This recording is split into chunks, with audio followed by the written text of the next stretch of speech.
Hello, everybody. Hope all of you are well. I hope all of you had a lovely holiday, whatever your holiday may be. We had a fun time. It was a weird time. Family's been sick, and sick kids, 3 and a 8-year-old. Christmas still breaks through, but it's tiring. It's very tiring. Very tiring. Very tiring. God. Yeah, mine was weird. It's a weird year. It was fun. We got some really cute stuff. Mostly I got candy. I got some Saks boxer shorts, which I recommend for anyone who doesn't know them. Saks boxer shorts. Oh.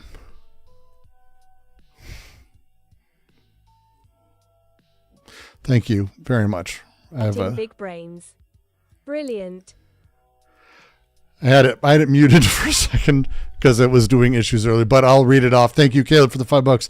Bookish Brawny Brooks bestows beneficence, begetting big brains. Brilliant. Thank you, sir. I do like a good alliterative tip. That's a very, very solid one. First Christmas without toxic family was pretty great. Well, so, sorry and glad. I'm glad it's overall. It's life's funny that way. Today we're going to be doing Reacts and Chillin'. Was going to play a little Dota. Was going to sort of talk through again, do some of those Overwatch things, but decided let's just dive right in because At Calabgrasa super chatted $5. Bookish Brawny Brooks bestows beneficence, begetting big brains. See, brilliant. That's what it was doing earlier. As I see, it worked. It worked in good. I haven't started a series called. I actually have a series I'm going to be doing called Brooks Books, or the Brooks Shelf, as someone in here cleverly named it, and at this point I've forgotten who. I feel terrible. Where I just grab a book and I do like 20 minutes on it. It's been a long. I'm working to.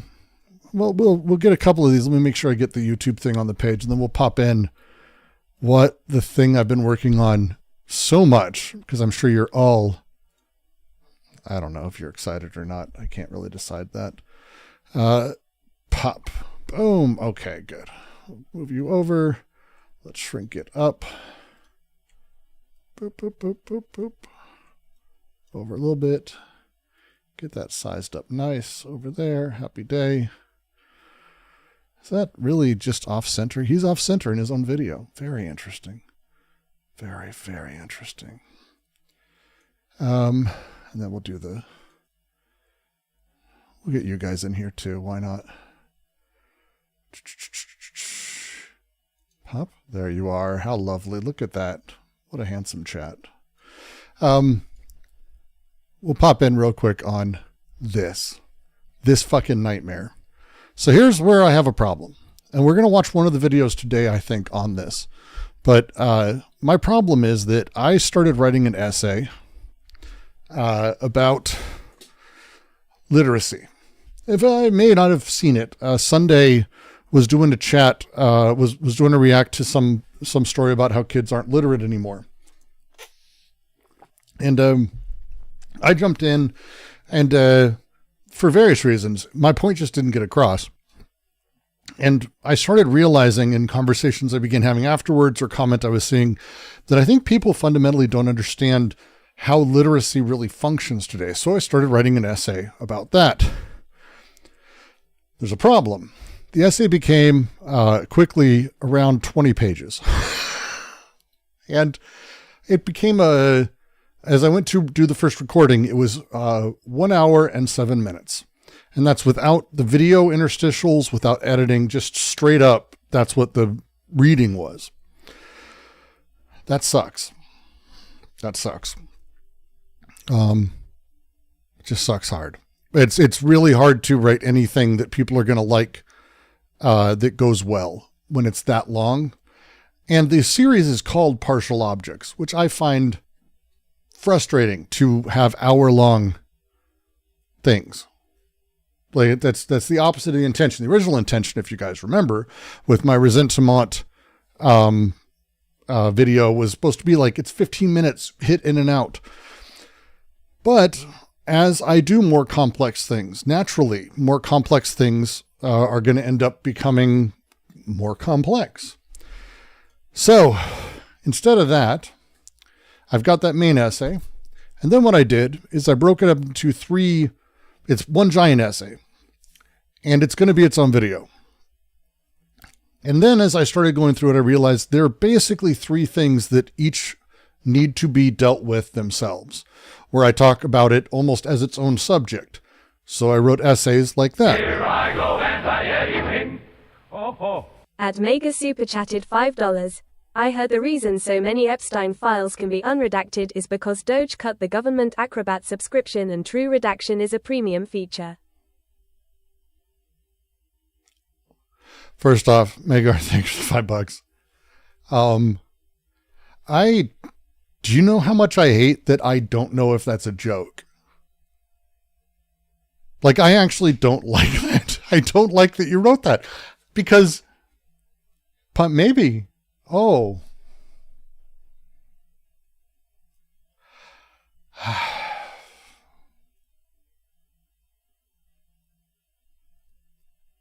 Wow. So, thank you for the $5. That ruined. That's a fucking awful. That's an awful reality. I'm not a fan of. But each one of these major points, and I kind of have it broken out. Each one becomes its own sort of thing, right? So the overall essay kind of has three major points. The first is what I call the slow to prison pipeline, where I go through how it's not about literacy or ability, it's about speed. And then that breaks down, and I'll go through that. The second major one is, I'm going to get into the idea of sense and Deleuze's logic of sense on how reading works, how we make sense of what we read. And then the sort of third point is to actually talk about technical images and the post-literacy world. And you'll see the video that spawned that. But also each one of these is still about 30 to 30 minutes each. So then I break it down further. Each one of them becomes its own smaller thing. So for example, for the first one, which is about the slow to prison pipeline, then binary lie, why the categories literate and illiterate hide everything that matters. The second one, which is technically out of order at this point, I've removed them. Working memory in the fragmentary sentence, followed by speed as structural violence. These three things are part of the first one, which is part of the overall essay. So it's going to end up being a nestled set of 14 essays. Because the idea being, I do the big one. And then throughout it, I go, if you want to know more, I did a video explaining this. And in that one, here's a video explaining this and this. So people can just find out how they're doing. And sort of make their stuff. I know people were saying that definition literacy is super niche and no one uses it, but that's how you talk. It was incredibly frustrating because it's, the thing people don't understand is that, can you read? Everyone can read. Like that's the stupidest, that doesn't work anymore. The number of people who are illiterate is around the same who are legally blind. That's how that works, because people can make their way through words. They can sound them out. And I give literal examples and I have video, I go through it. And the reason the distinction is important is because when we talk about literacy, it needs to be done in terms of the way we talk about numeracy and other Cs, where it's not critical literacy, but it has to do with the way that people actually make sense of a sentence. Most people think that there is a speed to a sentence. And if you're slow, it's because you're working on the sentence or things like that. That's not, no. A person who is fluent, who can read at differential speeds, which is actually the important thing, have the ability to slow down or speed up based on difficulty or other things. Fluency is literacy. Influency is illiteracy. And there's a big difference in how these things work. And again, fundamentally, why it matters, because, well, I go into it. If you don't think dyslexics can read, you're wrong. They're completely literate. But dyslexics are my category that I go with as my sort of proof of the concept, because it doesn't matter if you're literate, like you can read. That's not the thing that matters. It's what it takes consciously for a person to be able to read or to actually make sense. So it's a completely different, it's really, I mean, here's the thing. 2/3 of Americans are illiterate by this definition. So probably most of you, like odds are most of you. But sorry, Titan, it's still the wrong way to consider it. Functional literacy or illiteracy, this is not the setup. There's a reason we don't talk about these things. It's 60% are illiterate. And there's a reason that we talk about it that way. There's a reason that all the education groups talk about it this way. And the reason we don't is because it's just easier and because it allows us to sort people very quickly. And it allows us to put people in jail, which we really like. We really like putting people in jail. So, like, again, literacy is its own thing. And it's a very complex subject that has to do with a lot of things that is tough. Can I use this argument just for I can't understand the I don't know. I don't know how well you can read. I think I can read pretty well. I can actually give you guys a test if you want to see it. Let me see if I can pop it up. Stanford has a literacy lab. This is a real thing, by the way. Because, modern studies in these things are real. 1 second.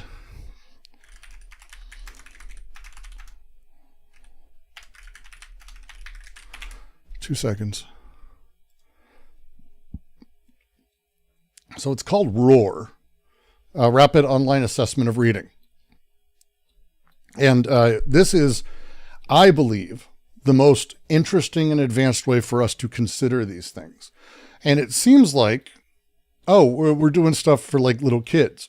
It's like, sentence, ability to silent read and understand sentences quickly and accurately. ROAR word. Word measures single word reading, which is at the foundation of reading development. But here's the thing. ROAR sentence is not what you think it is, because what it measures is time to sense. It doesn't matter if you can read it. They don't give a fuck about that. That does not matter. People can sound out words. Again, how you read, bilingual people can score higher? Maybe not. This is the thing. It's a fundamental misunderstanding to think can read equals literacy because of this. So if you go down, we can, I had issues recording this, so I actually had to simulate it. It's a whole thing, but I'll have to do it much slower. What it is simple. It's going to switch to full screen mode. I really hope it doesn't. It is. Absolutely. What grade are you in? To get started, press the number key on your keyboard. Welcome. You are the new professor. I'm that need your. Now let's. Hi, in this right. activity, you are going to read. So, goddamn, I'm just going to mute this because I can do it much faster. So here, this is it. It is just whether or not the sentence is true and false. And there are no trick questions here. Okay. That's not what it is. It is, does the sentence make sense or not? Is it nonsense or is it sensible? It isn't trying to trick you like, oh boy, do boys wear dresses? Like, it's not that kind of shit. It is straight up like, and I get the examples I give are like, I worked for money today at the store. Yeah. A mouse took a cab to see his elephant. That's nonsense. That's all it is. And you just go through and you'll see. This is it. An apple is blue. False. Correct. There you go. You can read stories at school. True. These are the simple ones. And then you go through them. People drive cars. Yep. Wear a hat on your foot. No, you don't. Practice out of the way. And then your job is to, as soon as you can, say yes or no. That's it. And you burn through, it's 200 some examples. And then you get measured on how quickly you do it. For example, blanket could be soft. True. Fish have thumbs. No. Sandwiches are food. Yes. Some words ride pumpkin to school. No. No. Yes. Yes. Yes. No. No. No. Yes.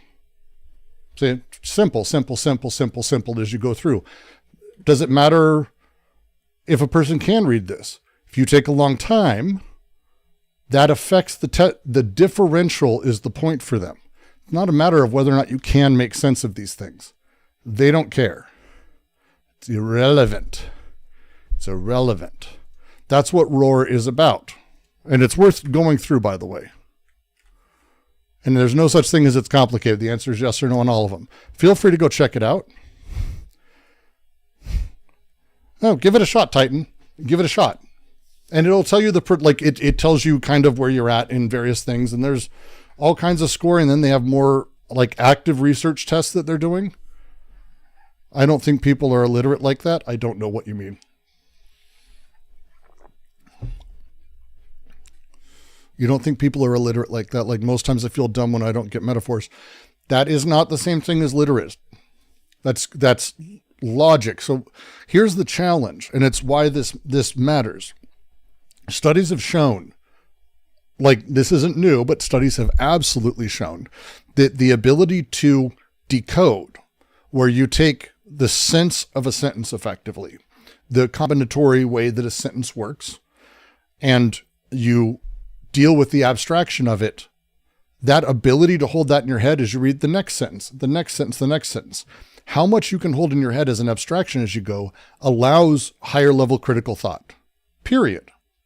The example I give in the essay is as I'm teaching my kids to read, because I am. As I'm sitting there, if I sit with Violet and I go, Dottie is very good at keeping people company. Dogs are very good at keeping people company. That sentence. I'll have it written out on screen. But that sentence is easy. But as I'm reading it to my kids, I'll go slow. Dogs are very good. And they'll go, yeah, Dottie is very good because our dog's very good. Because that's, to them, an entire thought. It closes off. Now, this is the way it works. Early on, it's one word, dogs. R. What does R mean? You have to explain. What does very mean? And each of these words becomes its own thing. The second step is to combine them into larger pieces. The third step is full decoding. Larger pieces, larger pieces, larger pieces. This is how abstract thought grows. When you don't have fluent literacy, you don't have larger scale abstract thought. And a lot of people presume the world and everyone else works their own internal experience style. So people who have slower abilities or don't read in a differential rate presume I and others do this very slowly, where it's like 1 word, 2 word, 3 word, 4, which is not how I read at all. I can go slower if I want, but it ain't that. It is instant cognition of the complex abstraction from the sentence. Other people, it's 1 word at a time. And the work is very hard because you can't keep more than 3 or 4 things in your brain at a time. So you can't read that entire sentence, understanding each of those words separately as things, and then cognize what the sense of that sentence is. Not possible. These are the challenges. So if you don't have this larger sort of ability to sort of decode, you're fucked on all of these things. And it's one of the challenges when you're talking about 60 to 70% of people don't have this in America. And you guys may over-index. I mean, you're here, I do weird philosophy shit. You're weirdos. You naturally are going to bend in a different way. But have some grace for others, given the fact that most people in America are this. And I mean that. And so they don't have that. And if they don't have that, they can't abstract. I use Oliver James, who's one of my favorite people on TikTok. And I mean that in like my heart breaks for him and I love him and I would just like do anything to make sure he ends up okay in life. He's a 20-something-ish black guy who outright said, I am illiterate. Now, he's like, I can't read. He can sound things out. It takes time, but he doesn't have the ability to really read. And lo and behold, Book Talk and a bunch of people on TikTok were like, we'll sit with you. And they did, and taught him how to read over the course of a couple of years. And it's one of the most telling things are the videos about what it was like for him before and during, and the fuck ups and how it works. And it's, there's a moment where he's posting cause he's excited cause he's finally able to read at the store, the aisle signs that say soup. So he knows what's down the aisle. And he's like, I used to just wander. I didn't realize that that's what that said. I figured it was like, he didn't get things. And he's so excited, and he's talking, and he's there for, for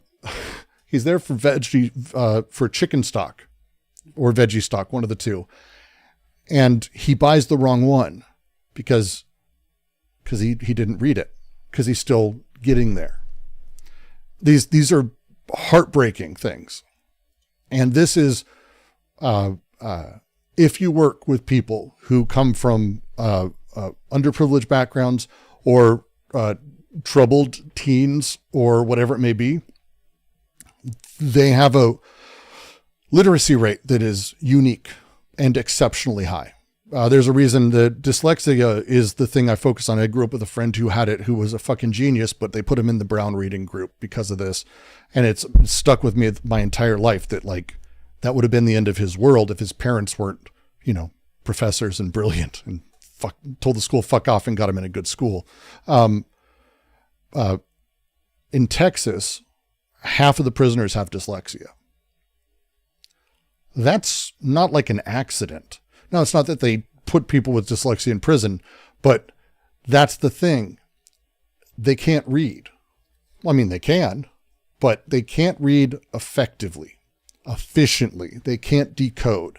And this is why this is such an important discussion, because if we don't go around and actually realize that a kid who's slower at reading, they're not decoding. They're not understanding the words in that way. If we just go, oh, well, he can sound it out. He can make sense of it. If you and you're very slow on the test, and I'm able to read through and answer all the questions, it takes me 5 minutes. It takes you 40 minutes.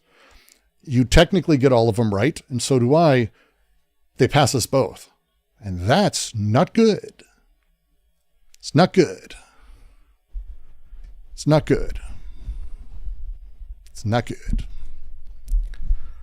I work with a man where when my state was segregated, can't read well at all, makes life difficult. It is hard for people who can read to understand what it's like to not be able to. It's one of the reasons I do recommend people try to learn a second language, because you remember. I mean, if you're not going to have kids, learn a second language. Either way, you're going to learn that this is how this works. Will the Roar sentence test give a score at the end to assess literacy?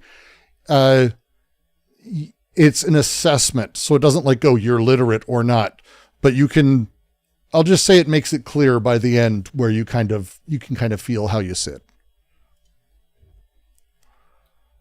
But they have a bunch that are actually kind of amazing. And by the way, they do the same thing with math, because numeracy is a thing. I worked with NJI, New Jersey Institute of Innovation, a few years ago, actually on a numeracy project. Like, this is the thing I've worked on. And it's really incredible what Stanford's doing. They're like way ahead of the fucking curve, and they have been. These people are incredible.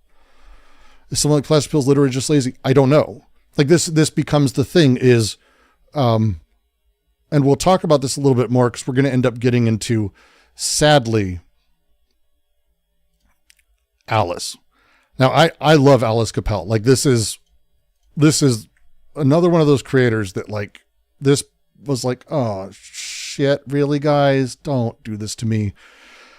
Because her other videos have been pretty good. And then this just took a weird turn of like, I'm not a fan. I'm a big not fan. So I pre-watched this all the way through, a literally written entire essay on it, but I do want to take some time with it.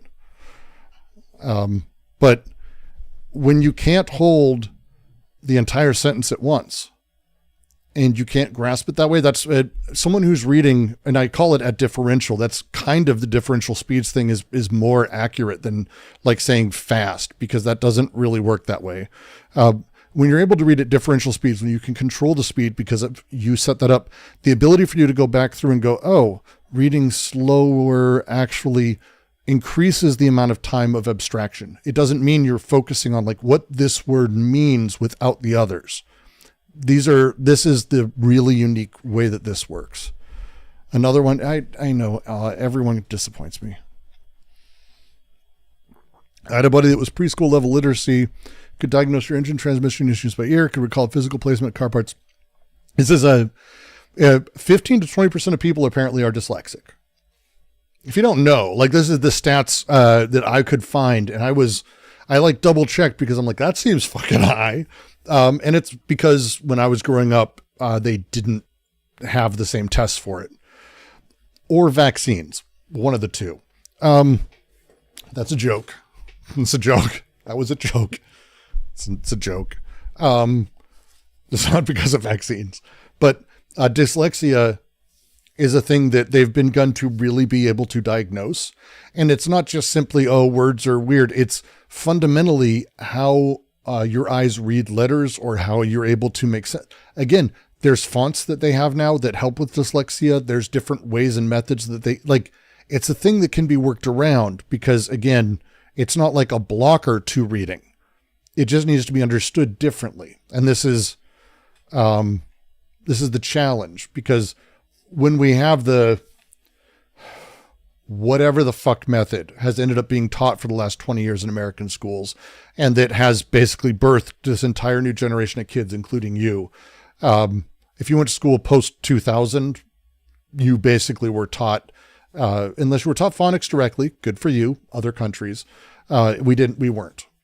And, it's really fascinating when you start seeing like how it affected people and set up. It's really a lot. I read capital really slow, but if I read fiction, it's fast. That's differential speeds. I don't read AO like the speed that I'm reading like a book to my kid, or if I'm like skimming through a fucking newspaper article. The differential is because it's not about a constancy. It isn't about finite things. It's literally about you going through at the pace of grasping, which isn't the same as the pace of grasping each individual thing. That's why I try to using that term instead, the differential speeds. I feel like phonics was taught in schools post 2000s. You are wrong. What's up? One sec. I made penne. Do you want any I'd love some. butter or sauce or Yeah. all of the above? Yeah. Sauce sounds good. Sauce? Yeah. Okay. Thank you. Heather made penne for me. I remember learning in second grade. That's great. It's not how people were mostly taught. And it's really fascinating. There's a fantastic podcast. We'll do it. We'll just go through it real quick. I recommend everyone listen to. It's called Sold a Story. And I will post it here. It is on Spotify or every podcast system that there is. The reporter did a phenomenal job going into it. But it's actually about how children have learned.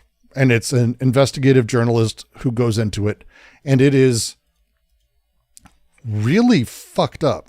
Like, I don't have any other way to talk about it. Like, here's how fucked up it is. Okay. George W. Bush, who we all remember as being the idiot, who was evil, war criminal, certainly.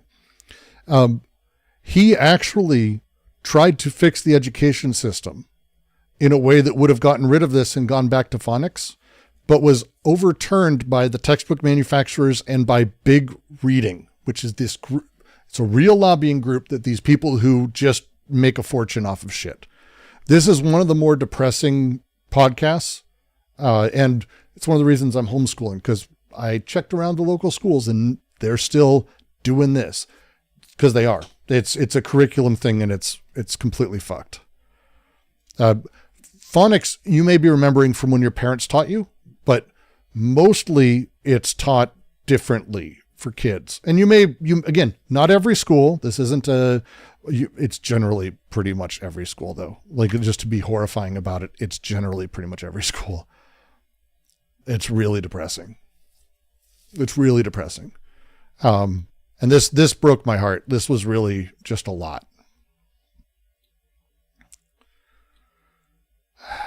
But yeah, 65% of fourth graders in the United States are not proficient readers. Again, Proficient. There's an important distinction there. Well, they can read. Subject start with an S, tip of my tongue. It is called, one sec. It's Marie Clay's garbage system. It's the three seashells, whatever. I don't like fucking, it's terrible. Reading recovery. There it is.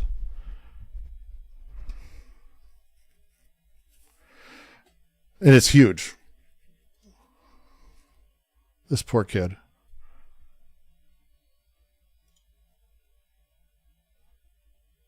Reading a book called The Flood. How, will this include? This is America. This is America. Certainly California and Texas. If you don't know, California and Texas set the tone for the majority of states because they buy the most textbooks. And so what they have as things tends to flow downhill everywhere else.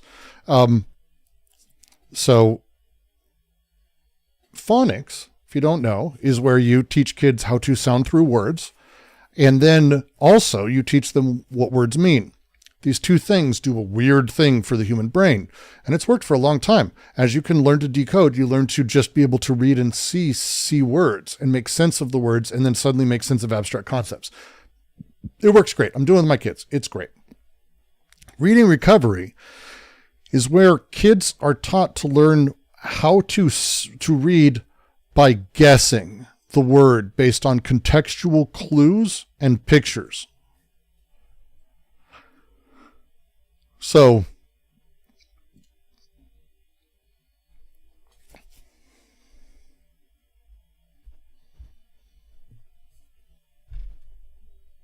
let me turn this up, see if it... Creek or Here. some other body of water. You should be able to hear it have now. A flood. So that's what happens to this family. They have a house and it has a downstairs and that's So they have like a picture. the playroom for the kids and see all the toys the mom and dad have. And then they have an upstairs where they live. And there's a flood, the river comes up and it gets muddy water all See, in she's showing the picture. their playroom. What is the doggy doing? Is he Think about that for a second. That's what she's starting with. This is a picture. They have stuff below. She's showing the organization of stuff happening. just playing? I'm just taping a lesson with him. Is the She should be fired. doggy just playing? Comes in a boat and kind of rescues. So she says what happens in the entire Does story. it happen at everyone's house? Dog looking out the windows. Spot? Yeah. So it had been raining for a long time, and look, they're looking out the windows, and you can see they have a sign on their downstairs that says playroom. Play. And it rained so much at first it had covered up their garden. This is literally how reading recovery works. already. What does garden start with? G. Yeah. Can you find garden? Garden. Take it with your Garden. finger all the way Garden. across. Right. Garden. Okay. Now, this isn't Noah's Ark. This is a story of there's a flood, and everyone ends up going on the roof because their house floods, and a man in a boat comes and rescues them. Very boring story. Nothing exciting there. Let's turn the page. So the little girl, her name's Rachel, she looks outside and they can see that the river's coming up. Can you find the word river for me? We've read it before with Father Bear and Baby Bear. River. Is that river? No. Whoops. You got to look all the way across. We're watching reading recovery videos. River. River. Right. Yeah, this teacher recorded her doing. There's a bunch of teachers who recorded themselves doing it with students to prove how it works. River. Hey, look, it covered up the truck. I know. It's coming up and it's going over the car. Turn the page. It almost got to the playroom. So there's no reading happening here. None. I pirated a handful of their books on the modern version of reading recovery. They call it some other dumb shit. Doesn't matter. These people are fucking ghouls. But they have phonics.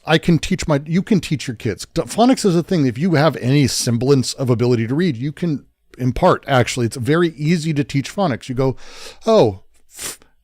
nix. That's it. You can literally just sound out words that you know. Reading recovery is a method, and it's a method that requires a lot of textbooks, a lot of expensive textbooks, and a lot of expensive training and consultants. And there is a multi-$100 million company behind this that just puts money into keeping it in place. So then it starts coming in their house. So the mom and dad tell them, let's go downstairs and get everything. Is this why people can't visualize? This is why America's fucked. If you want my personal opinion, this is the worst thing. This is the worst thing. Out of the playroom really fast. They're going to try to save their toys. Turn the page. This poor kid, just fucking his life. It's unbelievable. Oh, here, PBS doing, oh, please. Can you read this sentence? You've probably... One sec. I'm not sure. I just blew my eardrums out. Probably seen something like this on the internet before.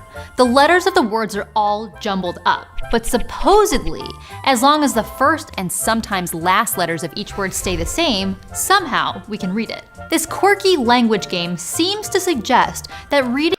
So reading recovery, this is where it comes from. And this is to me, again, the road to hell is paved with good intentions, but ignorant, untrained, unstudied people.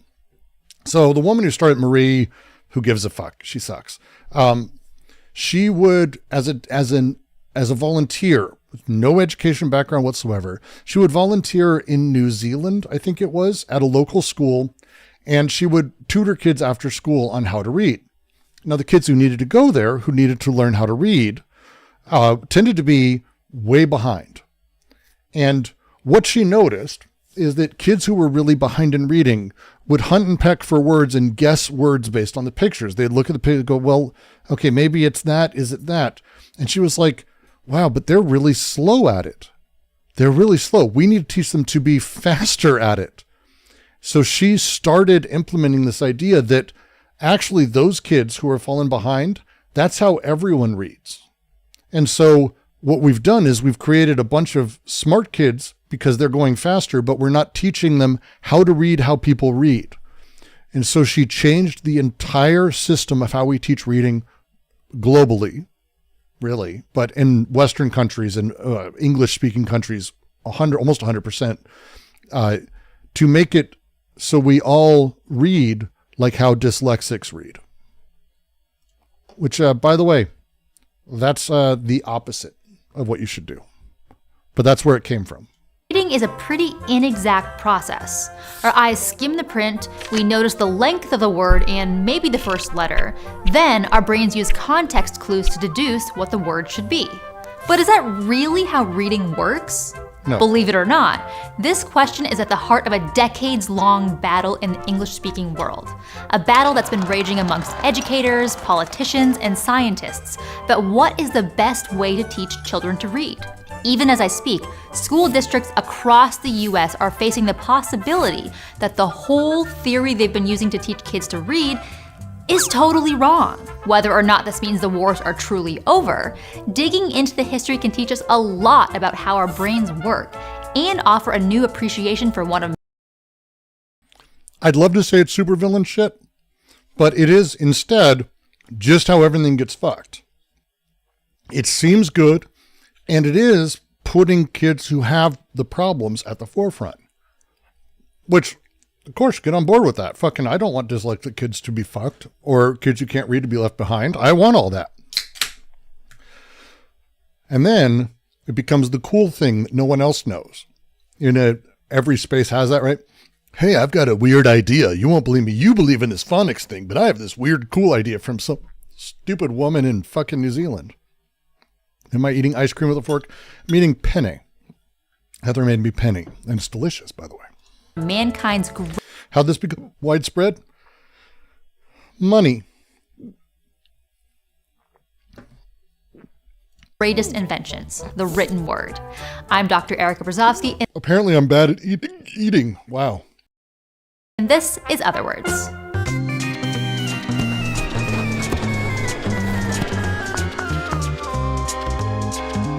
Other Words. The 60s and 70s were times of great social upheaval in the West.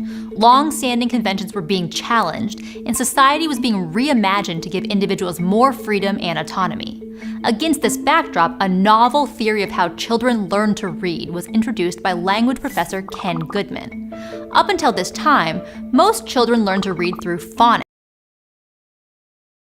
which taught the correlation of alphabetic symbols to vocal sounds. But Goodwin's whole language theory asserted that children didn't learn to read by sounding out words. Instead, the process was much more natural and intuitive. Give a kid enough freedom and access to books, and they'll discover how to read on their own, much like babies learn to walk and talk. New Zealand literacy researcher Mari Clay. See, already, literacy researcher? That's giving her a lot more credit than she fucking deserves. Because she wasn't that. At all. She wasn't a researcher, an academic in any way, and she didn't do this. This is a... Are you shocked?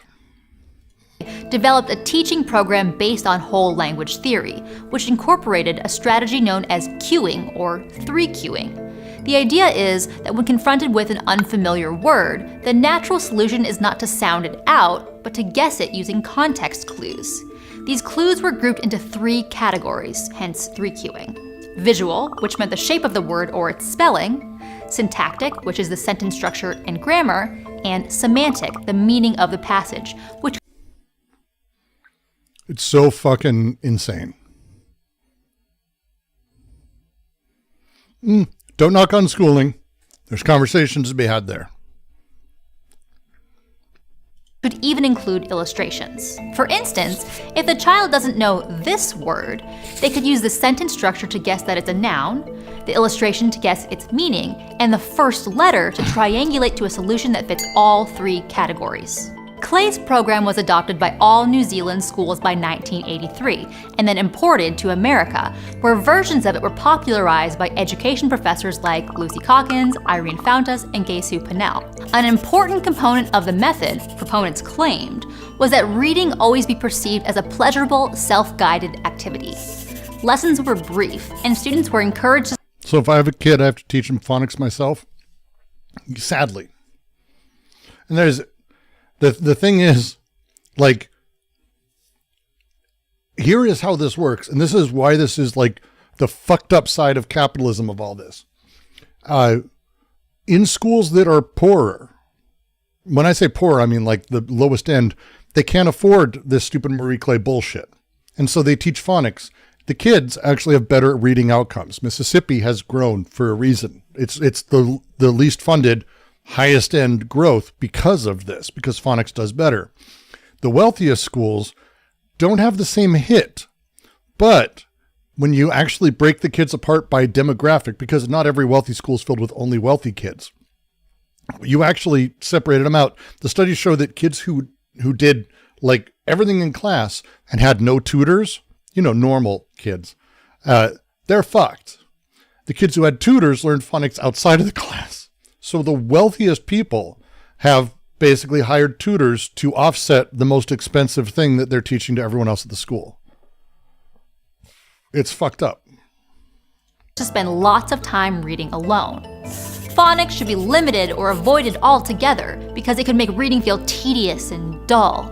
If you instill a love and enthusiasm for reading early on, the thinking went, kids will become skilled readers on their own. It was a philosophy that resonated with a lot of people at the time, and by the 1990s, cueing had come to dominate reading curricula in school districts across the country. And yet, since its implementation, America has experienced a crisis in early literacy, with less than a third of 4th graders being able to read at a proficient level. Why? Cognitive scientists were making new discoveries that were casting serious doubts on the foundations of whole language theory. Eye-tracking devices showed that skilled readers, even when reading quickly, are still observing every letter in a word, not... Differential speeds. Differential. Doubts on the foundations of whole... See, I was going to use this video. Now I might have to find something else. That's fascinating. I was going to use exactly this. The test they did, the cog size shit that backs this up is incredible. Whole language theory. Eye-tracking devices showed that skilled readers, even when reading quickly, are still observing every letter in a word, not just the first one. MRIs revealed that even when a word has been orthographically mapped, it still lights up the speech and listening centers of our brains.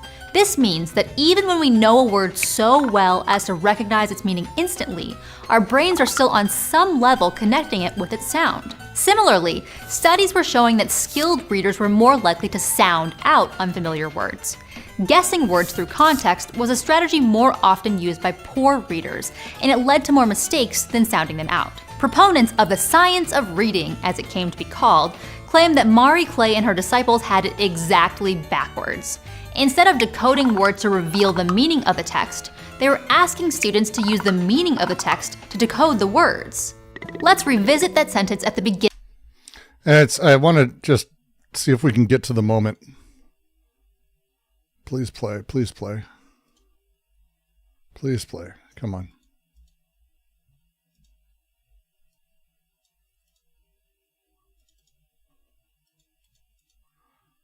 Come on, come on. Come on. Why is it not playing? Meet Natural Cycles, the only FDA cleared and But Reed Lyon didn't want schools to just add phonics instruction. He wanted schools to get rid of programs based on the cueing theory, too. Part of Reading First was to make sure that stuff was gone. So this is about when George Bush was doing No Child Left Behind. They were building out an only scientifically backed reading curricula. And they were being fought. It was trying to get rid of that stuff. Correct. Yeah, because now you have how many years of contrary evidence? You can see that something is bothering him. Moments earlier, his chief of staff had walked over and whispered in his ear to tell him that a second plane had hit the world with federal money that was going to be part of the president's Reading First initiative. And Bob Sweet was the congressional staffer in charge of writing the legislation. What I'm going to tell you about Bob Sweet's meeting with Marie Clay is based on an email he wrote before he died a few years ago. If you ever wanted to just go back in time and beat the shit out of someone, this poor dude, these awful people. And read Lyon's memory of that phone call he got from Bob Sweet after the meeting. Here's what happened, according to those accounts. Marie Clay and her colleagues came to the Rayburn House office building on Capitol Hill. They met in a small conference room with Bob Sweet. Marie Clay asked him if her program would be eligible for federal funding under Reading First. He told her no. But he said to her that she had an opportunity to modify her program and to include the proper training for teachers in decoding skills. He wrote in the email, "I told her that she could help to turn the tide towards reading science." At that point, he wrote, Dame Clay looked at me with steely eyes and said, "We will not change a thing in our program, but we will modify our description of reading recovery to comply with the law." Marie Clay wasn't the only person with a program to protect. Other people were... Yeah, it's basically, we don't give a shit, fuck off, we're going to get it through. And they did. They changed the description, shifted it around, turned it into a new thing, made it acceptable. They had lobbied Congress, spent an incredibly large amount of money to change the language so it would just squeeze through. That's what they did.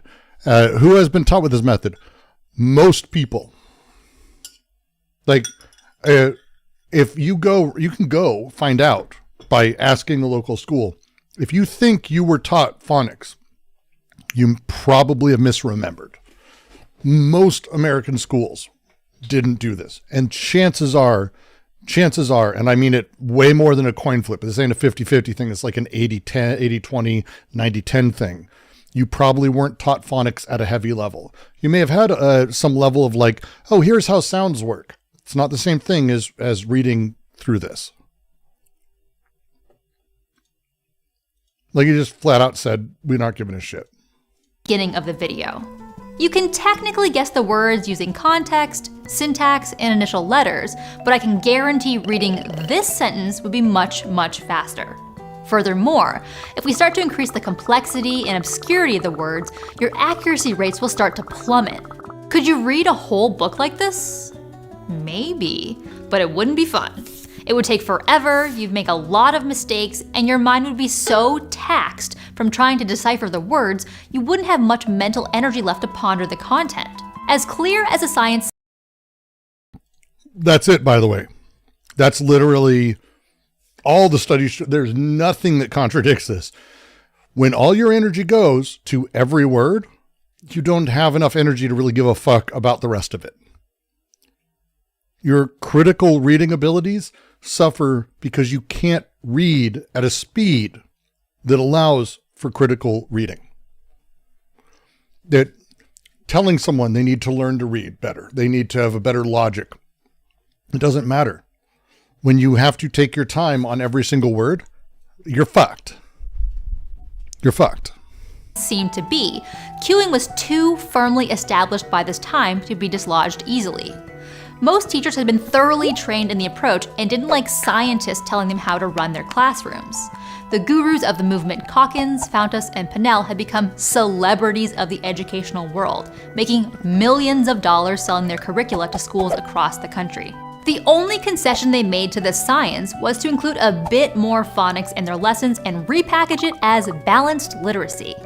But scientists countered that any amount of cueing cultivated bad reading habits that could last into adulthood. According to education journalist Emily Hanford. She's the one who did Sold a Story. Yay, Emily. She's great. It wasn't until COVID hit that things really began to change. Suddenly, millions of parents were sitting right next to their kids during their reading classes over Zoom. And a lot of them didn't like what they were. How are foreign languages taught in most American schools? This way. I know it's nuts, right? It's fucking nuts. It's nuts. It's nuts. But this is a real thing. Were hearing. Despite being told that their child was reading at the appropriate level, it was obvious that some had just memorized the lesson, and when confronted with a truly unfamiliar word, they lacked the skills to decode it. Hanford's 6-part podcast, Sold a Story, which chronicles the failures of cueing as a teaching method, spread quickly amongst outraged parents and educators. Around the same time, school districts that reinstated systematic explicit phonics instruction saw dramatic rises in proficiency scores. Although cueing is still used in many classrooms, more and more cities and states are reverting back to what was essentially the system for teaching reading prior to 1960, and getting promising results. Even Lucy Calkins admitted that her curriculum had failed to keep pace with the scientific evidence. Does this mean that the era of cueing is finally... No, she worked directly against it. Fuck that bitch. Ending? Has science won How did it not raise a false flag? Like how did it not raise it raised a flag? What would have? Everything is falling apart. We don't have numeracy for identical reasons. I was part of my school was one of a handful that was a brand new thing called the Interactive Math Program. It was called the Group Interactive Math Program when we first started it. They changed that when the acronym was not a thing that kids wanted to be associated with. True story. Fun story. And the idea was that it would teach numeracy and math in a different way. It didn't work, but it became a standard across it. Like it didn't work like at all. Completely fucked everyone. And so when you're fucked on reading, you're fucked on math too. You want to talk about history or social studies in any capacity? How about science tests? How's the science scores doing? Like, come on, like none of this works. All of it falls apart. So it's a C and you don't know, oh, it's the kids today. They just are this, or the teachers, or this, or that. And when it's like, we know, someone earlier mentioned, I think it was Titan, who's like, kids will like to read if you give them encouragement. That should be the reward. It's actually, studies have shown different. Capability is a reward itself, and the ability to do something well and then continue to do it, kids love. Like, it's kids. They learn how to do a thing, they'll go do a thing. If you can give them, if they can be good at it, they'll do more. That's how it works. It's really awful. It's awful. Only time will tell. But it does... No, we kind of know. We kind of know. And so, but here's the thing. They're knock-on effects, because the studies showed that someone who doesn't have the ability to conceptualize at that complex level, again, reading an entire sentence, like she said, you saw that person's eyes go through it, boom, boom, boom.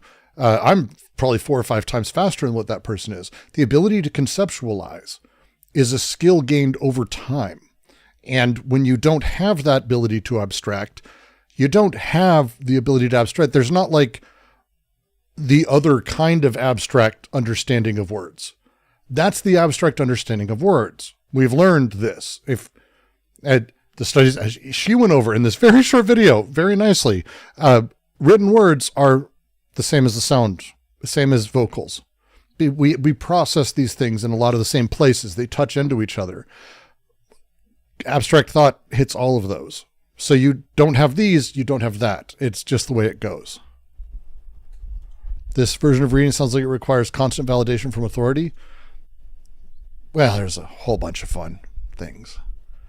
Are there any methods out of curiosity to solve the issue people who learn to read through this program? Yeah, just phonics. You can just start learning phonics. It's harder because the bad habits, like the repetitive thing that happens when you don't know how to do this, you tend to have a particular way of reading that you have to unlearn. It's not easy. It's just not easy. So there's this whole essay, and then it goes into just straight through that, like what happens when you read. I use Deleuze's logic of sense, I think, flows through. It works still with modern cog-sci for the most part. There's some minor changes, but the way that we make sense of a singular sentence and the way that we actually abstract the idea and slide things together, I think flows perfectly. I've chatted with a few people who do this for a living, and I have 2 emails out to our friends at Stanford who did that test. As I did a test that says to get instructions best from sound. From my grandmother, a letter myself when I was 4, just asked for spelling tips from a distracted mother composing the sentences. Dexter's 8, and his favorite gift he got this year was he got all the Wimpy Kids books. And he reads them to Dottie, my dog.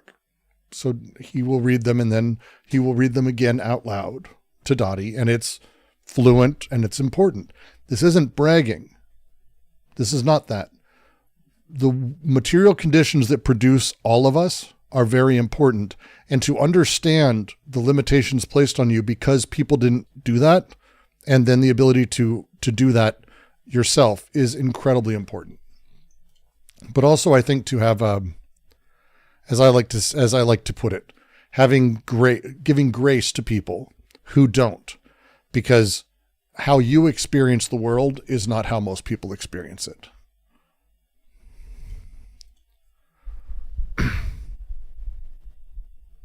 So, and it's very sad, but this, we can watch this video later. So, got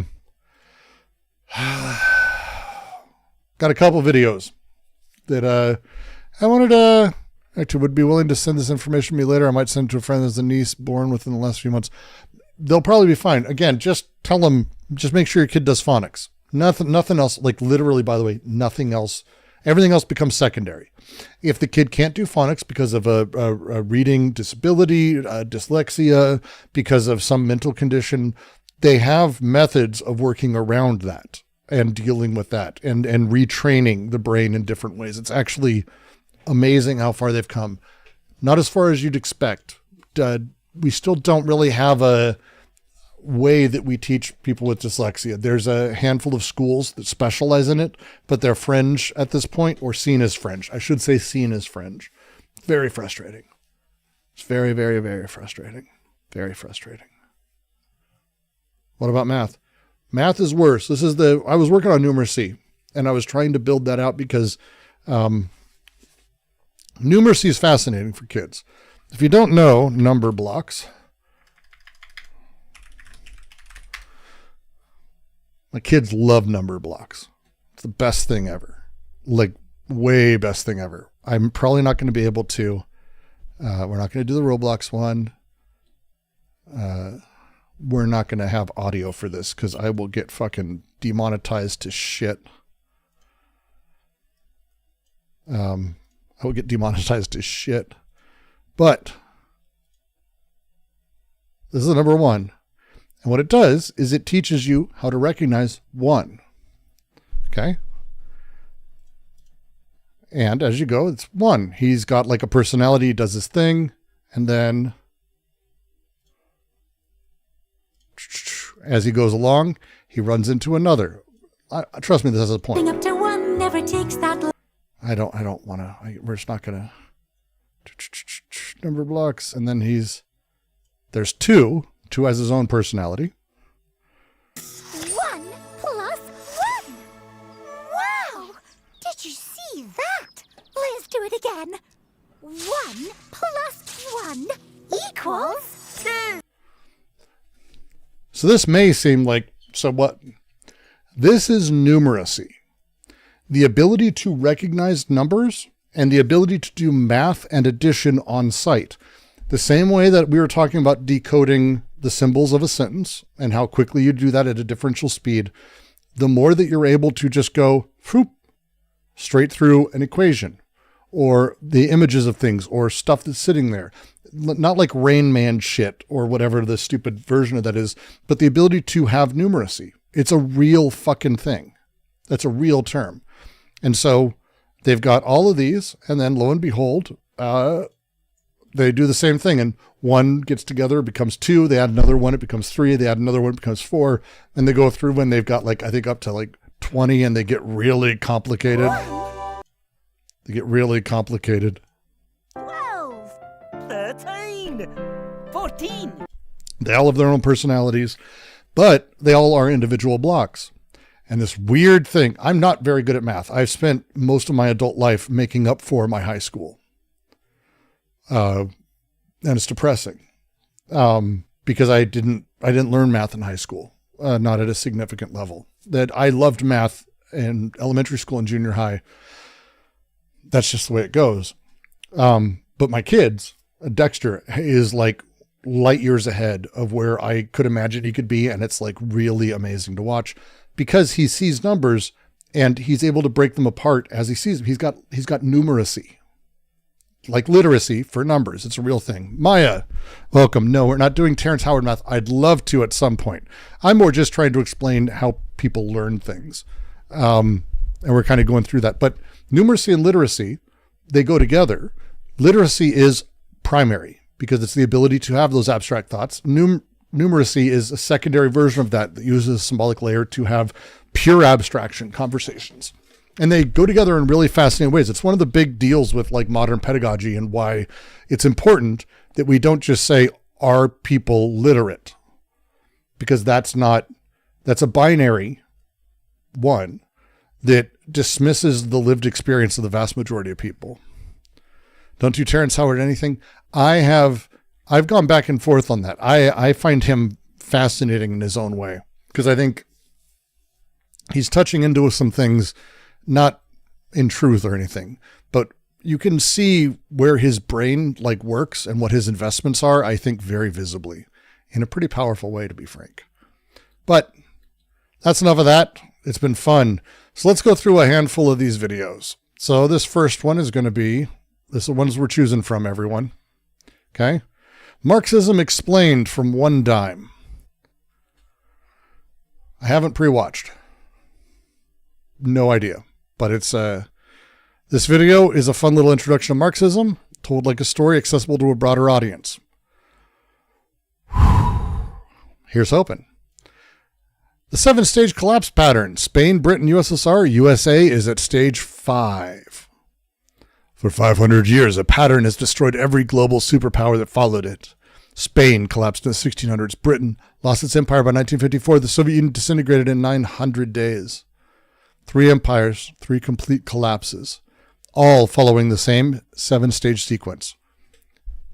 I thought that might be, someone recommended it and I haven't watched it. It seems like it'd be fun. And then have a feeling this next one might be some bad philosophy. Just a theory, just a theory. Dialectical materialism is. If you don't, I'm here to help, and if you do... Do you really understand dialectical materialism? And of course, Adam Something's in there. Adam Something, I think this is him on the left, and I don't know, someone else on the right. I thought it might be fun. Someone asked me to do this one, so why not? And then really fun one from the last few days that I think is worth going into that could be a longer discussion is this one. If you don't know Sasha Yanshin, pretty great creator who's been going really deep into AI financial situations. AI isn't working. We may be starting to see the end of all of it. Sorry, I just went over that. It was a great stream, horrifying video. I had a feeling, just a guess. But I think it's disgusting, August, that you would say it's because she's a woman. So that's what we're doing. And we get to pick those. The AI isn't working video, I think, could be really fun. I was joking. August never said that, by the way. That was humor. That was humor. She doesn't quote Marx. She does quote Mao and Stalin. Oh, that makes it even better. Fuck. That makes it even better. So, those are the 5 videos. And I think I want to do, well, here, we'll do this.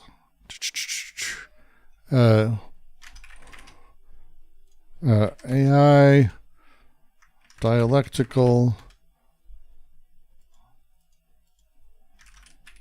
Marx intro Adam some shit. There, we'll do those.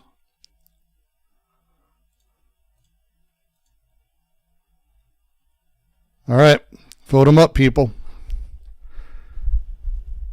We'll end up doing a couple of them. Don't worry about it. The whole video is Cartesian. I don't. Luna Oi tier. I would need an interesting Luna Oi video. Luna Oi and what's her man-child's name? The other guy.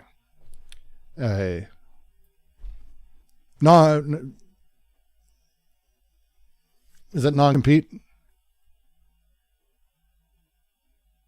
His name's non-compete. Yeah. I would need an interesting one. I would just need an interesting one. Yeah, non-compete. There we go. I would need an interesting video from either of them. They're both basically like, I don't know, 11th graders. I don't feel like doing that at all. It's just not interesting for me.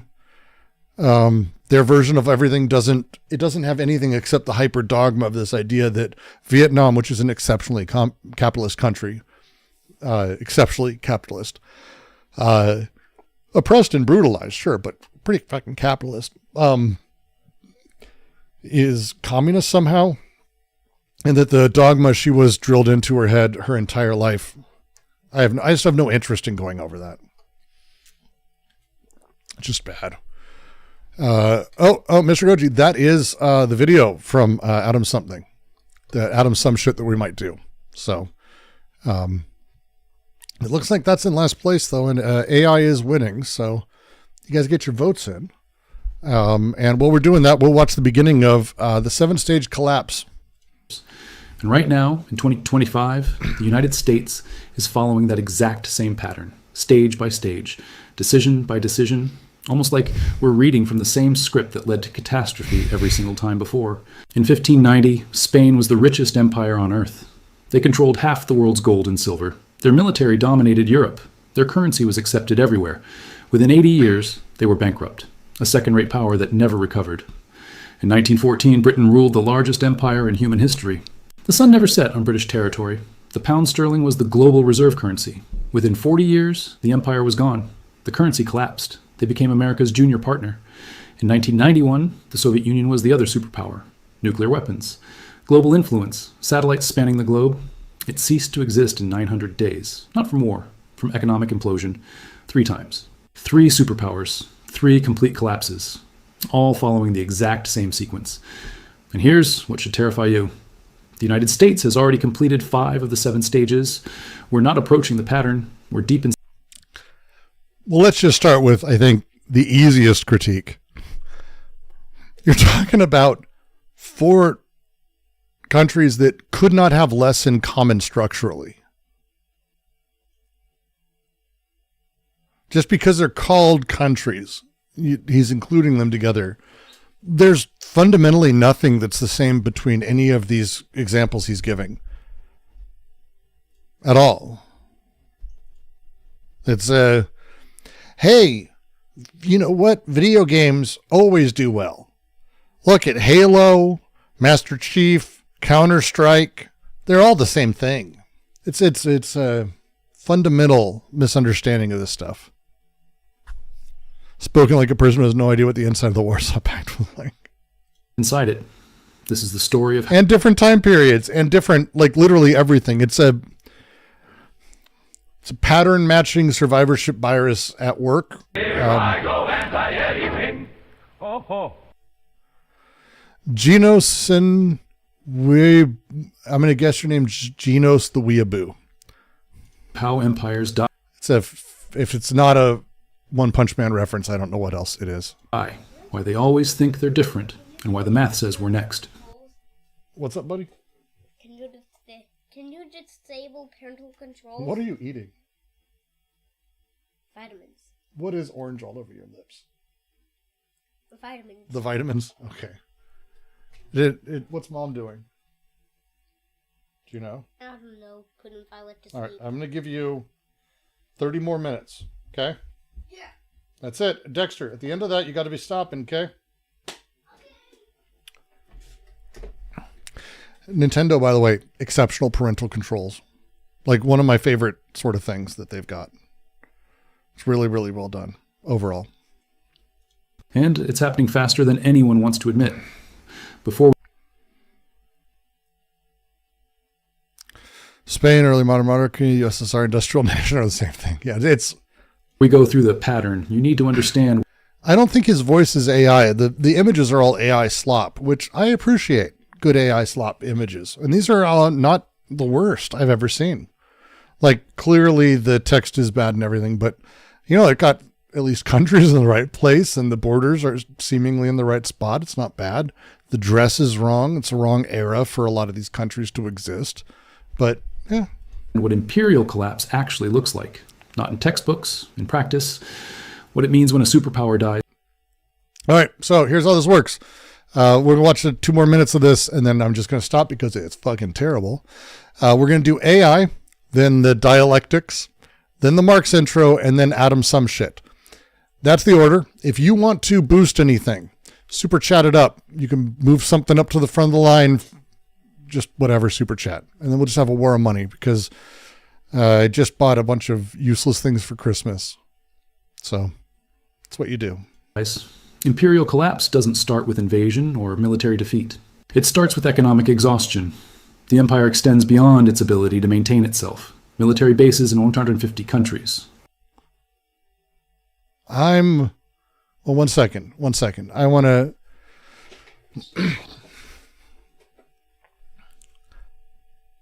Hands across the world, visualized as a military campaign, as a line from north to south along the Pacific, is London on the equator? Right? Am I wrong here? Like,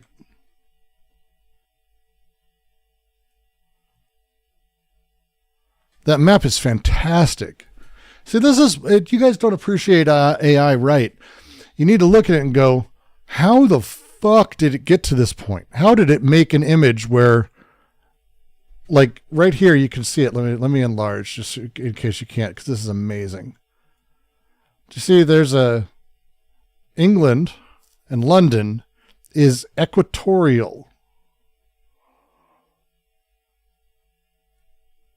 That's amazing. That's an amazingly stupid image. I love it. I actually dig the shit out of that. What the fuck? It's so backwards. I appreciate a good backwards fucked up AI image. Oh, I have an entire essay on AI work. Oh God, I have too many essays. This is the problem is like I start writing and I care about what I'm writing. I have my next How to Philosophy on Michel Serres. And there are people alive who studied directly under him who may see it. And I just am deeply self-conscious. God damn it. All right, fuck it. All right, off we go. We're going to do AI, dialectical, Marxism, then Adam some shit. Guys ready? Let's learn how AI is fucked. Hey guys, it's Sasha. A few days ago, Oracle stock collapsed another 15% after already falling 30% in the 4 weeks before that because investors found out that investing in AI is really expensive and doesn't make any money. Oracle published their fiscal year Q2 results where their cash flow statement showed they burnt over $20 billion on capital.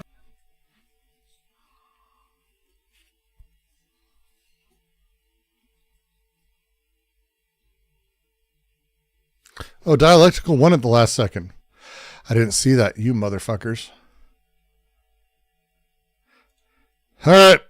I guess we'll have pain before other pain. I could use a break from that because I didn't know they had spent $20 billion on AI shit. Do AI anyway. It's 16 minutes. Yeah, we're going to do AI first. Sorry. Making an executive choice. We're going to burn through this because I'm not going to be able to stop. I'm not going to stop him and go, well, that seems like that's incorrect nearly as much as I am the other video. Capital expenditures in the last 6 months. Shout out to the Oracle. Is this a masochist channel? Everything I watch, I hate. Intern who hasn't updated the file name of this presentation for the last 4 years. That $20 billion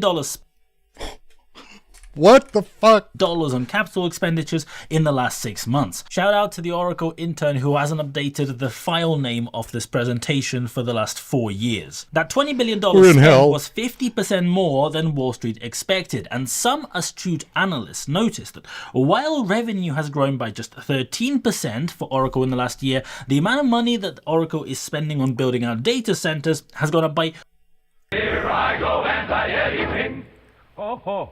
At Suresh0T478 super chatted $5, and it's gone. No. It's got to be done right. Sorry. It didn't read it right. And it's gone. Do I really have to do this, Dad? Stan, now more fantastic. A really smart decision, young man. We can put that check in a money market mutual fund. Then we'll reinvest the earnings into foreign currency accounts with compounding interest, and it's gone. There you go.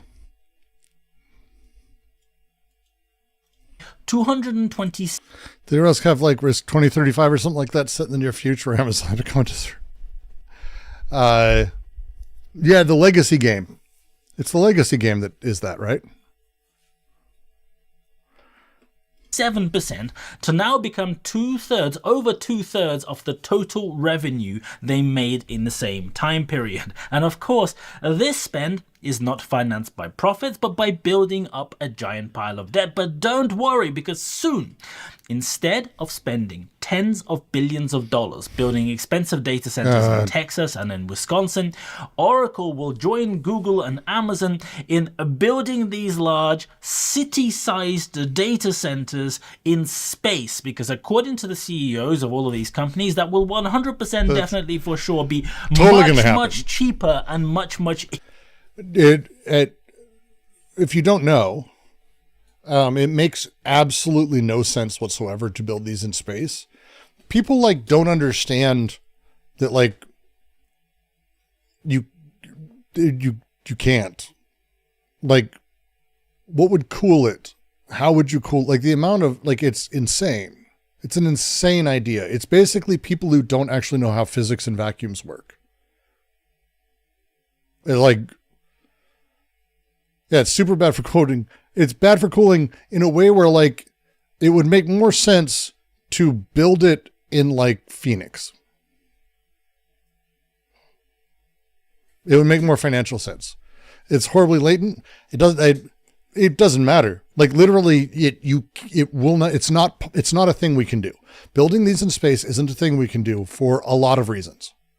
So it's an insane concept. And it's just one of those things that's like they put out there in the way that like Elon Musk puts out that they're going to be on Mars next year or have full self-driving every year. They have to have this hype cycle that's like, here's the curve. Here's the curve. Give us money. Here's the curve. Easier. Sorry. I'm talking about cheaper. If you have tried buying a computer recently or buying any computer components. Those cocksuckers. I fucking hate all these people. Not this guy, just these people. You might notice that prices have shot up recently and are continuing to go up very fast. And the GeForce Now just changed its billing. They used to have a free tier and a paid tier. Free tier they now limit excessively, but the paid tier also rate limited. So you basically can't rent a GPU anymore without paying astronomical sums for it. Like I bought two 4090s for what I thought was insane prices about a year and a half ago, and I can't tell you how happy I am because it's like a 40% increase on what I did pay for it. And it's if you can find them, which you really can't. The reason that the price... Who are the ones selling the most money out of AI, creditors or chip manufacturers? The financial sector. The financial sector. Because they're the ones playing this in a very different place. They're the ones who are enjoying the volatility within the market to make more money. They're doing the gamma trading and everything. So they're the worst. They're the biggest parasites of the parasites. Risk 2210 AD. That's a good game. Great video. Oh, Gamers Nexus video on NVIDIA hoarding GPUs was awful. It was great, but so bad. Prices are going up is because of something called RAM. There are only 3 major manufacturers of random access memory in the world: Samsung, SK Hynix, and Micron. Between them, they produce over 93% of all the RAM used in the world. And RAM is a crucial component of every piece of tech: computers, phones, iPads, whatever. RAM is a special kind of computer memory that can be read and written to much faster than a normal storage drive. So when processors work stuff out inside your computer, they store all of their workings and temporary stuff in this random access memory. If you buy a graphics card, RAM are those square bits surrounding the main GPU chip in the middle. If you install a processor in the computer, RAM are those sticks that sit right next to the processor that the processor uses to do its work. And the issue is that graphics cards that are being used in AI data centers use a lot of RAM. So to give it a scale, an average video card for, I would say the last, 5-10 years, if it had 2 to 8 gigs of RAM on it, that was considered a mid to higher tier card. It was pretty good. You didn't need all of that because most games didn't really use it. Some games would over index and like Rage and a few other things that really, really pulled textures and really loaded a lot of stuff in. But for a lot of people, having that extra RAM, if you were doing a lot of like, I picked up mine because I do 3D rendering and shit like that. But I have a 24 gig 4090. That's a beast of a card. That much RAM doesn't really do justice to these models. You need 96 gigs of RAM, and you need actually multiple cards in parallel, and you need you're talking about an insane amount of RAM for even base level shit that these other things are doing. Me on a 24 gig 4090, I can run cool models. I can't run anything close to what Claude and ChatGPT and these other guys are running. It's an insane amount. It's an insane amount of RAM every single time. It's fucked up. 12 gig is paltry. That 12 gig is pretty normal on card. Like it's on the upper end now. Like the real expensive cards have 24 gigs. I haven't seen a 32, but I haven't really looked at 5090s, so I don't know. But like you're talking about a lot of RAM that's in these, and it's overwhelming. and there is infinite money that is ready and available to buy up all of that RAM. The latest NVIDIA graphics cards for AI are the GB200 Blackwell cards, and each one of those has one processor and 2 GPUs. Each GPU has 192 gigabytes of RAM, and the fucking... That's what I mean. That's like, think about that. Just take a second. Do the math on it. How many high-end video cards, how many high-end video cards can't be made because almost 200 gigs of RAM is taken in one of those. So it's 400 gigs of RAM in that one Blackwell. It's insane. CPU has up to 480 gigabytes of RAM on. That's so fucking... I have 256 gigs of RAM. I have a beast of a machine. I built a few years ago when it wasn't like it was as crypto was dying and everything else. So I kind of got a chance to enjoy myself. But this is fucked. I'm never going to be able to upgrade my machine again. Like I remember being so upset. I was like, because I got a Threadripper. So I was like, I can have that much RAM. How much will it cost? Oh, it's not bad. It's DDR4, really nice. And it was not cheap, but it was like, good, let's get it done. And I looked up exactly the same RAM. One, you can't find it, but when you can, it's people like reselling stuff, and it's like 6 times what I pay. It's fucking nuts. On top of that. So each single one of these cards uses up to 8. A lot of this isn't the VRAM on a GPU different from normal RAM sticks? No. Like RAM's RAM generally. The GPU RAM is basically generally the best of the best. DDR5 specifically built, but the core chips aren't like wildly different. RAM is kind of RAM. Like, I don't want to say it's fungible like that, but it's built differently, so it deals with your computer differently, but it's an architecture thing for the processor and how the processor or GPU interacts with it, which is my understanding. But I don't think it's like, oh, that VRAM is like incommensurate. It's like, no, it's the core chips that go on the thing are pretty much the same. Yeah, RAM versus VRAM is mostly about the location and how it's integrated with the GPU or CPU or whatever. Is ECC RAM very different? Error correcting shit. I don't have it, so I haven't cared about that in a long time. It is different though. The GPU RAM is the highest bend chips with the lowest latency on high speed bus. Yeah, but it's still the same. Yeah, fair. 164 gigabytes of RAM, just one card. And companies like Google, Microsoft, Facebook, Twitter, and the rest of them are queuing up around the block to buy up about 1 million of these graphics cards per quarter, over 4 million a year. And because the demand for AI graphics cards is now so high, the margins are very high too. Remember, the price of these data center graphics cards is now about 5 times higher than what the equivalent.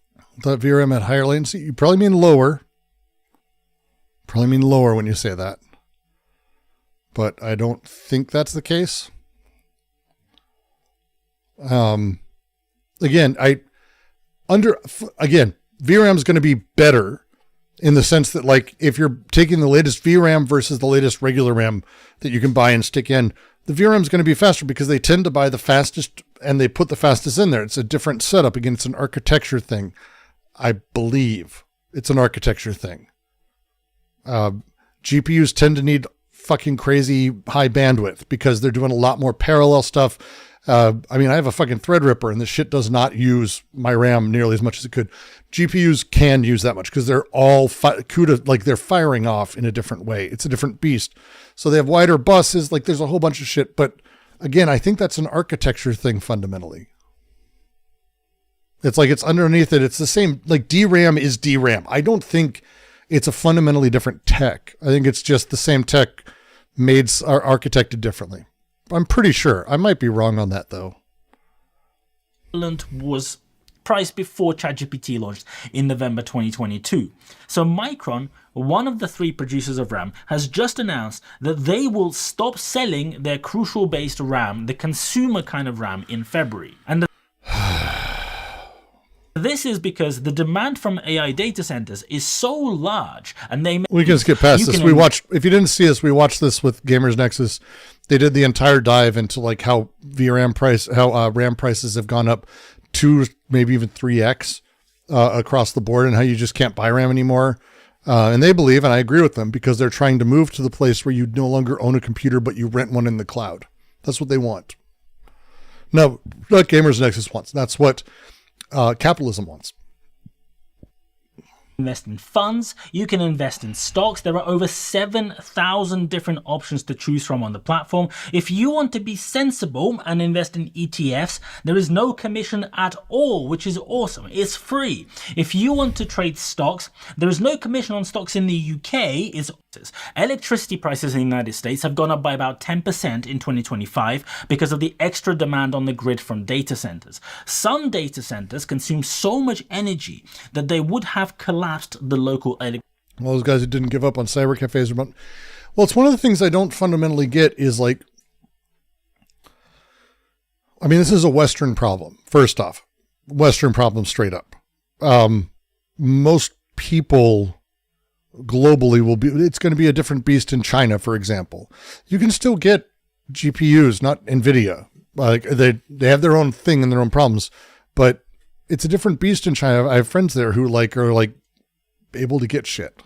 It's not the best shit, but they're able to get shit. So it's an odd one. Electricity plants. And so now, in order to try to mitigate, the huge Memphis data center used by X, Twitter, has installed dozens of gas-burning turbines to power the hundreds of thousands of graphics cards inside. Facebook is doing the same thing over in Louisiana in their Hyperion. Yeah, this is too depressing. We're going to skip ahead. You get to decide if you want it or not. You get to decide if you... If you didn't know, they've added so much, just the data centers they've added in the last year have effectively created a second New York on a global emissions level. Just the new data centers. You want to pay for it or not. Your monthly subscription just goes up by 20%, for example, as has recently happened with Google more than once, and you just have to suck it up if you want to keep using all of these services like your email and Google Sheets. My accounting package has just gone up in price, and it now has AI. The tool that I use to do the accounting. Literally nobody wants it. I don't think a single person who does accounting wants AI to guess what the fuck is going on with the numbers. The funniest thing is that after all of this happens, these companies then hold their quarterly results, where they sit there and proudly announce that the revenues from AI are growing fast because it's part of the overall package. They used to have this other revenue that had nothing to do with AI. And for those of you who are looking to build, just because here's PC building advice.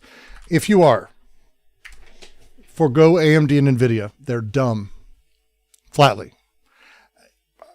Weird sentence coming out of my goddamn mouth. The cheap option that is still decently effective, it's not perfect, is Intel. Intel and their GPUs are actually surprisingly good, and they're not being hit with it because they don't have CUDA, they don't have AI. There's a bunch of shit they do not fucking do. They're basically just gaming, and it's kind of like boring for people. So this is their 12 gigabyte, the B580, which is a pretty good card. And at $250, you won't find an NVIDIA card that comes fucking close to it.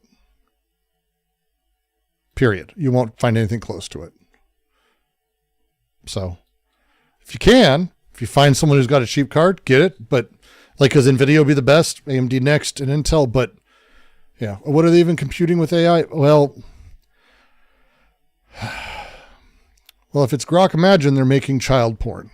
Which, by the way, if you didn't know, you can make straight up child sexual assault materials on Grok Imagine. Or you could for the first week. I think they've changed a few things. And when I mean that, I mean explicit. Explicit.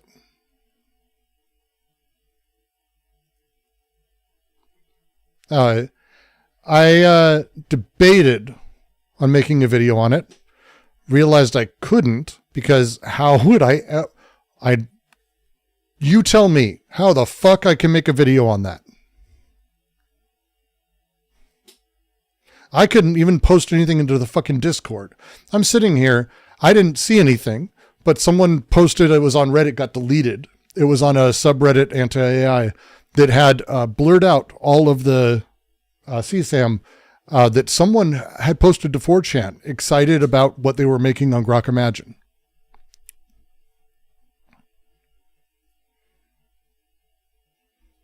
It was, I just mourned the world for a little while. It just,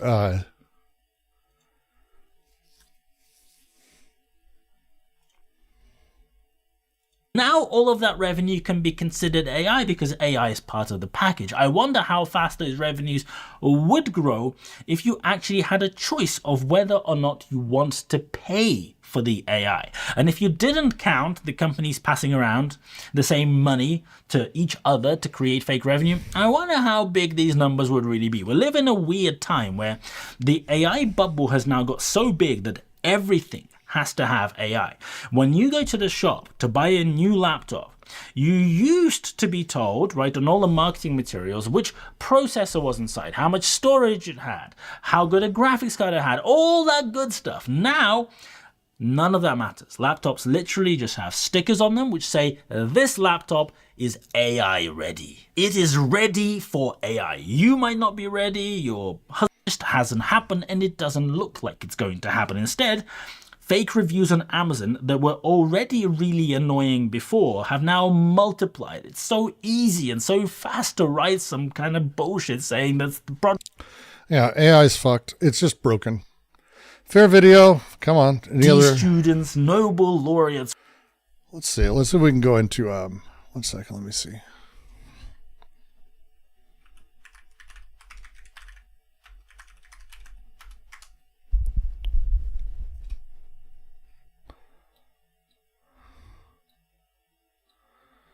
Because Ed Zitron had one of my favorite things. I'm going to go use the restroom real quick.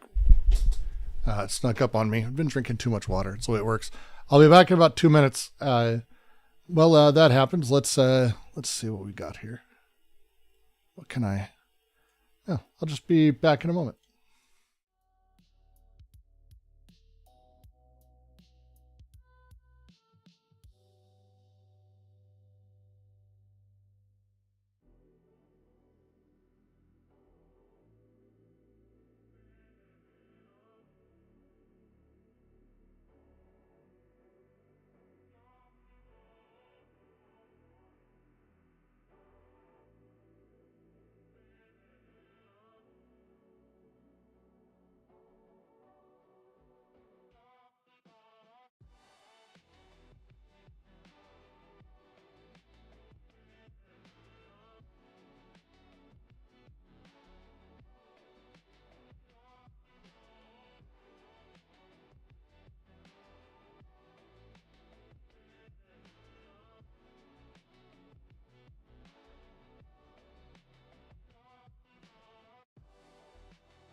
All right.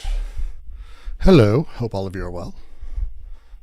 Hope all of you are well. Did that pop back? Looks like it did. All right. It's I was looking for his Ed Zitron piece. I couldn't quite find it. He did an interview I really liked, because one of the things that people are doing a lot is they're comparing AI to the internet bubble. Don't do this. Don't do this. It's a fundamental mistake.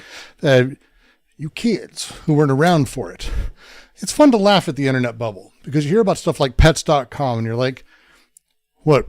People thought you sell pet stuff be worth $1 billion? I don't think it was 500 million, I think. It's like pets.com. You thought it was worth that much? The problem is, yes, and it is. It is worth that much, and it was worth that much. The problem was not that the ideas were fundamentally flawed. They weren't. This is the mistake people make. The problem was we didn't have a understanding of what it really meant to have a company, but a company online clearly is worth more than 500 million. Chewy, which is a pet subscription garbage service, is fundamentally the same thing as what pets.com was. Problem with pets.com is it didn't understand warehousing. It didn't understand infrastructure. It wasn't in the right place globally within capital.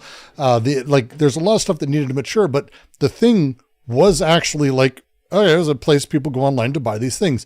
Amazon.com, these were all things. The fundamental problem with the internet bubble was actually not just the internet bubble. It was the financialization around the internet bubble. That's what created the bubble.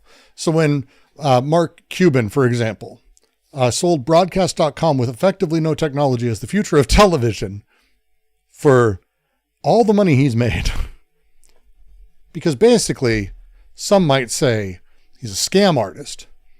That kind of thing is how you get in these situations. And that's with a fundamental business actually being a viable thing underneath it, just with shitheads and scam artists at the top. AI doesn't have that. AI has no use case for profitability. And I say that as someone who kind of likes large language models. And I use them. I use them in coding. I use them to do other things. I use them to organize my notes. I use them to do a bunch of shit. Like, fucking, are you kidding me? Why not? Just use it. It's great. It's not that great. It's not end all be all. It won't replace anyone fundamentally, but it doesn't have a use case. It doesn't have a use case. So the bubble will come. And that opening with that fucking Oracle number, I want to see more about that shit. That was wow.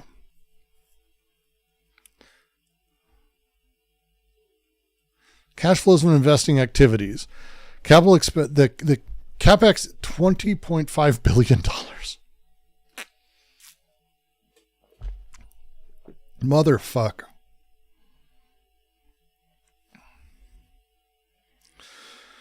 Oh, that hurts.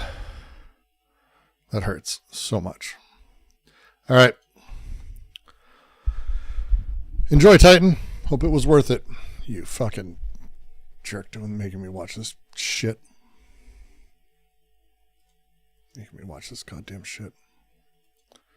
All right. Off we go. Do you really understand dialectical materialism? I'm here to validate your understanding, hopefully, or break your brain, which might also be a good outcome. I feel like a lot of people love to talk big game about being a dialectical materialism understander, like mostly online, obviously, and yet it seems like so few people actually understand it, which is why I had to make this video. I want people to be having dialectical discussions using the dialectical materialist method, but instead they're just making declarations and treating them as absolute truths while claiming they're doing a dialectical materialist analysis, and I just can't. I can't. That's not what dialectical materialism is at all. So what is dialectical materialism?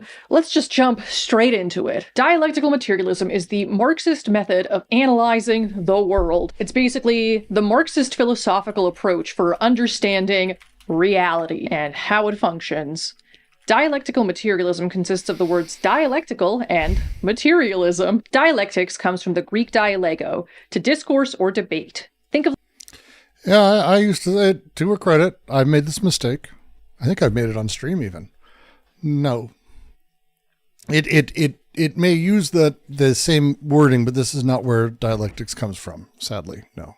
Like a Socratic dialogue where Socrates questions all the premises of his opponent's argument to overcome the contradictions within the argument and reach a higher truth. I actually found Socrates really annoying when I read him in undergrad, but nevertheless, over time, the dialectical method was transformed into a method of understanding. I heard that you really had a good time specifically. That's why they're asking me to watch it. They said I'd love it and that you had loved it a lot.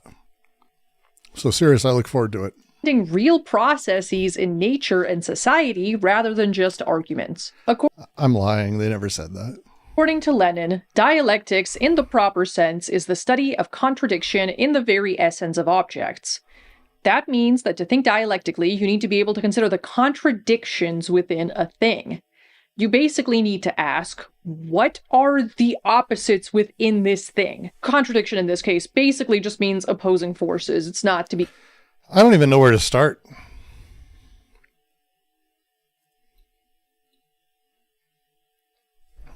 I mean, I hate all of this. The problem is, like, it... Okay. The dialectic is about understanding the forces at play within the structures of things, not within a thing. I would be very, I think you'd have to do something serious to force me to say within a thing, within a structure, within an arrangement. Again, I have my own sort of thing I'm coming into this, but do you want to text how many times she cites Marx? It's less than one. Less than zero. It's less than zero because the pure ideology that is at work here, when we all, I know, I would go to say something terrible. I have, for my friends. Change happens within forces at play within a given milieu. And the dialectic is understanding how that change comes about, because the change comes about as the forces interplay and as some forces work in opposition to others that sort of push transformation. That's my baby's first version of that. Yeah, that's okay. So all this is really tough for me because you start talking about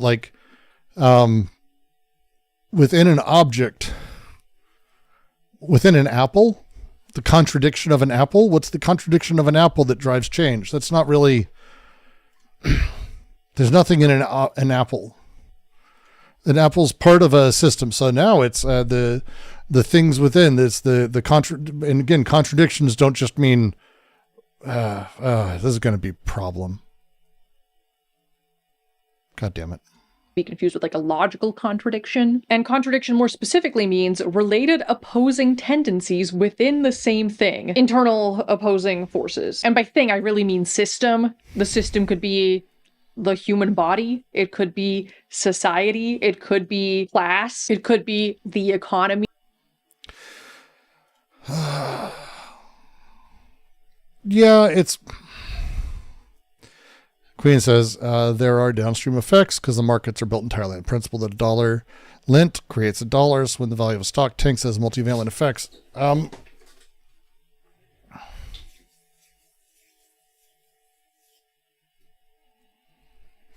It's about change constituted within an apple because the apple is constituted. This is the problem with saying within an object. That's why my point is it's not within an object. That's the challenge is but even saying it's about change and about constitution doesn't do it right, because this presumes, how we learn about labor and how Marx did this is he spent time, just talk about Marxism and the dialectical method as a thing. He spent a lot of time studying how capital worked. He got factory sheets and fucking investment and payback sheets and cap tables and budgets and pay he got all this shit for all these factories and all these larger structures, and he spent years studying them. And like, it wasn't that he went, oh, let me think about capitalism. He like actually went, well, here's how people understand, and here's what it does. Oh, look, here are the forces at play. Like, it takes time to do it. This is not a thing.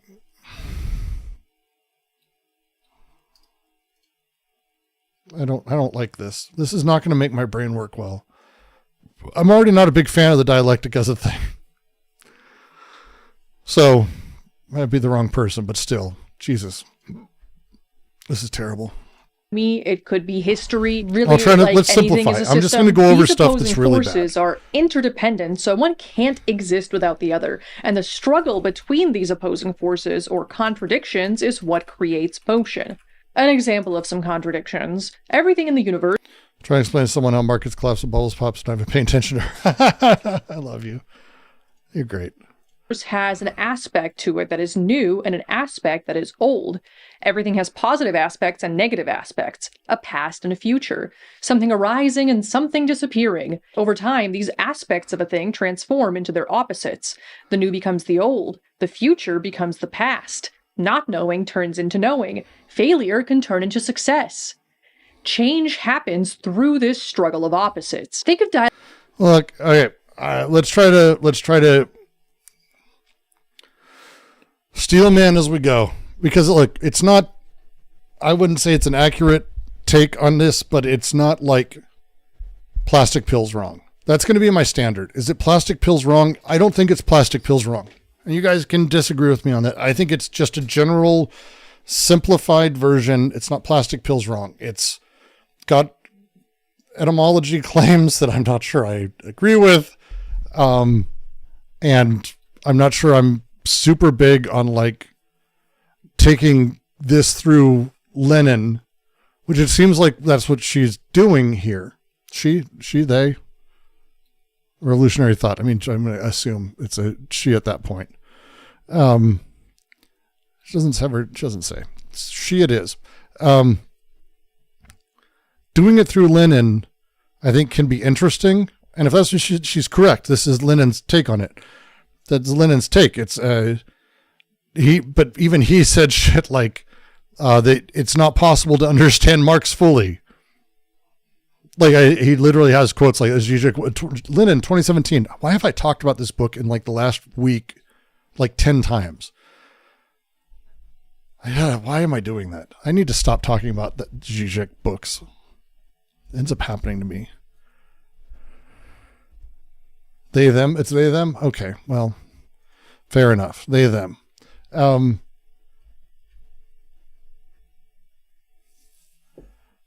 I don't think this is awful. This isn't that level. Sorry. This isn't that awful.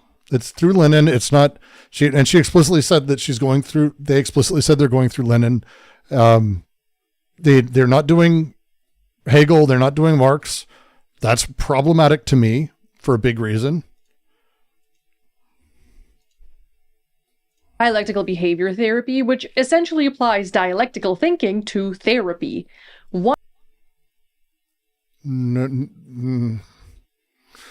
No.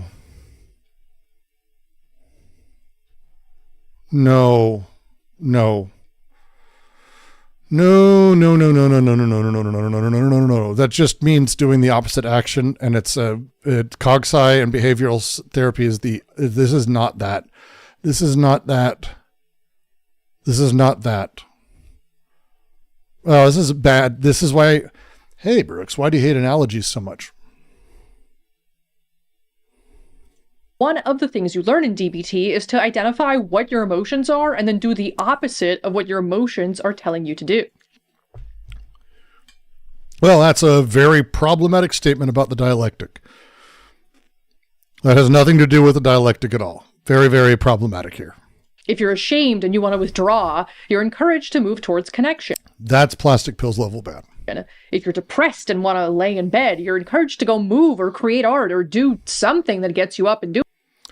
Merry Christmas, Brooke. Sounding super dank today. Well, thank you, Joe. It's lovely to see you, and I hope you had a lovely holiday. doing things.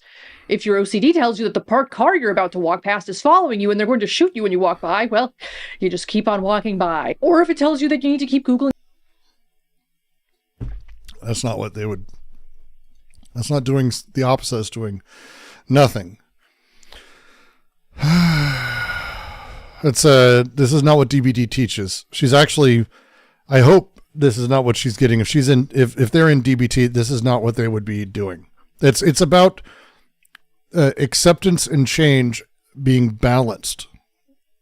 And they call it this because it has to do with like the reference is about synthesizing opposites, about getting your emotional and rational minds in the same place. That's why Cogsci uses it. But they shouldn't be fucking doing that. But this is not. Yeah, this is terrible. The symptoms of this one disease, because what if you secretly have it, but you just haven't learned enough about it, so you don't know enough, so you might secretly have it? You acknowledge that. Am I off? Tell me if I'm off, because my understanding of it is kind of that. But I don't see it as a Marxist thing. Let me know, Four Flames. Again, not my thing, but I thought I had some familiarity. You're having this feeling, and then do literally anything else. This technique involves. I mean, you haven't seen the DV program I've seen. They run them out of treatment centers. Usually it's half group therapy scam. Yeah, sure. Like I'm not saying it's good. Just, I have no idea what this is. It's weird as an example. Involves identifying a contradiction. In this case, it's the action your mental state is telling you to do versus the opposing action that would make you feel better. Performing the opposite action.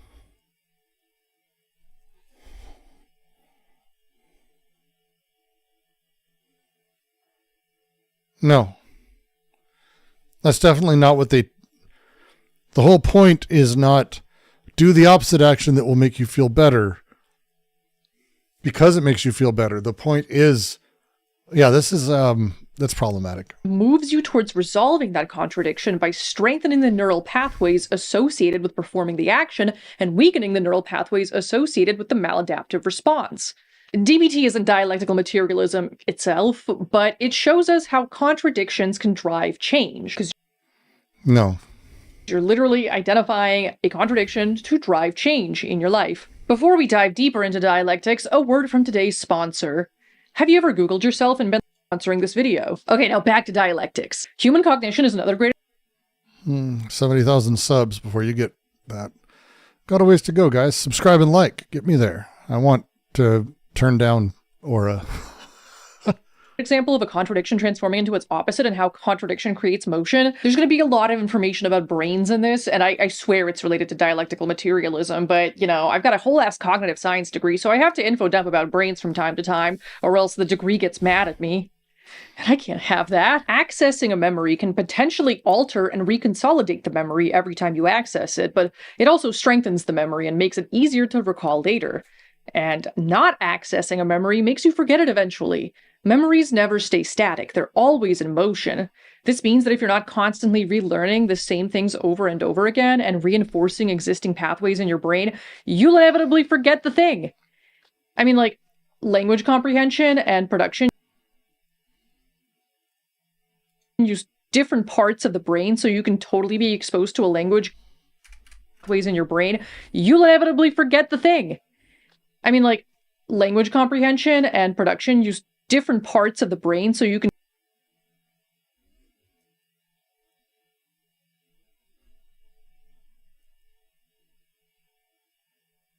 totally be exposed to a language constantly, but still forget how to speak it if you don't actually use it. Don't ask me how I know. I forgot a whole ass language for 20 years. Don't be like me. Knowing can easily transform into its opposite of not knowing if you don't maintain your knowledge. Okay. Knowing and not knowing are not opposites. That this is a fundamental misunderstanding of this.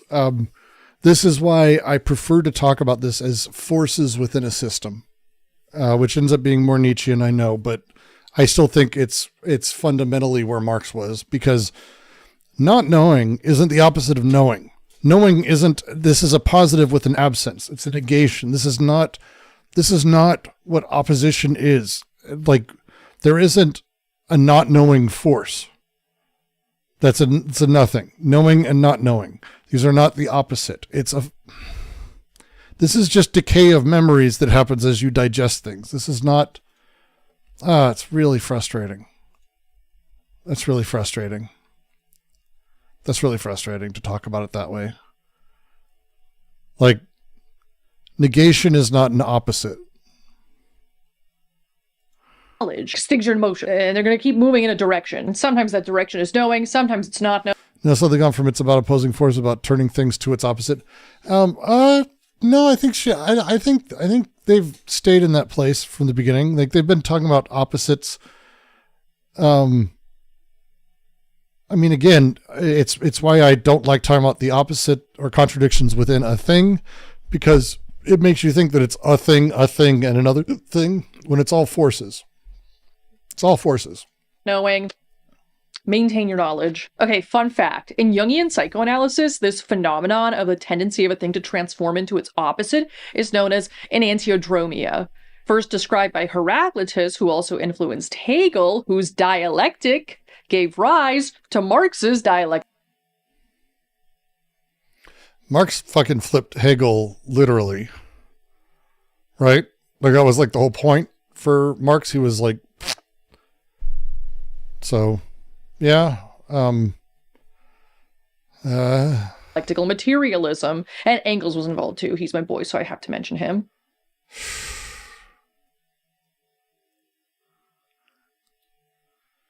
Phew. Phew.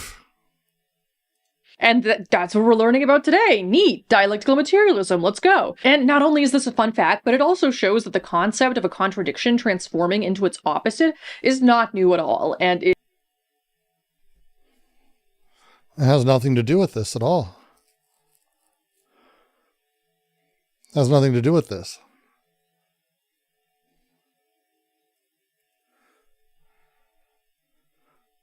Like, things don't transform into their opposite. Let's go back. Let's do Heraclitus. Or Heraclitus. I guess, however she was going to pronounce it. That's fine. Engels was the Hassan Piker of his day. I'm not a big fan of Engels myself. But I don't know how we get to concept turning into opposite.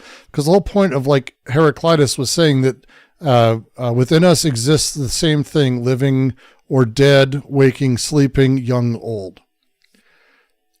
Those are not an opposite turning into its opposite, or a thing turning into its opposite. It's about the tension that exists as things are changed around those elements, and that those elements change around the other elements. That was what Heraclitus wrote about. It's in fragments, by the way. You can go read it yourself. This is what Jung was taking from, specifically when he referenced this. And I don't really care for Jung at all. But he also wasn't talking about the thing's tendency to turns into its opposite. Not in that sense. This is really bad.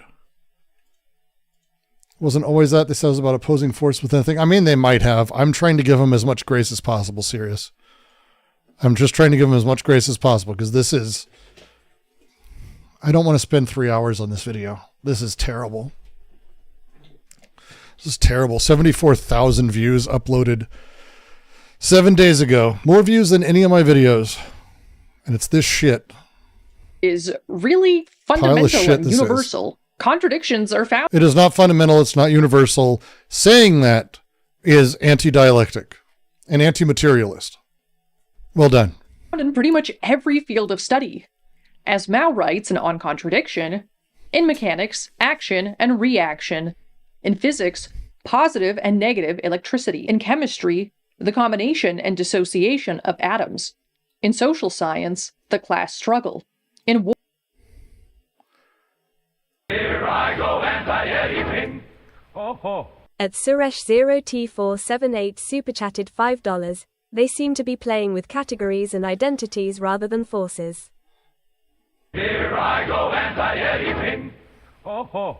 At Mega super chatted $5. Within you are two wolves. One pretends to read Lenin, the other pretends to read Deleuze. Many wolves, many wolves. Love it. And yeah, Suresh, They're literally staying in the space of totalized identities. Like it's identity politics, reactionary, paranoiac, all that shit. But man,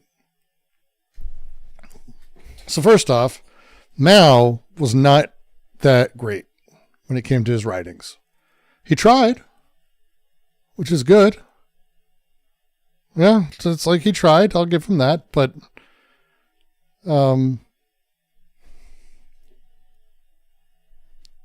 it's a really oversimplified view of Hegel and everything else. And he tried to do his own thing, and it didn't really work because everything he's saying here is incredibly simplistic. I mean, Mao generally was like baby's first anything when it came to like how he wrote, but like action reaction, action and reaction don't happen within a singular system. They're actually separate moments in temporality. Positive and negative electricity is, first off, there's really no such thing as negative electricity. That's a thing this is not how this works. Combination and dissociation of atoms. Good job, Mao. Like, he just oversimplified it to the point of like abrogating any duty he had to explaining this properly. It's terrible. It's terrible. Like, and dissociation. You're not ready for the next citation? You know what? I know what it's going to be. It's going to be fucking Stalin, who had his own dialectics. Stalin's dialectics are actually interesting. I've actually gone over them on stream. If I'm right, dialectical and historical materialism is the text, by the way. This could be interesting. She'll probably find a way to get it wrong, but it's better than Mao. Of atoms.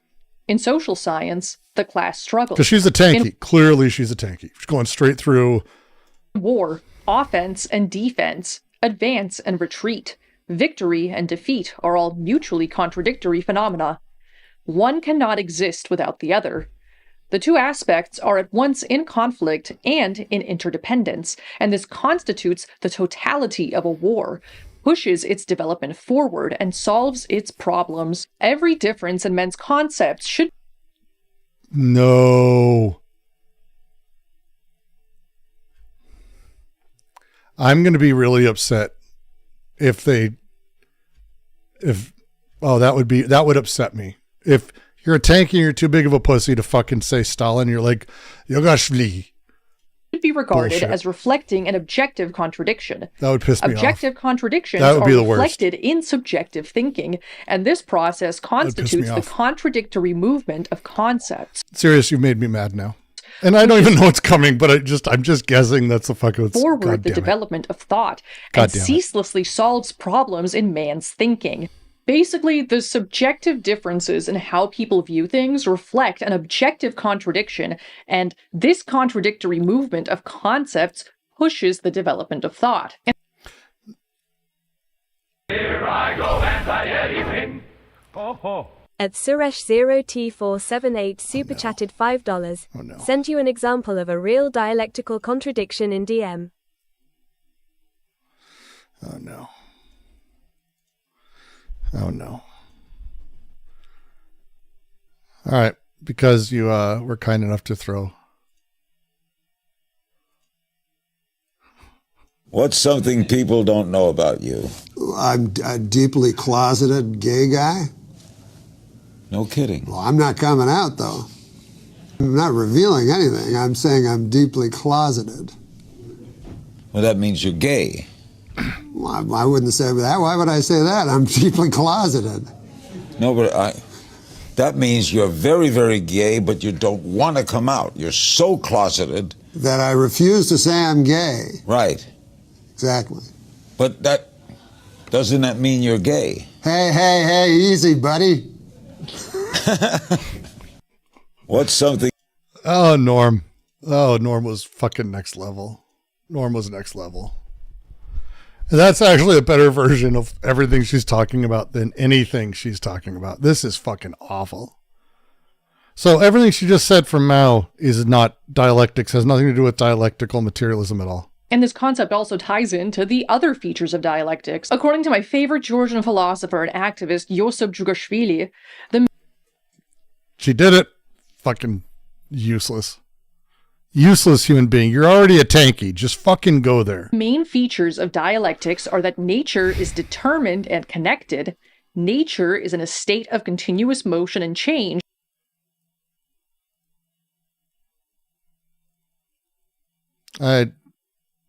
Determined and connected? I don't think that's right. What's wrong with tankies? Oh, they think the Soviet Union was communist and that China was communist. And it's mostly just they're playing for a better capitalist team or a different capitalist team. And they tend to be very okay with the death of millions of people. Small quantitative changes lead to large qualitative changes, and contradictions are... Okay. Nature is determined and connected doesn't sound right. That doesn't sound right to me. I don't know if I care. Determined is a fascinating way to put it. Connected and interdependent is my understanding of the first feature. Nature is in constant motion and change. That reads close. Quantitative changes. Yeah, development moves from quantitative to qualitative. Yeah. Contradictions are inherent in nature.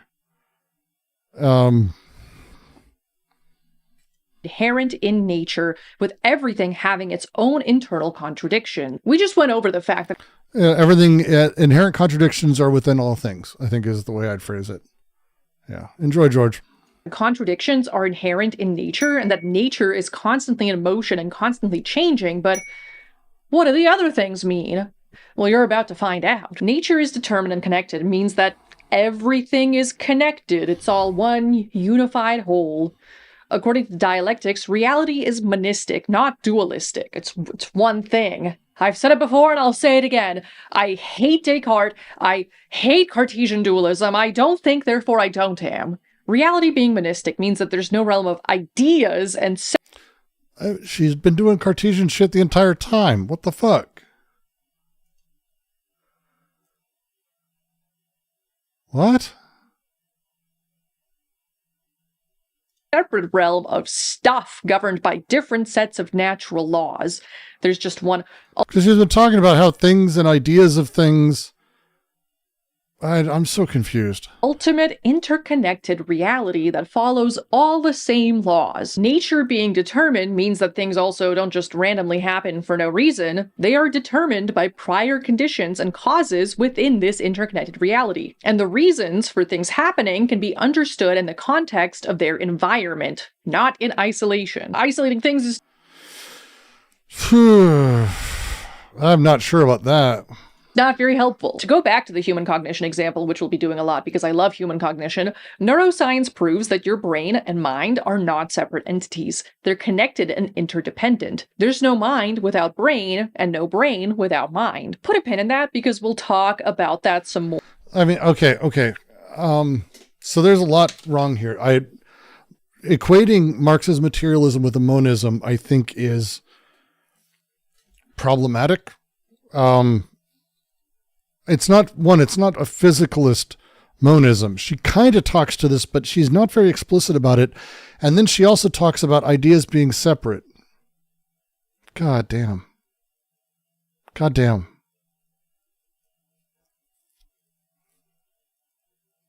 like, I'm so confused. It doesn't work the way she's talked about it. It's just not very good. Or once we get to the materialism part of dialectical materialism. A great example of how quantitative change leads to qualitative changes is the seasons. During fall, leaves start falling. The quantity of leaves on the tree decreases as the quantity of leaves on the ground increases. Eventually, some trees go from being green and leafy to having no leaves at all, which is a qualitative change. No, that's literally quantitative. They went from having many leaves to having no leaves. That is saying a quantity and how the quantity of leaves has changed. 0 is a quantity. That's not a quantitative to qualitative change. Okay?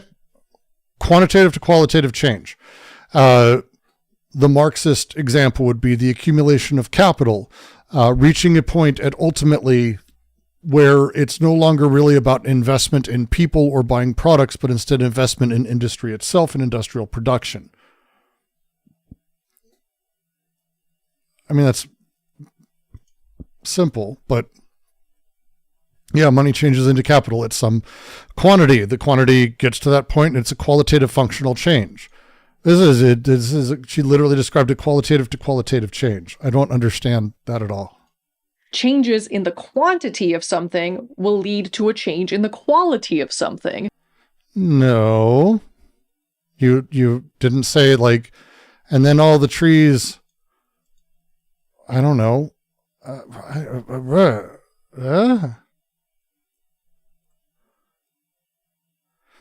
Maybe you, let me try. Okay.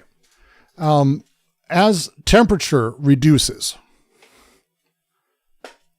and shrinks, which is a quantitative change, at some point that quantitative change leads to depressive syndrome. I don't know. It's not easy to do. It's difficult to measure this out, but it's not. Another example. Yeah, man, this is literally just fucking the first book of Capital, the easiest one. This isn't even like in the end of the third book or some weird afterwards. Example is the phase shifts of water. When you heat it. She described them as a pairing beer after. I don't think, for example, it's wrong. It's just, no, it's wrong. It's definitely, they went to having, she said, no leaves. They appear bare. That's not a qualitative thing. The qualitative is not having no leaves. It's a quantitative thing. And separation of qualitative and quantitative is dualism, depending. I may have a couple of thinkers who actually go by that and ingest it much deeper into the unconscious, but yeah. It changes degree by degree, quantitative changes. Eventually it boils, which is a qualitative change, and then once it becomes even hotter, it becomes steam. This concept of small quantitative... That's a much better example. Changes leading to large qualitative changes basically applies to everything. Like, when you're a baby, you start off learning just a few words. Little by little, as you learn more words, observe how other people talk, and pick up on different grammatical structures, you go from not being able to talk to being able to talk. Small quantitative changes, another good example, is learning a small quantity of words at a time, leads to a large qualitative. We're bringing in Gestalt psychology. Well, yeah, but you'd have to do that argument. Like, that's the thing. And again, these are better examples. I'll give it a pass. Of change, going from not knowing how to talk to knowing how to speak a language. You can also frame this language learning process as resolving the contradiction of not knowing language, but wanting to know language by transforming the not knowing into its opposite of knowing. So as you can see, dialectics describes how things move. It is the logic of change and motion via... That's not awful. ...contradiction and the struggle of opposites. The materialism part of dialectical materialism... I did not go back in the video. ...describes what exactly is changing. What is the substance of this reality? What's everything made out of? It's primordial goop. I'm just kidding, it's matter. Materialism basically means that the world that we exist in is real and material. There it is. No. No. No. No. No. No. No. I'm on a couch. There is an objective material reality with knowable laws. We just don't know all of them yet, and maybe we never will. I don't know. And consciousness... Is there a reason why people are dogmatically hostile to Descartes? He has built into him a bifurcation of I think, therefore I am, as a mind-body dualism that is core to his philosophy.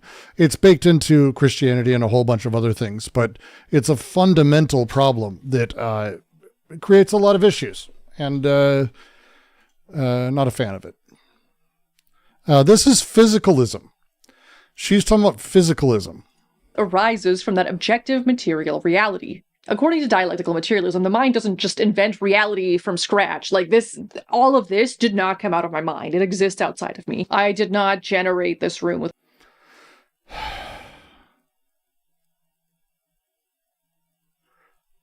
my brain. There is, in fact, a real reality outside of you, and your literal meat suit with all its sense organs actively processes that reality and reflects it back to you. You basically perceive this reality through your material meat suit. Consciousness is basic. Did you ever look at her video on being revolutionary performance? I don't think I can stomach a second video from her.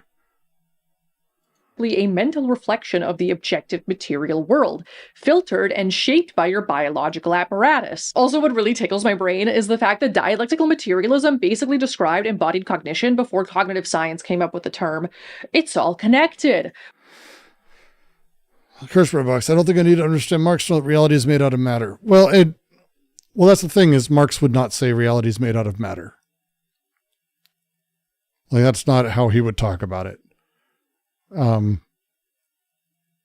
Marx had a very different, again, whatever she's doing here has nothing to do with Marx.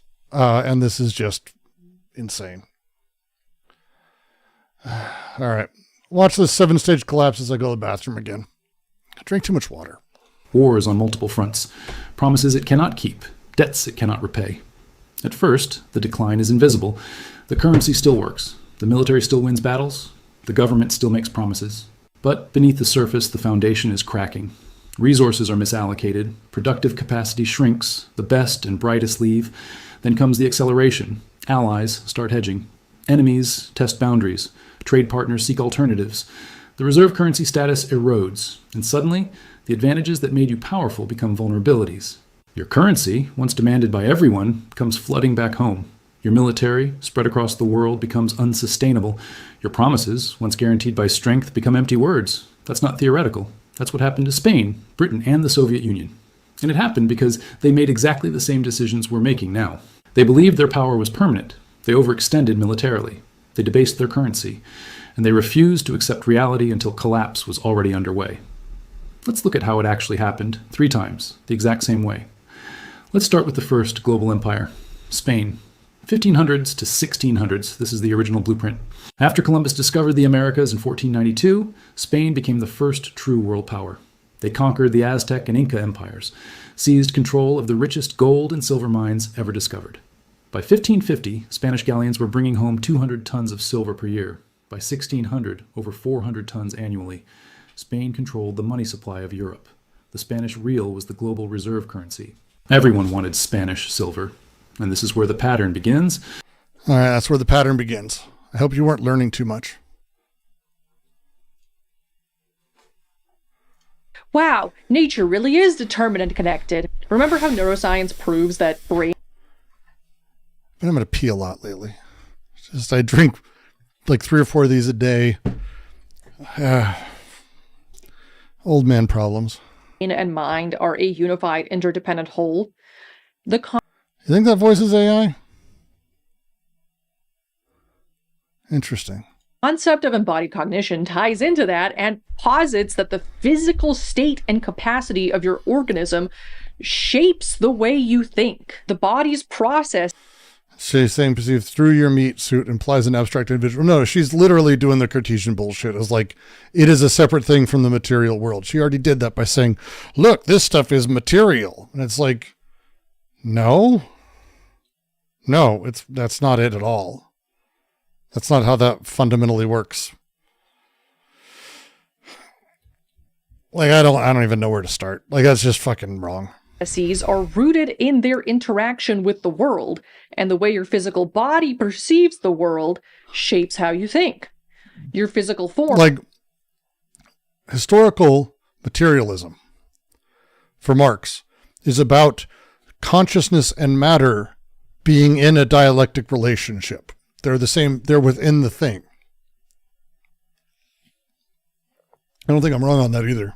That's like hard Marxism, dogmatic shit. But that's not a dualism. That's not separating to us that they're in that relationship.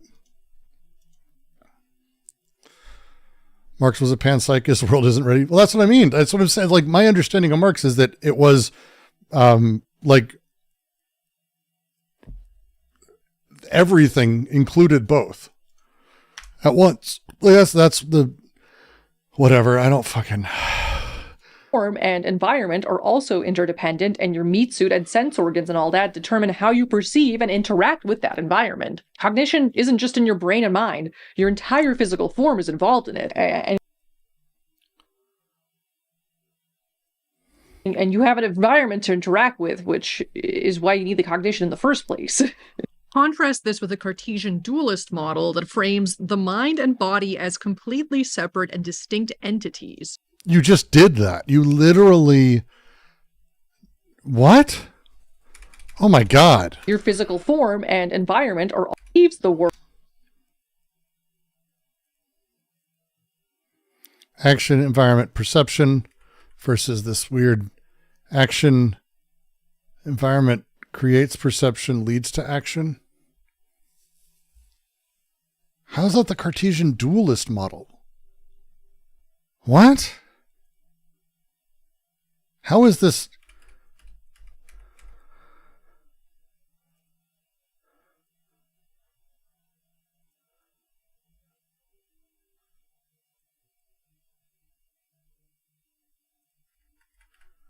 Sells my elbow thinks she's cute, won't show up about it. Yeah, I like her makeup. She does a very good job with the yellow. The yellow's cool as shit. Human body. Not on purpose. I don't think embodied cognition was created by Marxists, but the fact that embodied cognition independently arrives at the same conclusion as dialectical materialism shows us that the principles of dialectical materialism are very fundamental and universal and can literally be found in any field of study. Plus, it's a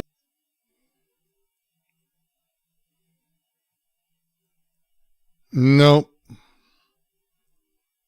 great example of So if you do this, if you end up in a point where you're like, hey, I've got a favorite philosopher. Oh my God, look, I understand his theory. It's just like all these other theories that these people have. And then you also notice that no one else is saying that. Stop.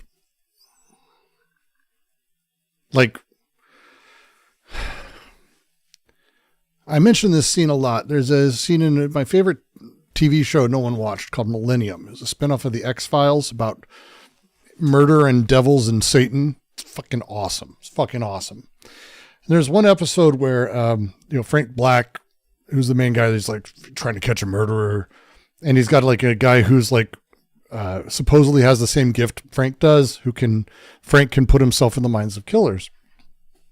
And the guy who's training under him goes, I can't help it. When I go in his head, and Frank goes, stop it. You're not going in his head. You're putting him in yours. That line, phenomenal. Because that's what most people do with things, is they put anything they're reading, in their own head. Where can I find this show? Millennium? Oh my.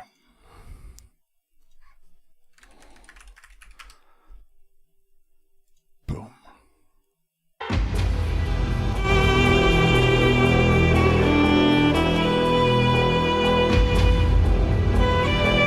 It's basically Chris Carter, who created X-Files, got a blank check and they're like, we want a second show. And it's awesome.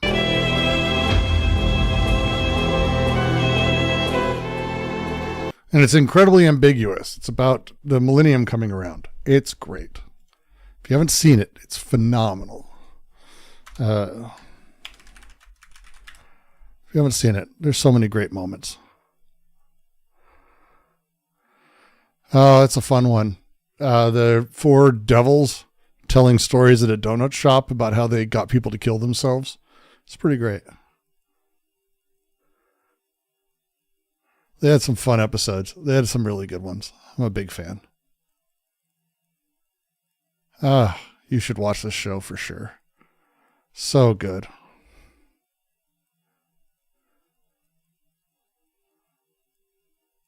Ugh, fuck all that. Millennium. So good. I cannot recommend it enough. It is a product of its time. It has some, the editing is a little cheap, but it's so good. So good. So good. It is torrent sites. And if you can't find it on one, jump in the QC. I may be able to find a way to source a copy.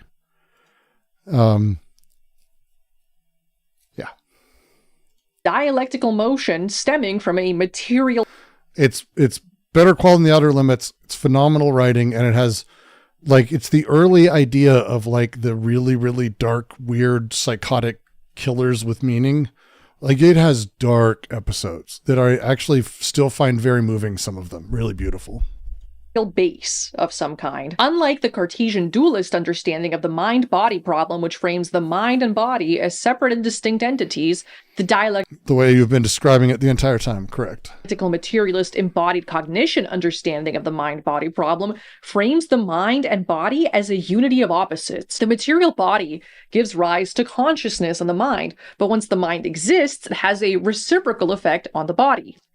Body exists, body gives rise to consciousness. Consciousness shapes body. Body shapes... You're still separating them. It's not... Consciousness. It's a loop that starts with the existence of the material. Consciousness arising from the material body. So it's an effect of the material, but it's not material then. Is that what you're saying? That's literally what you just said. That's literally what you just said. Body is the materialism part.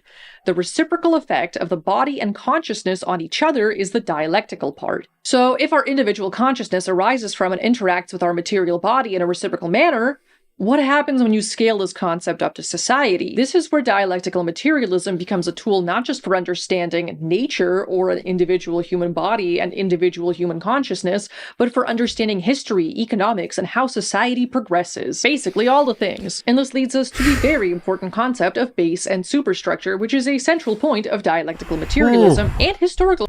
Oh no, this is not going to go great. Materialism, which is just dialectical materialism applied to history. The economic base, also called the mode of production, is the material foundation of society. It consists of the forces of production, how we produce the stuff we need to live, including the tools and the technology we use, and the relations of production, the social relations that producing stuff creates. Basically who owns the means of production, who works for whom, what class divisions that creates, that sort of thing. In dialectical materialism, the economic base gives rise to the ideological superstructure. This would be things like the state, laws, politics, religion, philosophy, art. The superstructure is basically our collective consciousness. And just like how the body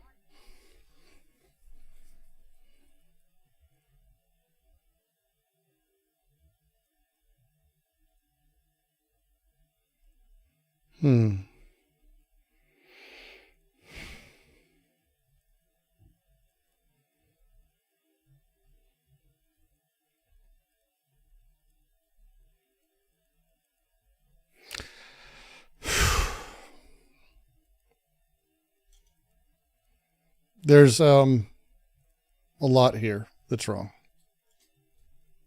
But it's actually not definitive enough to be able to really talk about it meaningfully, I don't think. I mean, you could. I'd have to go point by point, and I have a feeling, I know Sirius probably did that. I can't imagine Sirius fucking have a stroke watching this. Jesus Christ. Your physical meat suit gives Sirius is having a stroke in chat already. rise to the mind and to consciousness and embodied cognition. Similarly, base gives rise to superstructure. To talk about this as a causative linear thing is really fascinating, actually. Really fundamentally misunderstanding things, but it's it's fascinating in its own way. Sure. Base gives rise to superstructure. Superstructure shapes base. Base shapes superstructure. They have a reciprocal effect on each other. There are also internal contradictions within the base and within the superstructure, because there's internal contradictions within any system. The base, for example, can have stagnant relations of production, but advancing forces of production. So like technological advancement, but the mode of production is not changing to keep up with the technological advancement. Eventually, the forces of production can get to a point where they become incompatible with the economic base, leading to intensified class struggle and possibly even a revolution. Contradictions like these, the contradiction between the forces of production and relations of production, the contradiction between the ruling class and the working class, the contradiction between base and superstructure, and so on, drive historic change. And that's... Oof. My hot take is base superstructure only makes sense under capitalism and can't be made transhistorical. Ideology is a material effect of capitalism.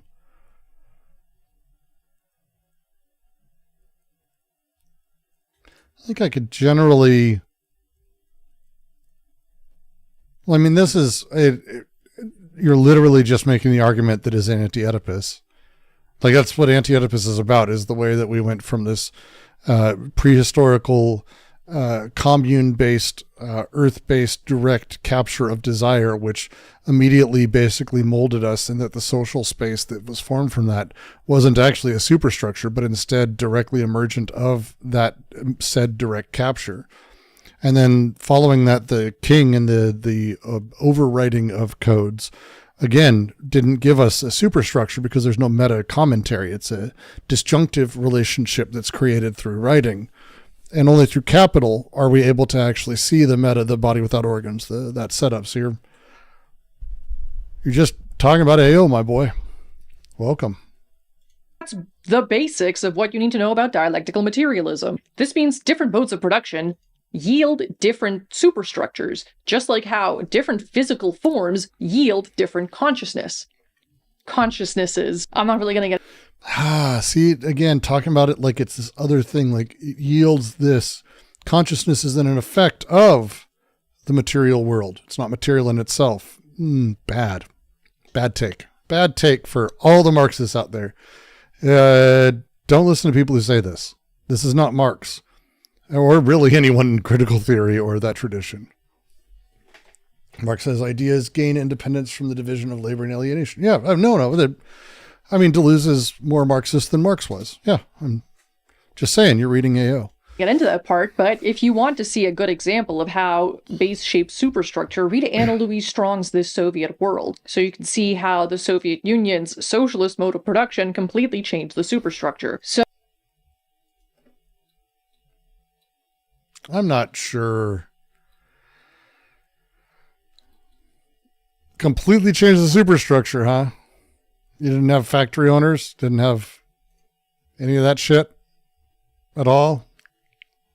Didn't have any of those things? So now that you know the basics of dialectical materialism, I think it's really important to talk about what not to do. And what's not dialectical materialism. It's extremely important to not fall into mechanical materialism. Yeah, they didn't have wage labor. It was such a good time over there in the Soviet Union. They had a good time. Chris Breadbox, I'm not an amazing Marx understander, but I feel like what she's saying makes no sense on his face. You have a good sense of things. I would recommend reading Marx. The latest translation of Das Kapital, Capital Volume 1, hit phenomenally conversationally done, really, really smart, and it's worth reading. Older Marx translations are a bear just to get through. The new translation is excellent. We may have a reading group coming up for it actually at some point. We were debating such a thing, but I highly recommend it. It's very good. It's very good. Like a lot of people do mechanical materialism. Well, good job just buying that then. When they think they're doing dialectical materialism. You're welcome for the recommendation. And I really want people to stop doing that.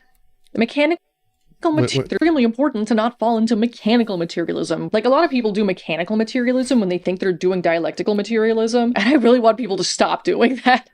Mechanical materialism views everything as being shaped solely by material aspects and sees matter as something that's passive and shaped by external forces rather than something active and shaped by its internal contradictions.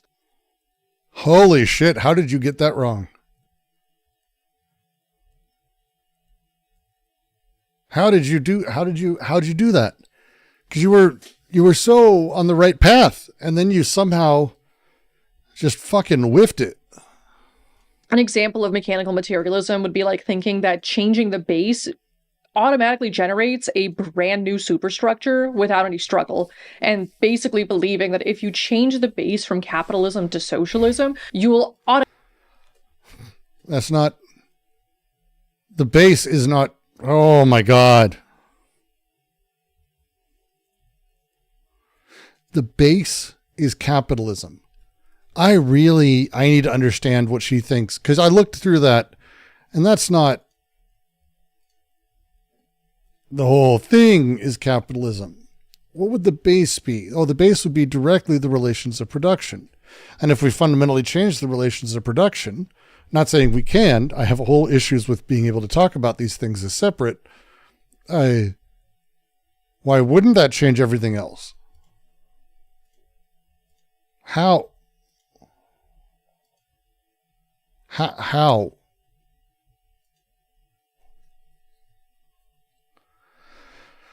How? automatically end all forms of prejudice and all forms of bigotry and all that. But that doesn't actually happen. We know that. That's also not dialectical. When you change the economic base, you don't magically change everyone's consciousness, because those people were born under a completely different mode of production. You still got to solve everyone's brainworms, dude. When you change the economic base, you don't magically change everyone's consciousness. Big if true, but no, you still have to struggle to change the people and their consciousness. And that's like a known fact. That's like... That's what it says. Soviet Union's socialist mode of production caused it all to change. Yeah,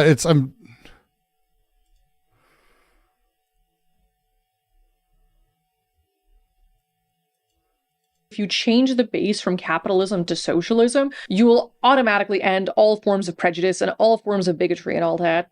Different consciousnesses. I'm not really going to get into that part, but if you want to see a good example of how base-shaped superstructure, read Anna Louise Strong's This Soviet World, so you can see how the Soviet Union's socialist mode of production completely changed the superstructure. We know that. That's also not dialectical. When you change the economic base, you don't magically change everyone's consciousness, because those people...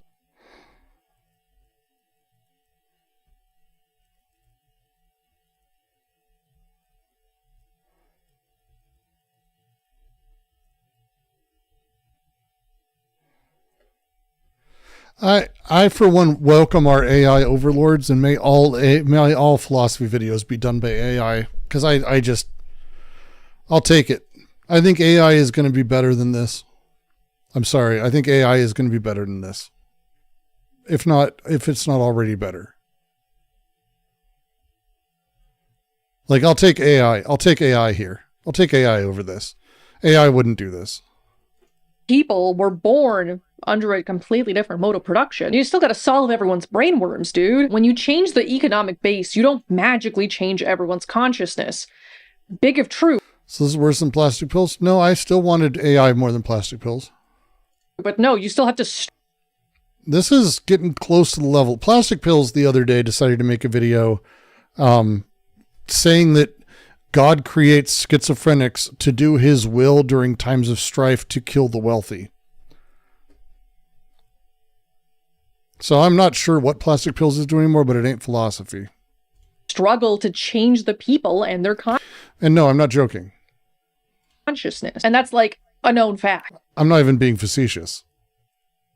That's like, we have examples. It's literally that video Of this. I literally have a whole video about how this applies to the Soviet Union and Soviet women. Also, while consciousness cannot exist without matter, the material aspect is not always the principal aspect within a given contradiction. This does not mean that ideas magically create reality, but that ideas are a part of material reality and can thus influence material reality. Remember, there's no mind without brain and no brain without mind. Ideas in the brain are material. They exist as processes in the brain and as material practices in the world, like in books, art. It's not great, but this is the right path. It's the right path. I know people, I may have been one, who finally began to understand that material processes in the world were thoughts and that this leads in good direction. This is better than it could. This is a better statement than it could have been. Better statement than it could have been. Speeches, rituals, practice. Ideas can have a material impact. To deny that is to do mechanical materialism. Don't do that. For example, as Lenin said, without revolutionary theory, there can be no revolutionary. What does this person cite? Lenin, Stalin, Mao. I don't think she's referenced Marx. I think she referenced Engels. It's better, but it belies the entire rest of the video where they just do dualism. Oh, no. Rest of the video, it's only got 5 minutes left, 3 minutes left. Movement. Although practice is generally principle, in the case that there is no theory to inform a revolutionary movement, theory becomes principle over practice. Plus, as Mao says in On Contradiction, when the superstructure, politics, culture, etc., obstructs the development of the economic base, political and cultural changes become principal and decisive. In the previous parts of the video, she goes in and out, they go in and out of dualism. It could be much worse. It's not good. It's not an 80,000 fucking view thing. I wish her well on her journey, but there are people who are learning from this. Like, this is, without bottoms, there can be no tops. Mao, probably. I don't think, therefore I am. This is literally, so you're saying we should stand Hegel on his head. This is the first time dialects has finally made sense to me. Well, you're fucked. Enjoy yourself. We love to see Steve Jobs fit. Always referring to Stalin as Joseph is hilarious. Ha ha ha. Dialectical material Gorel. This is generally so important for Marxists to understand. We're fucked. I want AI to take it over. I don't actually hear them as perform dualism at any point. Well, so it's not explicit. And that's the thing is like, and maybe why I'm being more forgiving on it than Sirius is. Sirius is not wrong in that they are doing dualism and they speak about mind, ideas, brain, thoughts, you, meat sack, body, external to you. That dualism is bleeding into the way that they're using every single fucking language and every fucking sentence and word. Are they explicitly stating dualistic things? Minorly. It's not as bad as it could be. And maybe I watched too many really, really fucking horrifying videos. It's way worse than it should be for someone who's got 75,000 views. They've got more views than subs at this point because this thing went viral, which upsets me. That's the thing. But they for sure are talking about the two as being separate throughout. Are we going against materialism when we say this? No. The reason is that while it's harder to do these videos. No, you're making the point. I hear that as using categories pragmatically. I do it too, and I'm far from Cartesian dualist. I talk very similarly and often. Sure, you probably shouldn't, but I get it. It's an expediency and an efficiency thing. The problem is that doing this literally breeds that thought in other people. This is the thing, is you're mimetically repeating this stuff, and the structure of how you speak rebuilds. It's difficult to do videos where you don't do this. Trust me, I know. It takes a lot of effort, and you'll fall into it on occasion, and it's tough not to. I get it. But if you're doing a video on this, you can't make the mistake throughout. Like, you just can't do it throughout. You have to spend the time up front to go, dualism is this. We're not doing that. It's not a monism. That's also not it. It's, yeah.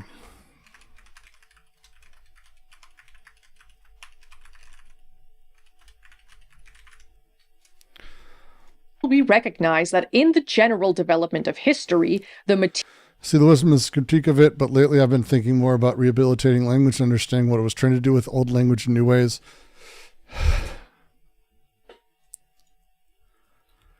Yeah, but so here's the problem. She says stuff like that the body exists, the body gives rise to consciousness. Consciousness shapes the body. But that's literal Cartesianism. Body and consciousness as two distinct things that influence each other and interact.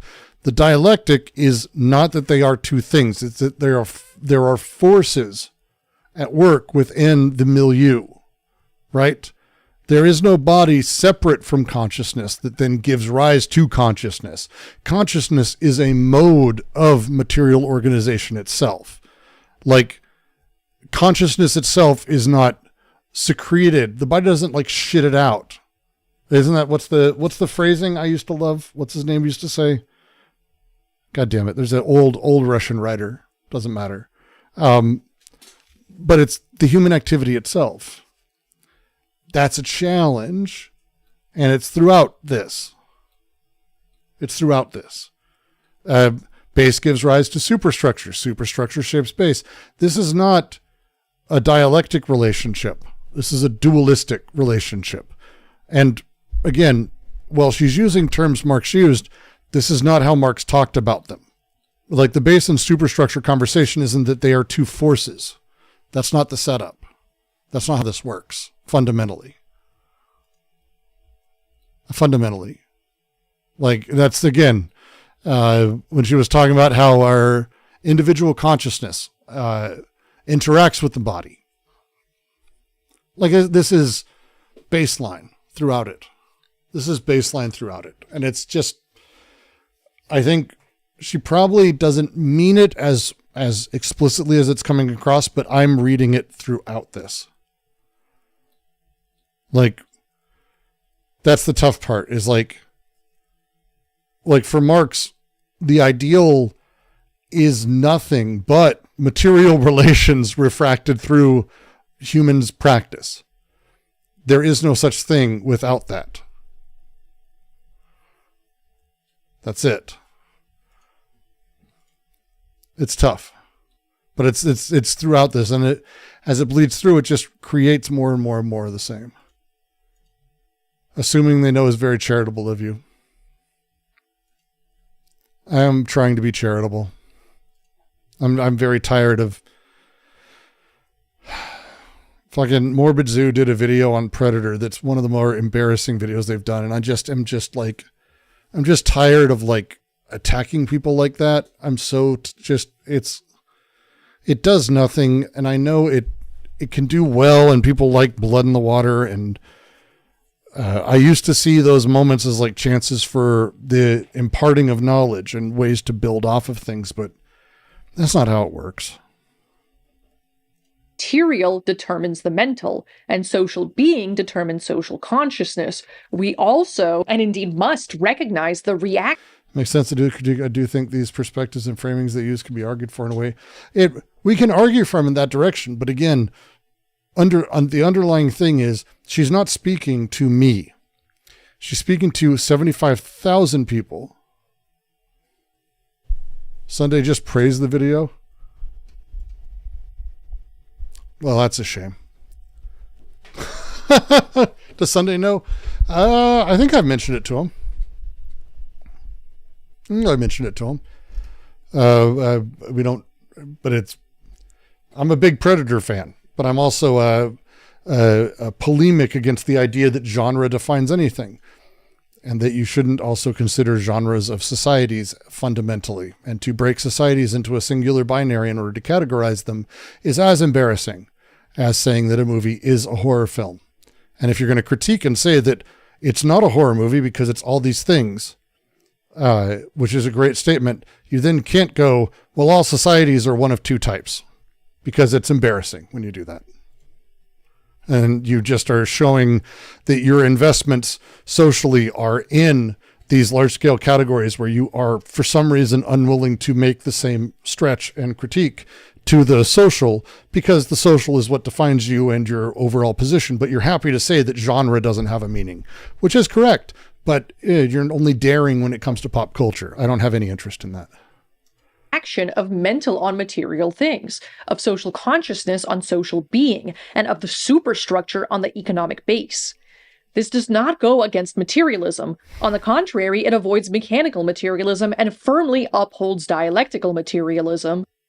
Consciousness arises from material conditions, but once it exists, it becomes... There you go. I mean, again, this is the dualism bullshit all over again. It's the same thing, and she's just restating it stronger and stronger. Becomes a material force itself. This is why revolutionary theory is so important. It's also why declaring that the material was Sunday is more maintaining a good relationship. I think he likes Morbid Zoo. I think he likes it. And I don't think he has the same. He may not have the same critiques I do. And Sunday and I don't agree on everything. That's fine. You respect pedantry as a useful mode of engagement. It's not pedantry. Here's the thing. There's a reason that this matters, is because fundamentally Marx went way out of his way to literally say, shut the fuck up when it comes to this. Like, the idea that there's a material base that causes an idealized superstructure is flatly not Marx in any capacity in any of the three books at all. There is one large-scale social formation, a social milieu at large, that can be analyzed from different aspects. There isn't a superstructure and a base. That's not how it works. There is a structure, and we can break it apart, and we can talk about it abstractly, but these are forces playing. This is the problem. It doesn't work when you talk about it this way, because she's fundamentally fucking up what non-dualistic dialectical materialism is entirely. And it just doesn't work. It's not Marx. It's not any of the workers after. It's not any of the fucking dogmatic people. This isn't even tanky shit. This is idealism and Descartes fundamentally in there. Can it not be both? No, it can't. That's the whole point of what materialism is. That's the whole point of materialism. Only negation of the both is true but problematic? No, because that's the problem. Is you're talking about, well, there's a lot of problems there, but if you're presuming it's building out of anything where it's like, oh, it's the opposite of this, you're talking about negation as being central. For Marx, these things are generative. For Marx, they're building up. For Marx, you have the material conditions and all of it comes at once. There isn't a part of a thing, or you can do I can have a little dualism as a treat. No, it's fundamental to Marx that you not do that. Like it's fundamental. These are not two things. None of these things are two things. There are none of these binaries. They're aspects of a social totality. We distinguish when we go through and we analyze it, which is fine. But to add reality to them, to give them material this or affect this or idealize this, you're fundamentally doing the thing that Marx is like, please fucking don't do this to me. And that's the challenge. That's the challenge. Like, again, this is Spinoza fucking 500 years ago. That's all this is. Like, this is Spinoza. This is Marx. These are all these, there's a bunch of guys in between, which we could talk about, but this is like the jam. And there's a bunch of writers since then. But the transcript fundamentally is doing anti-Marx work. So, and we can talk about like, hey, the way to take the Nietzschean example, there are no ultimate truth boundaries, but investigating dualism as conventional truth is useful. That's not what's happening here either. Not incompatible with understanding codependent arising. That would be the problem, is presuming it's codependent. That's the codependent presumes the two. They're not. The base and the superstructure are abstractions to analyze these things. That is fundamentally no. Sarah says the duality exists only in the same way that value exists for Marx. Ideas become emancipated from material as a consequence of alienation through the division of labor. Kintsugi this, or the piece is too fucked up. It's not complex enough for Kintsugi. It's just a fundamental misunderstanding of Marx, because what they've done is they basically just went, hey, I grew up in an American school and I have an understanding of things from a dualistic Cartesian perspective, because that's the dominant mode of operation here. And I just don't fundamentally question those assertions or understand what would separate that. And it's like, a lot of people do it, but it's not that interesting. Gravity on, sorry for be late. Could you please explain a bit of that thing you said about the truth has no boundaries? I mean,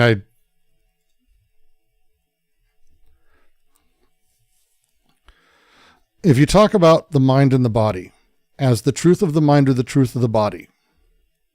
What the body is, its essence, versus the body, what its essence is. And you have those two things, and they have a boundary between them. That separation you're doing has boundaries. There is no boundaries. The monism, the Spinozist God, the one all, the chaosmosis, the blah, blah, blah, blah, blah, the millions of words we could give it, that is there, that is everything, includes the way that everything is sort of interfacing. Denying separation exists implies dualism is not commenting on meaningful relationship between processes. I don't think critiquing perspective invalidates all its observations.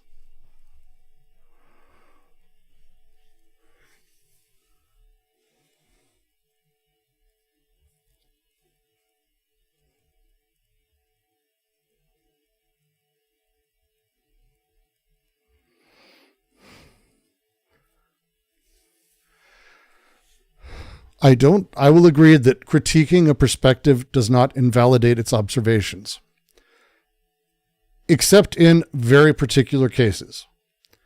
When you are literally making a video describing a perspective that does not have dualism, then it invalidates all the observations you have on it. That is very specific. If someone says, oh, there's a base and superstructure. Oh yeah, let's talk about how those interact. It's not invalidating that perspective on those things. I would never say that. There's playing things against each other is interesting. Having that abstraction is interesting. It's literally a video about dialectical materialism. You can't have a dualist perspective for that. It is a perspective of non-dual thinking. Like that's the thing. If you're serious about sharing with everyone this idea of a materialism that has a monist centrality, that there is one unified reality governed by all the same fundamental principles, which she outlined directly, then absolutely you can't come out with a dualistic version of that. You are fundamentally doing people a disservice. Dualism is worth dialectically engaging with, not disagreeing, unless you're literally making a video about dialectical materialism. In that case, no, dualism is not worth engaging. It's perversion. It's perversion. It's perversion at that point. Because it's, hey, is there a perspective that doesn't have dualism? Yes. Let me explain it to you in a dualist way. Doesn't work. Doesn't work. Anything that you're discussing otherwise, hey, let's talk about jazz music. Well, I have a dualist perspective. Okay, well, there's a lot of interesting ways to discuss. I don't, so I can discuss too. And I'm not going to, don't invalidate that opinion. But this is not about some other thing. This is about the actual thing that is saying dualism's bullshit. Reading it dualistically is actually damaging.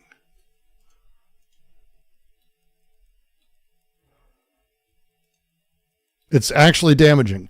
And if you're not going to do the work, again, to go in and talk about these separate ontological realms or these modes of existence that can play into things, which is what these things are. These are not two things. These aren't a dualist, the mind and body thing. These are modes of material existence.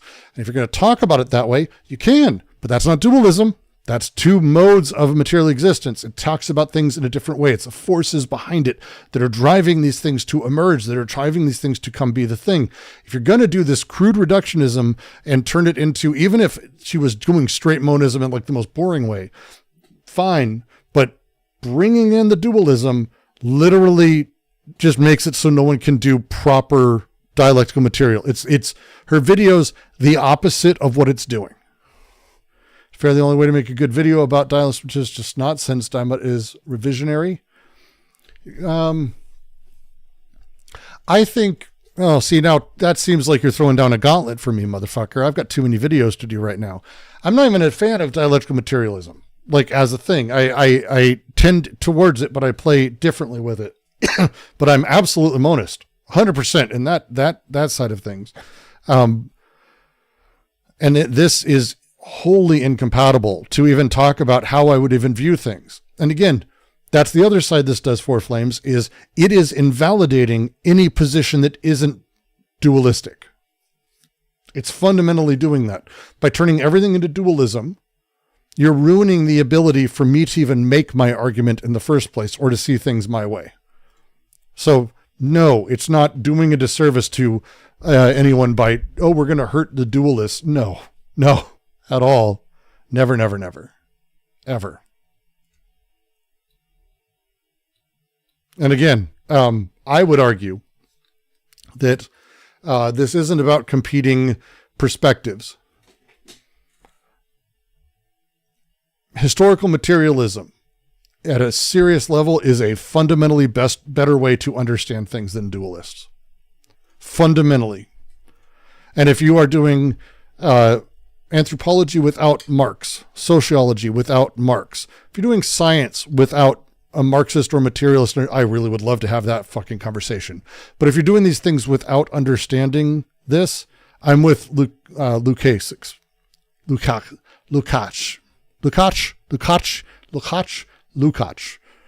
going to be Lukács, isn't it? It's fucking these goddamn names every time. Lukács wrote, or it's not Lukács, I don't know. The fundamental understanding of things that you gain from these systems is simply better. The self-understanding of everyone is more important in the development of a society. And this is just fundamentally an impoverished view of the world. And as she's even discussing it and talking about, and that's, again, where her contradictions come about and how she's able to hold these things, because dualism is itself fundamentally broken. But she's able to say things like, well, you can't just change the base and then the superstructure changes. And then if you want to know how the base can change the superstructure, here's a book I love that says that you can do that. It's like, this is how, because the logic for her works however she needs it to, because she's not, one, rigorous about it. She's not dealing with these philosophical concepts where they need to be. And thirdly, and I think the worst in my mind, is that she is not actually engaging the texts as the texts are. Again, she didn't quote Marx. How do you even do that? Why would you even do that? Maybe I'm being too charitable in my hearing of them. I think the way they bring in base superstructure is weird, and I think your critique is very strong against portrayal. Well, it's fair. I'm just more making being very specific in my stance on, in normal cases, I will have discussions with Christians who don't consider the material world mattering at all. I will listen to every perspective. I find it fascinating. Fascinating. And I think there's no reason to invalidate people. It's about understanding how they exist and where their investments are socially. Like I have a few books I've read on these things that matter. But when what you're describing is a monist view that you are fundamentally undermining in the way you describe it, you are breaking other people's ability to understand me or for me to communicate effectively to those people. And you're doing a disservice to basically all Marxist theory into the sentence. Very, very frustrating. Very frustrating. This was a very frustrating video. Was this the country that controls the money of the world and believes that makes them invincible? King Philip II, ruling from 1556. See, it's going to be, isn't it? It's totally going to be. Motherfuck. June 18th, 1815. Yep, it's AI. God damn it. December 20th, 2024. April 10th, 2024. Your great-grandfather goes to war. Yep, it's AI. God damn it. That's a good one. So 180,000 subs. 180,000 subs. Hit 3 million views 2 months ago, 1.3 million. They've made more money than I probably will on this channel ever in just the last 3 months. God damn. Love to hear you having a philosophical discussion with my Tony Robbins living friend, but I think he would. My parents are Tony Robbins fans, and we don't talk very much. Did you actually think that was a human? Well, I mean, we only watched the first 4 minutes, and it was a really solid 56 to 50. Where within 80 years they were bankrupt. A second-rate power. It was a solid. The background noise really solid. Oh, sort by worse. Oh, that might be interesting. Let's see if he has a worse quality sound. Nope, he's only been going for 2 months. 66 videos in 2 months that are all 10 plus minutes. Every government claims to serve the people. Yep. Oh, God, even in 2 months, it's AI video. Well done. Well done. Serious. Well done, Serious. Every politician promises stability, prosperity, and growth. But behind the speeches... I care less if it's AI, generally speaking, or if it's AI voices, because that's another thing. You fucking VTubers have broken the entire math on this for me, because a lot of them use straight up will use voice boxes. They'll use characters or no person at all, no VTuber as it's called, or they'll use AI to do their voice because they're more comfortable with that. And now you tell me, someone who's got severe social anxiety, who doesn't want to speak, who doesn't like the sound of their voice, maybe they have a lisp, using AI is great for them. I try not to have too much judgment about it, but goddamn, how elaborate would the AI prompt have to be? It's a multi-stage process. I went through this with Sunday because we were joking about, and then I almost it's really hard not to, I could probably shit out 50 videos in the next month that'd be like straight up the same stuff with AI images throughout that just have a Ken Burns effect. Done. And if I can get 500,000 views, I'd make enough money to support my family for the next year. It's really frustrating.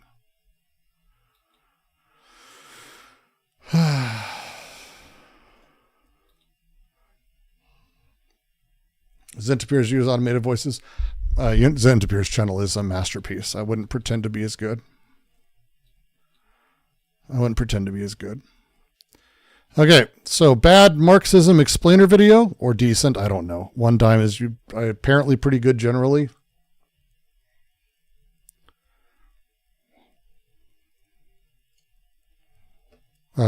I just have a feeling after that last video. Here I go anti-anything. Ho ho.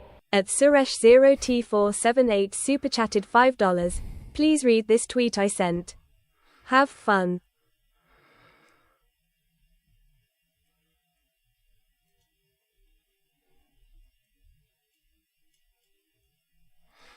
Oh no.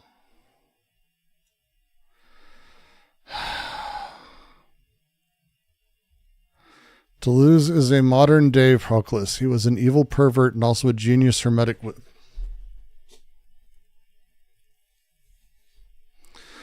I hate you, Suresh. This isn't worth $5. This is going to do so much damage to me mentally. Proclus was so bad his demonic doctrines led Justinian to close down the Platonic Academy, and yet if you affirm the authenticity of the work attributed to Dionysus...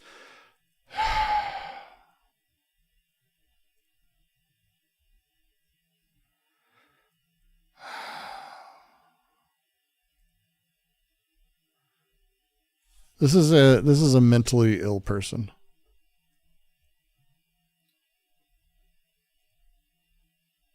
There's one of my many fake accounts. Oh God. Oh.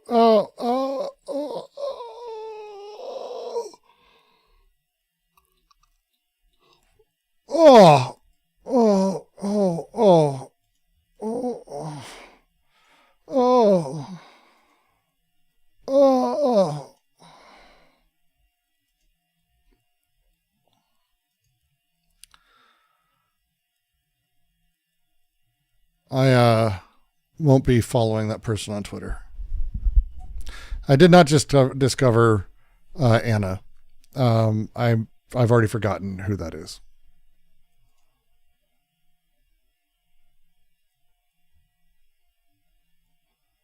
Second only to the Bible. Yeah, the f***ing Bible. I'm of course... What? One of the most highest selling books of all time. All time! According to some sources, it's second only to the Bible. Yeah, the No. No. No. No. Oh, she was one of the Hegelian e-girls. Yeah.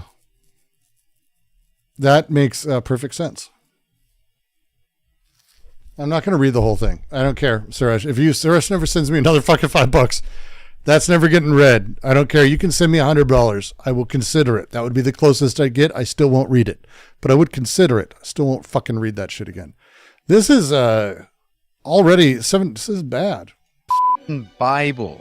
I'm of course talking about Marxism and the Communist Manifesto. Yet, what if I told you that there's absolutely not the case, and I didn't matter what book he was saying. Harry Potter has significantly outdone anything Marx wrote. Like, there's no way. Karl Marx himself once declared that Atlas Shrugged probably outdid fucking Marx. Quote, I myself am not a Marxist. Just as Jesus Christ was not the one to create Christianity, Marx was not the one to create Marxism. Neither Marx or Engels created a doctrine called Marxism. But who would be the Saint Paul of Marxism?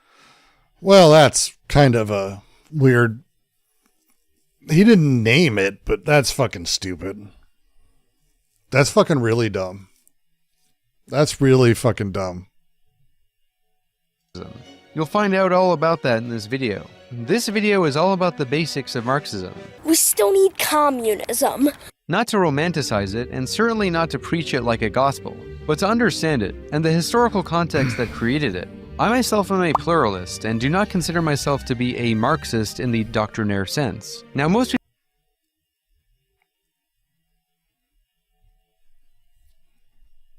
people today who talk about Marxism don't usually understand it. Not because they're not smart enough, but because they don't usually make the effort to understand it. They either cartoonishly vilify it as some ideological boogeyman that wants to make everyone share the same toilet and turn your kids gay. And even many people who will call themselves Marxists will just cartoonishly glorify it and adopt it as a goth phase. And they'll abandon it as soon as they start making over 100K and have to pay higher taxes. Don't want to play with you anymore.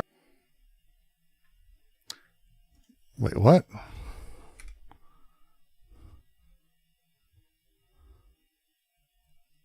Wait, what? What?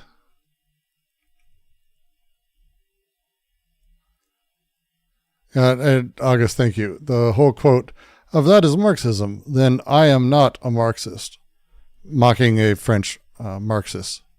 Like, again, this is very stupid. Oh, there you go. That's how you know you can just disregard basically anything else this person's going to say. Right there. A odd, self-angry, self-righteous, world owes me everything, white, middle-aged British Gen Xer wearing a button-up shirt underneath a sweater. Mark Fisher, correct. You're done. You're done. I don't need anything else from you. We know where you're going. Marxists will just cartoonishly glorify it and adopt it as a goth phase. Who will call themselves Marxists will just cartoonishly glorify it and adopt it as a goth phase. And they'll abandon it as soon as they start making over 100K and have to pay higher taxes. Don't want to play with you anymore. Today you have people like Jordan Peterson criticizing Marxism and equating Marxism. I don't know why I thought one time was pretty good. I don't know. Oh God, this was the accelerationist? Ah, shit. I don't know who I was thinking of then. With postmodernism, postcolonialism, and gender theory. Things that have nothing to do with Marxism. In the postmodern neo-Marxist universe, there's nothing but power. Even if you are critical of Marxism and do not like the political tendencies that have been associated with it, you have to at least know what you're critiquing if you're going to give a good critique of it. I would say the same for any political ideology, for that matter. I would have a really tough time arguing that queer theory doesn't have its roots in Marxist work. This video is not just going to ask, is Marxism good or bad? What's more... One time doing a white... Oh, no, he really? Oh, no. No. Okay, I don't see it.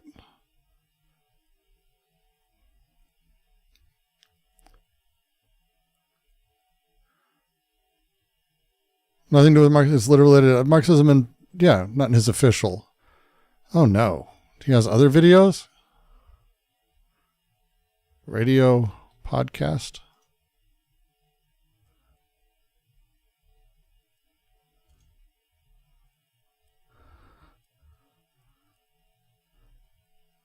What the shit is this?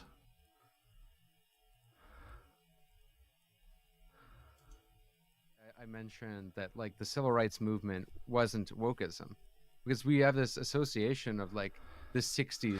Oh my God. I've watched videos. This is One Dime. Oh, this guy sucks. This is all blended together, right?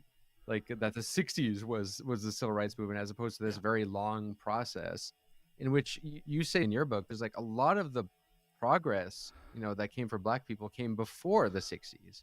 Well, and you could see actually a change when the Second Awakening. So the Second Awakening really started, I argue in the book, after 1965, and you also saw this really significant change in activism. So in the 1950s and 60s, for instance, you had groups like the Student Nonviolent Coordinating Committee, or SNCC. They would have organized protests. I now remember how much I dislike this. More important is what Marxism actually is. Did you watch the Evola interview? I watched half of it, Goddard. I will finish it. It is horrifying, interesting. It's a lot to stomach because I know what he was part of and what he believes. It's difficult to sort of watch objectively. But I get why you sent it. I didn't finish it, but I get why you sent it. It's interesting in that way that how he justifies everything he's done. How Marx and Engels' ideas turned into the doctrine we now know as Marxism. We'll see just how Marxism differed from the other socialist tendencies of its time, what made it scientific, and why it remains one of the most misunderstood and arguably most dangerous ideas in modern history. This is the story of Marxism.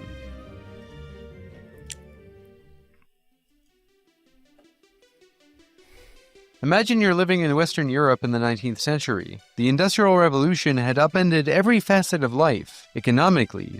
So is it cool to use AI now? Is that a thing for us? Can we all just use AI now? Is it okay now? I don't understand. One Dime's upcoming Christian Case for Socialism. Oh no. All right, I'll take a look sometime.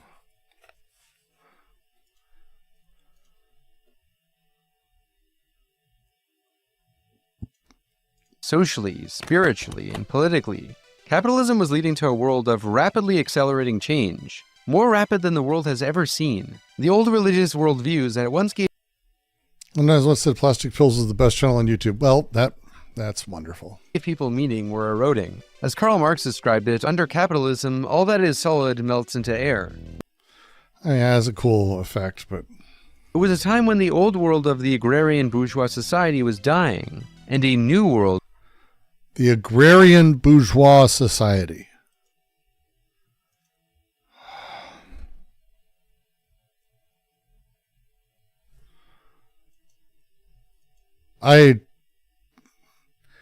Sometimes I wonder, like, I was playing Dota earlier, and someone decided to just play a character in a way that I'd never seen. They played Necro Position 5, but what they did is they cut lanes, and they would take the bottom lane creeps to mid, and then take top lane creeps, cut that to mid, over and over and over. And no one could stop them doing this because no one knew what the fuck. No one's ever seen this before. It was kind of ingenious, and it kind of worked. And I was looking at it, I was like, fuck, do I not understand how to play Dota? Other times, I'll be playing with someone who's, for example, decided that they're going to play I don't know, support sniper. And in doing so, buy only support items, it does nothing. And I'm like, they don't do well, but it's like, it feels like I'm playing the wrong game. And it's like, maybe I feel like I know Dota, but maybe I don't. When someone says the bourgeois agrarian society. It makes me go, oh wait, did I not read Marx? I thought this was a thing that emerged from capitalism. Was there bourgeois in primitive societies? Is that a thing Marx talked about? It feels like, because I just am like, they can't be that wrong. Because that would be really stupid if they said something that stupid.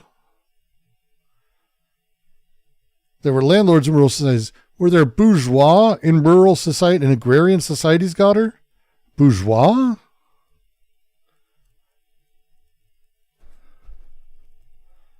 Because then that would be like, well, kings are bourgeois.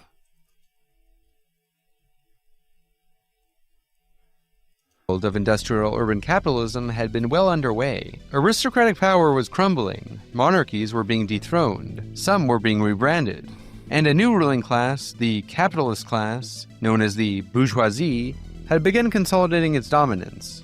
The term bourgeoisie originally meant town dweller, often somebody selling their free labor on the market, or a small business owner or self-proprietor, usually a member of what was called the middle sort, the precursor to the middle class. But by the 19th century, the bourgeois had now become a dominant class. During the height of industrial capitalism, millions were leaving their countryside to toil in urban hellscapes where child labor, 12-hour workdays, and poverty wages were not the exception but the rule. What you're about to hear is an exclusive episode of One Dime Radio that would normally be available for patrons only. Part of the Backroom podcast that I do. Pashy sent this over. I can't do the other one. That's just terrible. It's just too stupid. It's too stupid. It's completely misunderstanding Marxism. It's fundamentally broken and stupid. And stupid. This is One Dime, the guy who's just making that video. Pashy sent this over. It's a video called What the Left Misses on Immigration. For patrons. I decided to make this episode in particular public because there seems to be some confusion regarding my views on immigration due to people taking some things that I say out of context, while oh no, my patrons have been well aware of what my stances are. So I decided to make this Backroom episode public to everybody. It features Benjamin Studebaker, a frequent collaborator of mine, author of the book The Chronic Crisis of American Democracy and Legitimacy in Liberal Democracies. He has a PhD.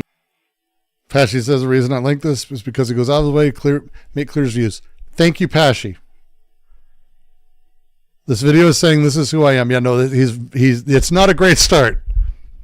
It's not a great start. At Cambridge, and is generally one of the most insightful guests I love to talk to on a frequent basis. We basically have a show together, and this was one of the episodes for that. I think this was one of the most important episodes we have ever recorded. It is a nuanced discussion of immigration, and I think everyone would benefit from listening to it. Oh, no. And I think it'll challenge a lot of people to think about the binary between right-wing and left-wing views on immigration, and what both the far right and the left often get wrong. So without further... All right, so let's do a mini immigration moment so you guys can know what the right take on immigration is, in case you didn't know. You can have a lot of views. It doesn't make you an awful person to want to have some level of immigration controls or borders. Like, you're wrong. It doesn't make you a bad person. If you support anything like what Trump's doing, it does. Because it's literally what the Nazis did. The correct take on immigration is to understand that people move around, and explicitly, let's just take it from a general perspective of pragmatism. The way the world works has basically been completely flattened, and there is no problem with having people come from wherever. I kind of get, at some level, having immigration controls when it comes to importing goods. You don't want to have, dangerous pests that get transferred, plants that aren't indigenous. Like, there's some level of biological control.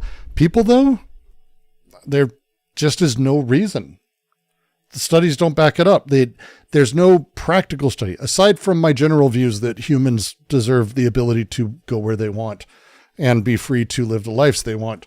There is no study backing up anything that says that the increases in crime, increases in poverty, harming to the labor force, extractive, any of those things. None of those things actually exist in any way. What's that? If you're a capitalist and you believe in capitalism, then you should understand that capital telling people where to go for work, that's where the money is. That should be the number one thing that you should be allowing. So you don't believe in capitalism, which is fine. But as soon as you admit you don't believe in capitalism, what then? What determines where people can go? And at that point, you start basically becoming a bigot. I hope you enjoyed the episode, and this will give you an idea as to what you get out of being a patron of One Dime Radio, the type of content that you get on a weekly basis for patrons only. And don't get me wrong, the idea of, hey, we want to check on you before you come in. Hey, where are you going? I think we should be taking care of everyone, giving them free medical care when they travel, checking for diseases. Like, I get the general stuff you want when people travel. Do that. I get it, but it doesn't mean blocking people. I really don't. It's we've regressed so far. They're not even talking about it from a purely economic standpoint. They're doing everything they can to make it sound like an invasion. Yeah, this is the thing, is the only, if you're going to be a person who believes in the market, you have to just give in, because the market's determining these things. So as soon as you're not doing that, you have to actually pick another philosophy. For me, it's humans have a right to dignity and everyone deserves the life that they can have, free of interference, blah, blah, blah, those things. What do you have? Well, they don't look like me. All right, cool. You are listening to One Dime Radio. Become a patron at patreon.com/onedime to support the show. Their food smells funny. All right, you're a bigot. Oh, they may have this. They may not be smart. They don't fit my culture, blah, blah. Okay. And get access to extra content. I'm not saying I'm going to rule the world or I'm going to change the world. Issues matter more. Issues matter more. Way of discussing immigration that doesn't buy into the dichotomy that it's either you have to blame immigrants themselves and push hatred towards them, or just act like there's no problem going on. Oh, well, I agree with that. We shouldn't just act like there's no problem going on. If that's your dichotomy, that's great. Excellent. Thank you. Because that's the thing, is we need to just completely rebuild what immigration means fundamentally in every one of our cities and every one of our borders. Because the problem is that we can't process people and get them in and make them part of America. They should, on arrival, just sort of come in and hang out and become a citizen. That's it. That's it. Unless they don't want to, you can get a tourist visa, not become a citizen, and just hang out. That's also cool. And to not think about it. With liberals, they tend to respond to immigration. At least things are changing now in Europe, but for the past those aren't liberals. Decades before very recently, until the rise of the far right, the liberal response has been to just say, no, immigration's good for the economy, and that's why you should support it. It's good for everything. There's no part of the culture that it's bad for. Fundamentally. I would collect citizenship from all nations. Who would stop me? Cool. Have fun. Yay. Leftists, I see still today, they tend to respond to immigration by just saying what effectively amounts to, let's not think about it. Other issues matter more.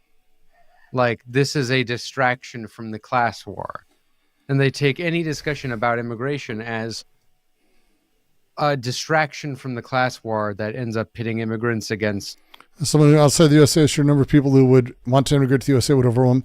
Yeah, so I agree with them. It's not saying there's no problem is bullshit. There is a problem. We fundamentally don't have an effective customs and border protection service that allows people to come in and do their thing, that allows us to take in the, not just immigrants, but also people who need asylum seekers at large. We should be taking them in as well. There's no reason to do any of those things. We need to support those things. But also this is one of those things like, hey, we also need a nationalized health care, and we would need to fundamentally fund that as well. Like, sure, we have to do things. I'm not saying that America's great. Trust me, America's got a lot of broken systems, but hey, are we going to fund immigration to enable people to come in effectively? A great system, sort of.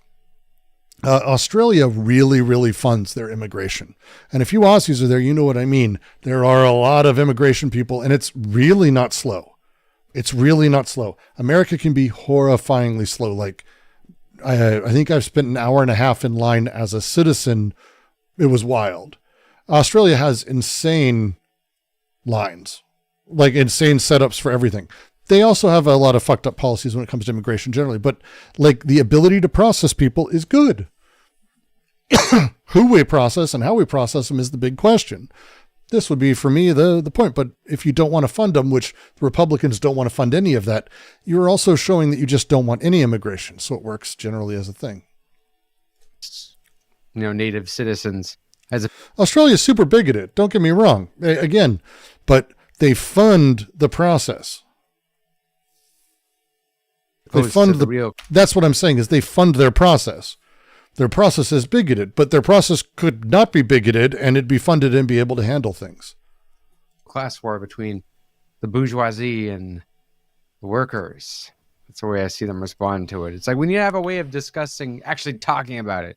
I will be making a video on it. I've already written a script, actually, called Immigration, What the Left and Right Gets Wrong, but that probably won't be out till the other video essays are out. So I think something that everybody on the left recognizes is that capital mobility is consequential. If you have a lot of money that moves from one place to another place, a lot of money entering one place very quickly creates a bubble. A lot of money exiting, capital flight, creates trouble. You can have jobs move very rapidly from one place. You can have jobs move too rapidly to another place, putting pressure on the infrastructure in that other place. If it's money that's moving. Well, see, this is a child's view of economics. Like this is how babies think of it. Then people don't come, immigrants aren't coming into America to take the jobs that are moving from place to place. The reason, there's a million reasons, but the biggest reason that there is no workforce in Mexico anymore, and there's no ability to do that, is because we in America decimated their farming industry, and at the same time decimated our own manufacturing base through NAFTA. Now, with this, and this is one of the things, immigrants at large then have had to, and they are generally poor, they come in to do work that is local first. The work that is being done, and yeah, this is the setups that people talk about. There's a reason. It's hard labor, farm work, cleaning jobs, any hard labor at all, really. Across the board, these are jobs that need to be done in person. These jobs don't move from place to place. These jobs are located singularly and they grow. They stay actually quite local. The jobs that move place to place are jobs like mine, for example. I have that. I had a job like that where literally, like, I was able to move to South Washington because I could move anywhere and do my job remotely. The entertainment, video games, tech, these jobs afford that. So as people move, the need for places to be, built out and to have infrastructure means that you need more people working those other jobs. Those jobs grow. Those jobs are the ones that, again, immigrants tend to be doing and build out. Dry cleaners, famously from India, an Indian family came in and bought all the motels, and I think they own all the motels. There's like this crazy 1 or 2 families that own all of them. But this setup is they handle infrastructure. Poorer immigrants do that. That again, the capitalist system is laid out. This is not, oh, the jobs are moving, the jobs move, that's why they're coming. It's like, no, that's just not how this works at all. It's not how this works at all. Around. There's an understanding that rapid movement of large amounts of money is destabilizing for territorial states that are locked in place. This is also true for people. People and money have a lot in common. Larger numbers of people means more expenditures on public services and infrastructure and housing, right? What? And then if you have a lot of people who leave, Then you have a lot of empty, vacant infrastructure and housing. You have a bunch of public services that you've built that you don't actually need to use. So, of course, one of the problems, and this is a problem many people will admit exists, is brain drain. So brain drain is the case where a developing country loses a lot of its talent to other countries that pay higher wages for that work, or have better living standards, or better living conditions, or better public services, and so are able in all these ways to attract some of the brightest and most talented or most educated people from other states. And we all recognize that this blights the states that suffer from the brain drain problem. They lose a lot of talent. Yeah, India is one for sure. I'm with you on that one, Goddard. I have a whole bunch of Sikh and Indian friends who are in tech, and it's how I learned about the fact that fucking caste system follows you here, which is crazy shit. I did a stream on it a while ago, twice, I think. There are a handful of countries. China's not one of them anymore, by the way. Not really, sort of. It's a fascinating back and forth. I think it's been more brain drainy from us to them, but it's interesting. And this means they lose an opportunity to innovate, technologically develop, to become leaders in particular sectors or industries. Huge losses occur to states that suffer from the brain drain problem. Conversely, if you have a very large number of immigrants who come into a particular territory in a short space of time, this means much higher costs in a short window of time to the territorial state, territorial polity that they've moved into. And that territorial polity will not necessarily have immediately access to tax revenue, money that's been lent in the form of bonds, or printed money to meet the immediate near-term needs that this creates. And what's more, there are social cohesion problems that arise when you have very large numbers of people from a different place come into one particular place. Man, I forgot how hard this guy sucks. Now, someone asked, why is this guy problematic? There was a podcast during COVID, I think. It was like that era when podcasts kind of exploded. He's part of the post-left movement. Post-left. He's a post-leftist. Yeah. In a short window of time. An example. When I was in high school, I told you this story off air. We had it at my high school. Yes, post-leftist. Post-leftist. The shit he did was shared by the Trumps. He's one of those. Like, I think J.D. Vance, he did interviews with him. So he is a right-winger. Well, a non-trivial number of people in our graduating class, high school in Indiana, public state school in Indiana, who came from immigrant families. So oh, no, he's not an anarchist. I wish. Nothing that interesting. They were the sons and daughters of immigrants, often from Middle Eastern, Indian, or East Asian extraction. Our graduating class had maybe 500 people, and you would probably have less than 5 from any particular country, or even, in terms of region, you might be talking about less than 10.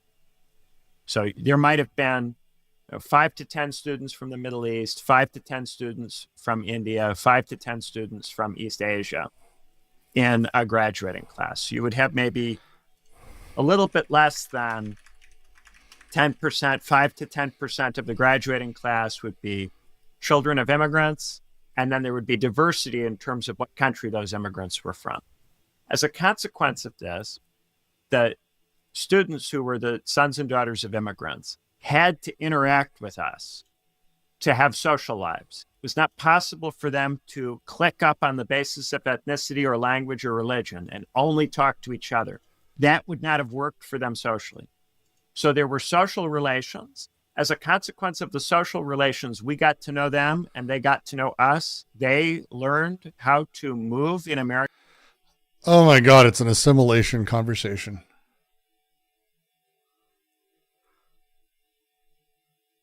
What a piece of shit. All right. So it's an assimilation conversation.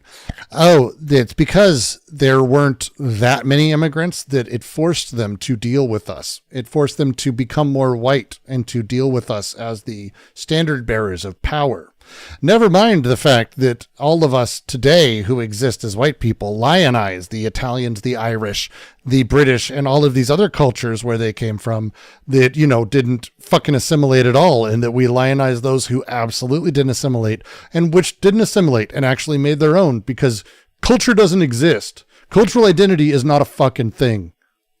It's not a fucking thing. It's just fucking brainlet goddamn garbage. American society and cultures, they gained important social skills that were valuable to them in their fucking careers, every time. but they could not have gotten at home from their parents who grew up in other countries. And conversely, we got exposed to them. We saw that they were not that different from us. They didn't pose any kind of threat to us. They were perfectly fine. They were normal people. Normal people that you could date, that you could be friends with, you could hang out with. There was no reason you couldn't do any of those things. Now, I had many friends. He has a PhD at Cambridge, politics and international studies at Cambridge. In high school who were sons and daughters of immigrants. There was absolutely no problem. My best friend who lives up the street has a Guatemalan ancestry, loads of this. After I left, there was a debate in my school district about whether to accept a proposal to take 50 students from China in one graduating class, all from the same country, and add them to our high school. And the idea is that China would pay our high school a sizable amount of money, or somebody in China, some group or interest group in China would pay a sizable amount of money for this, and then there would be cultural exchange. I opposed this on the grounds that 50 from one country is too many from one country, given that the graduating class is 500 people. You can fill up lunch tables with people all from the same place in that setting. And that means that there is a possibility of clicking up, and that means the social relations won't take place. And that means that there will be a lack of understanding. And in fact, not only will there be a lack of understanding and cultural exchange, things will get worse. There will be racial tension, there will be ethnic tension, and it would produce a situation in which they would eventually go back home and feel negatively about Americans, and we would feel negatively about them as a consequence of that interaction. And I said, if it was 10, it would be great, but it can't be 50. That was my view. Now, in our community, anyone... I won't post it because I don't post kids, but I just went and checked his hometown of Valparaiso, Indiana, is exactly what you'd expect. It's mostly whites to a hilarious point. And all of the National Merit semifinalists this year are all white kids with nice pale skin and brown hair who straight up look like they're from Indiana. If you were to go, what's Indiana? That's a fucking Indiana. So lo and behold, all of them look like him. And all the National Merit semifinalists look like him. You wouldn't want any challenge to that at all. One who opposed this was called a racist. And do you want to bet that there was weird social groups that he didn't realize were happening because they were white? Like religious groups? I mean, if I know Indiana, I can tell you right now it's religious social groups that he didn't notice because that's absolutely normal to him because he's a white guy, because he's an asshole bigot. Anybody who opposed it was said to be Chinaphobic. And still sometimes, 10 years later, this issue comes up, people raise it. And because eventually the proposal was turned down because a lot of parents opposed it. Because they're racist. People who supported the proposal still to this day believe that everybody who was against it was racist and xenophobic. Literally you are. Literally you are. By saying, even as what you're saying, well, they wouldn't have had a good time because they're so different from us. That's bigoted and xenophobic. Like it's definitionally that. Even if it's, oh no, it's because of their race and their culture. Sure. But I have good reasons. That's it. That's xenophobia. How do you even fucking do that in your head and go, well, it's not actually racist and xenophobia. It's just about their race and it's because they're not from here. and that it was East Asian hate, and that was the only reason anyone could possibly have for. No, racism and xenophobia were the reasons. You just went through your reasons, which are racist and xenophobic. Wild. But see, for him, like a lot of people, they view racism as like, oh, look, there's just no racism anymore because I haven't seen a guy with a Nazi tattoo yell the K word at a Jewish kid. Or I haven't seen two guys beating up a black guy screaming the N word at him. That's racism. You don't think there could be social cohesion problems because of cultural differences? Yes. And they should deal with it. Like literally problematize social coherence. Culture doesn't exist, first off, and the tension between cultures is what causes them to transform and moderate and shift. If you go to Boston, great example, Boston, like racist fucking history beyond words. Go find the areas of town that are the various minorities. And you can do that, and then you'll see that they're not just what they were when they started, because cultural identity, Francois Julian has a wonderful book called Cultural Identity Does Not Exist. I highly, highly recommend it. It's like that thick. It's like 15 pages. It's not 15 pages, but it's a short read. And the core argument that he makes is that culture doesn't operate through identity. The cultural identity as a thing fundamentally doesn't exist. Instead, culture is inherently relational, transformative, and based on resources, which are, he called cultural resources are things you may take advantage of. These are the differences and essential traits one culture has in relation to another. So the notion that immigrants don't assimilate, one, presumes both cultures exist as stable identities that can remain separate at all. That's not fundamentally how it's ever worked, ever in any way at all. Go enjoy immigrant areas. They assimilate-ish, but also change things and also fuck with all of these things. That it fundamentally changes it because, like, when you treat culture like biology, which is what he's doing, it's problematic. Through these gaps that we have between our cultures that create discernibility, right? We're actually able to generate and see new resources that we have available. Example would be Dubai. My time in Dubai. One of the things I love, I've got to know a lot of locals. They didn't realize that juice culture was a thing itself in the way that I was blown away by it. That's not a thing, though, to them. That's a silly way to put it, because to them, it's what they do instead of booze. It's a replacement for booze because they don't have fruity drinks with booze in it in every menu. They have to have, like, they still have to have something. You can't just have like Coke and water. So they've got like crazy drinks that are all, it's like the best non-alcoholic drinks you've ever had in your fucking life. That thing itself is a resource. It's a cultural resource that is had that has the ability to interface with other cultures differently. This shift in how we deal with these things and understanding how culture works fundamentally helps us understand better as we deal with each other. Like when we start talking about how, oh no, Chinese philosophy doesn't work with Greek philosophy because their incompatibility is an identity.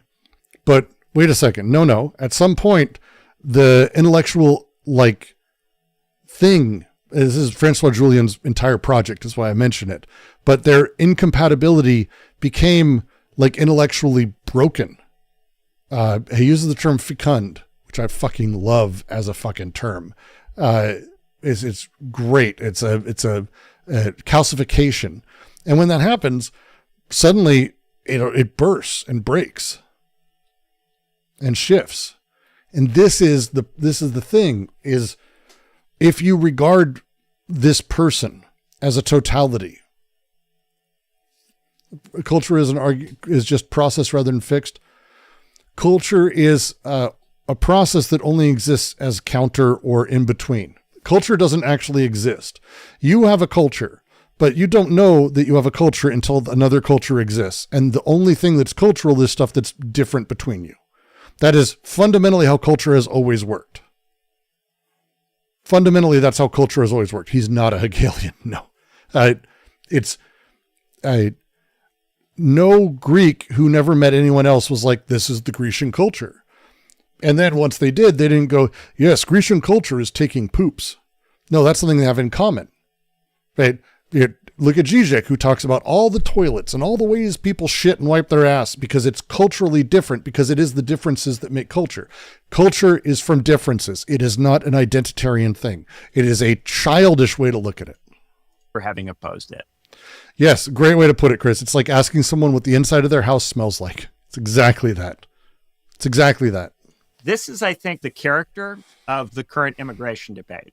There is a level of immigration in any society that is not just sustainable, but good for people who come.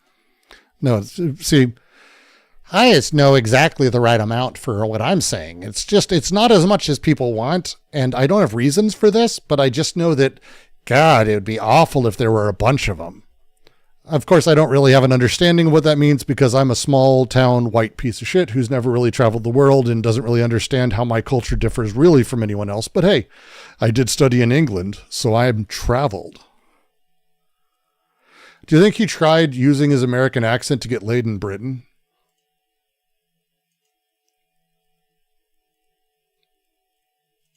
Good for the people who are there, good for mutual understanding, social relations across different cultural barriers. Not with that voice. Religious barriers. But there is a point at which you take too many immigrants. Doesn't left universalism contradict cultural pluralism? No, not at all.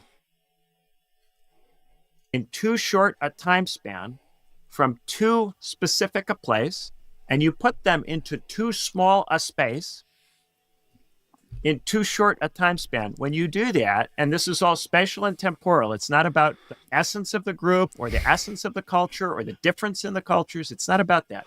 It's about time and space. It's about time and space. Of course, I'm talking about culture, but I'm going to say it's not about that. Too many people, a number too large, in too small a space. Where's too small a space, stupid? America, has all the space, you fucking moron. Too short a time. We could take in 50 million people, and most people would kind of not really notice. That produces racial tension. I think everybody knows this. Well, if I had too small a space, where are they standing? Where do you... At this stage. And what happens when you get racial tension? The right politically will benefit from that. Well, then, hey, you're talking about the tension between races not being allowed. You're the right. You are the right. You're the right. You are the right. We have seen this happen repeatedly over and over again. Nevertheless, we've also seen a number of countries that had very open borders that didn't create the racial tension because, here's a hint, it didn't do anything. Now, do you know who gets power? Is people who claim it is and people who accept that standard. Like you, stupid fucks. God damn it. Stupid pieces of shit. Bigot fucks. The argument is always that if you raise this point in any kind of public setting, then you're part of the problem. Yes, you are. People will talk about this in non-public settings. Many elites will say behind closed doors that they recognize that it's a problem and that if there's a refugee they'll say this to you because they know who you are, right-winger. Crisis, the right will benefit politically from that. Many elites will say that, but they don't want to be seen to have this view. So oftentimes you'll have a situation where the right will make a show of enforcing immigration laws while not actually doing that much more than the liberals do when they're in government. And the liberals will make a show of not enforcing immigration laws when in point of fact they are trying quite hard behind scenes to do just that. And so in point of fact, the difference tends to be in the optics. Now, the optics do matter because if there's a perception in developing countries that the immigration laws aren't being enforced, then the border crossing rate tends to go up. So under Donald Trump, until there was an increase in the budget for ICE, Okay.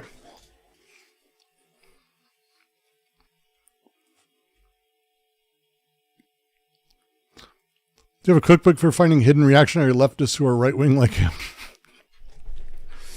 I feel like I should. I feel like I do have a spell or something, or someone's just cursed me. This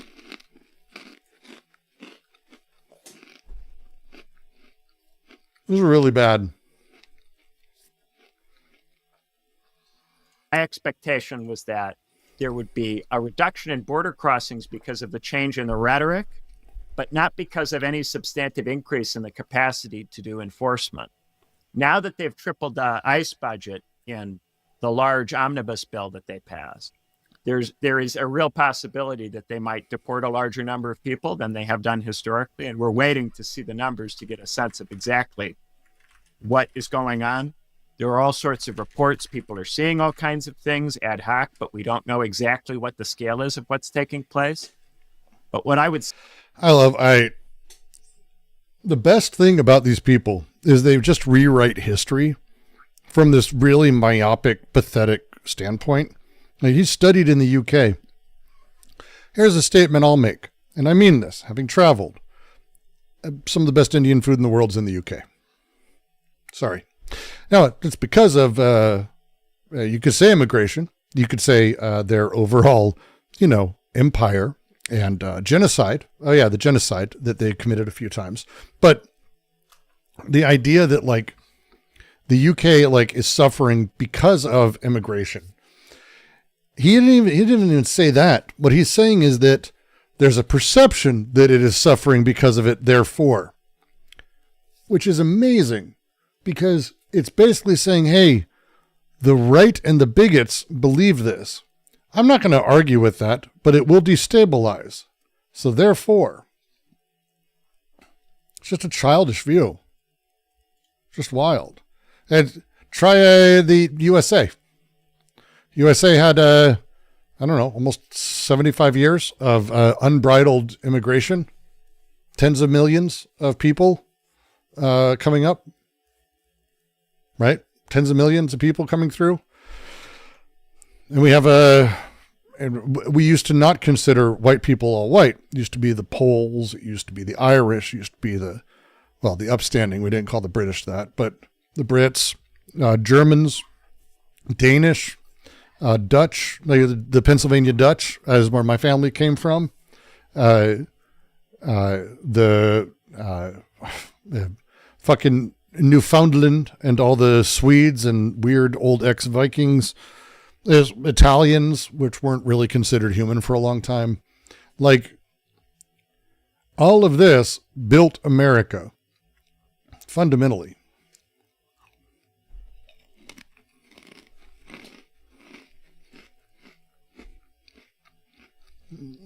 And again, how the economy works. You can have a conversation about changing the economy. We can do that. Again, I'm very down for this conversation. But almost half of people who founded Fortune 500 companies, immigrants, not 2 generations. It's immigrants or their children directly as a thing. Our entire entertainment system was like movies and films, 100% immigrant or immigrant children as a thing. Every major film studio, entirely Jewish, by the way. That's a whole thing. Just a huge number, and again didn't hurt it. But you notice one of the other things they don't do. They laud Argentina. Now think about this. Think if there's a reason why they laud Argentina, who I'm pretty sure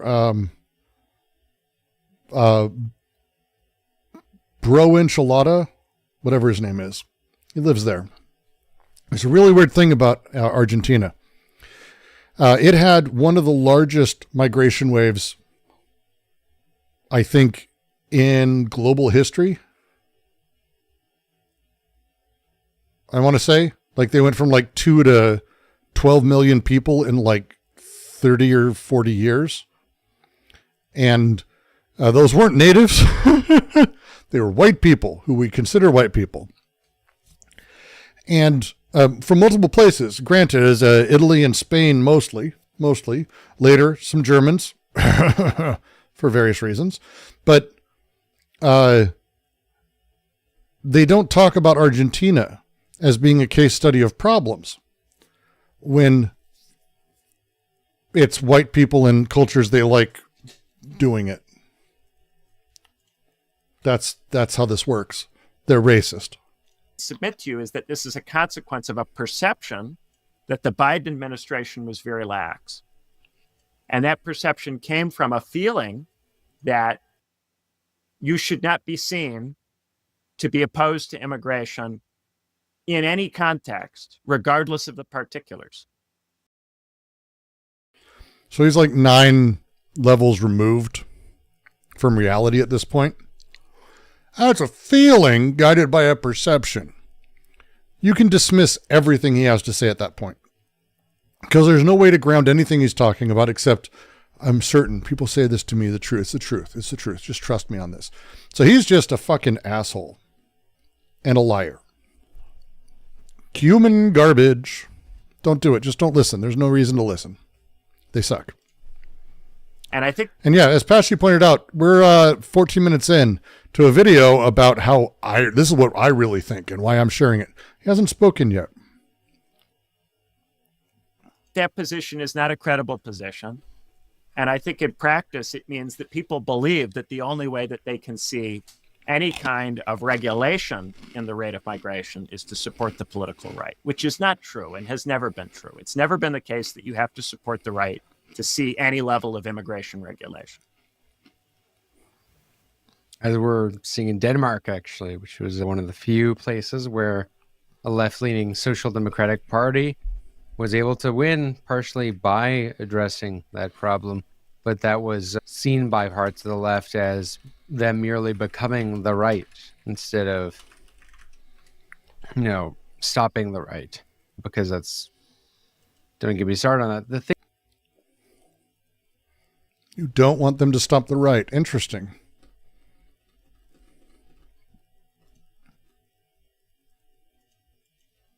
Interesting. thing is, there's so much to pick apart in all what you said, because you identified various subtopics in this broader topic. I'm also, again, he's doing the analysis of analysis of analysis, right?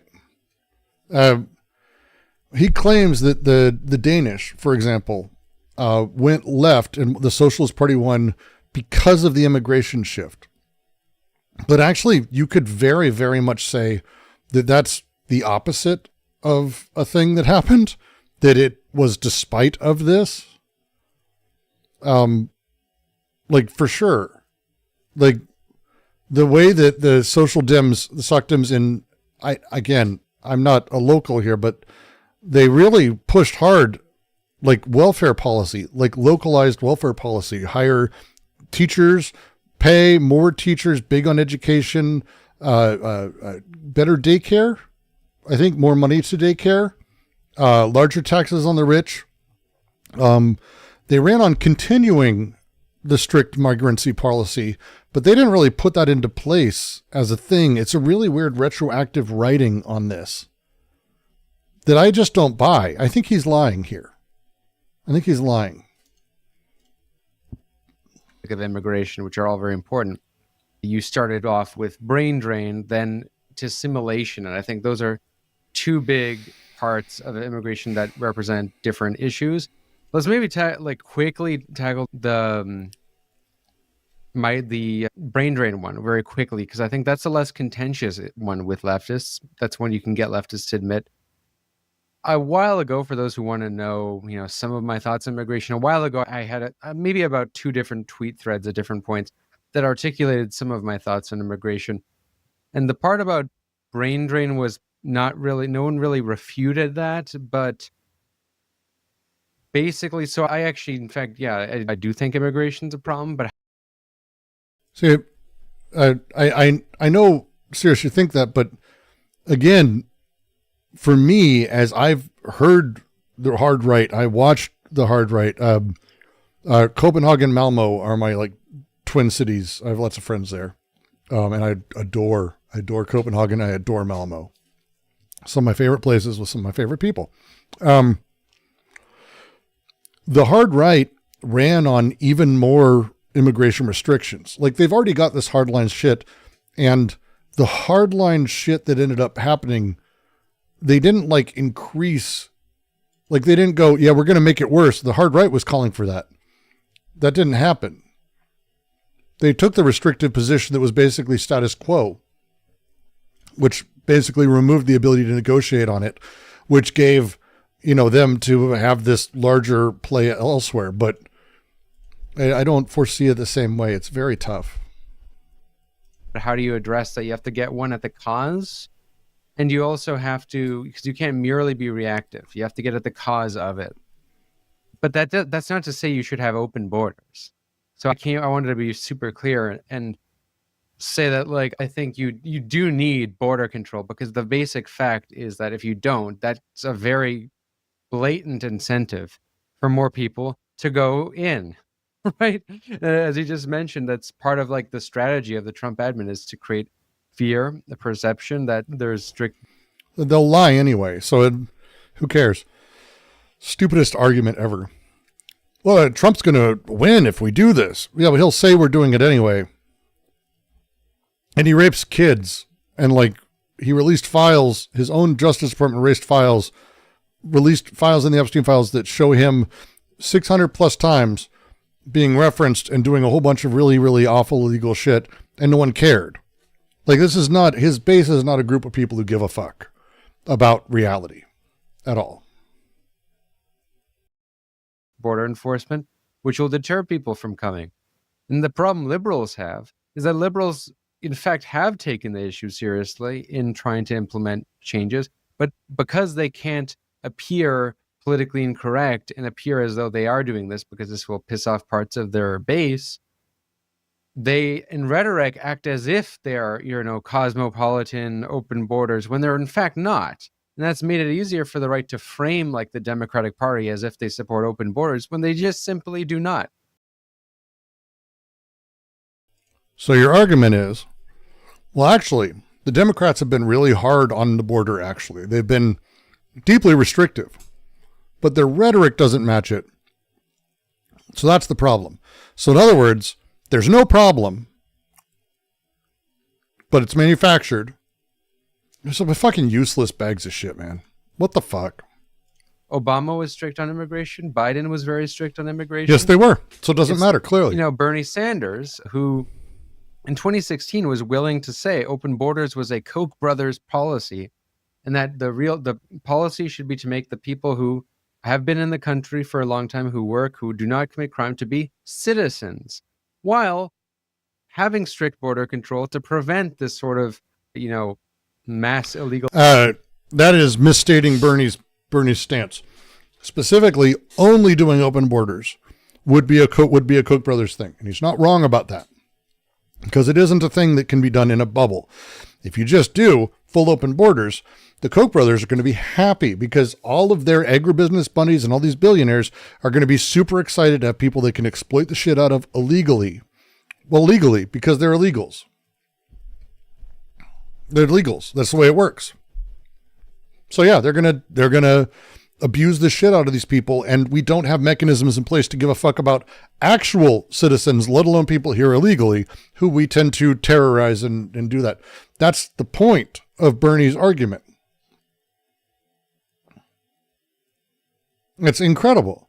He's accepting engaging the right on their own terms, but Democrats don't do this thing. But again, it's wild.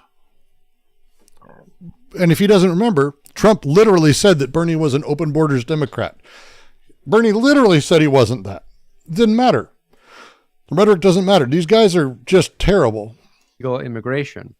Heard the argument Obama deported more people than Trump?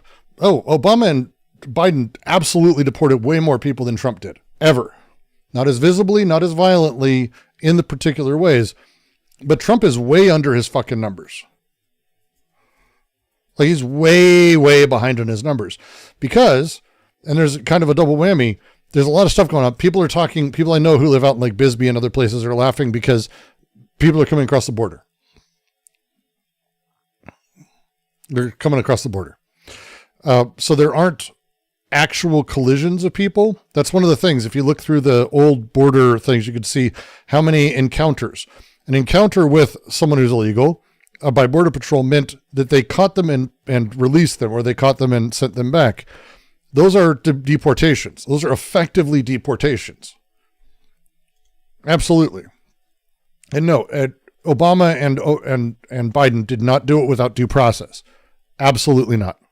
That's a big shit. Again, he didn't do it the same way, but again, that's not the point. These guys are literally just running cover for right-wing policy. It's really incredible. He was willing to say that in 2016. You had then anti-Trump derangement syndrome, and then Bernie Sanders by 2020, while having actually similar policy, had in rhetoric to act basically like a progressive liberal. It's not true. Act as You're if lying. The only way to talk about migration was either acceptance or racism. You're lying. I think he very much capitulated. You're a liar. So many issues he did that between 2016 and 2020. Yeah. It's almost like a different person. You are... All right, I'm done. I can't do this. I'll have a fucking aneurysm. You're a piece of shit. You're a piece of shit. Bad people and liars who don't understand Marxism, who don't understand any of these things. These are stupid bad people. Very stupid bad people.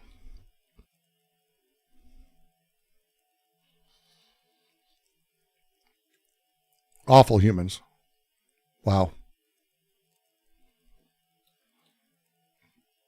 Awful humans. Can't do it. Sorry, Pashy. I can't. They're awful. He's just outright lying. I know the script he's got. I know what he's doing. It's just lying. I tune in at the exact time Brooks going off on my channel. Nope, not you. Watching bad. We've been watching so many bad things. But now we're going to watch something you already watched Sunday. Weirdos and who waged a war on sexual attractiveness. I laughed at Big Red, I laughed at Trigglypuff, and I laughed at Humongous. Domestic duties, over-professional goals, thus minimizing their earning potential as their traditional marriages end. The assumption... I'm reading, fuckface.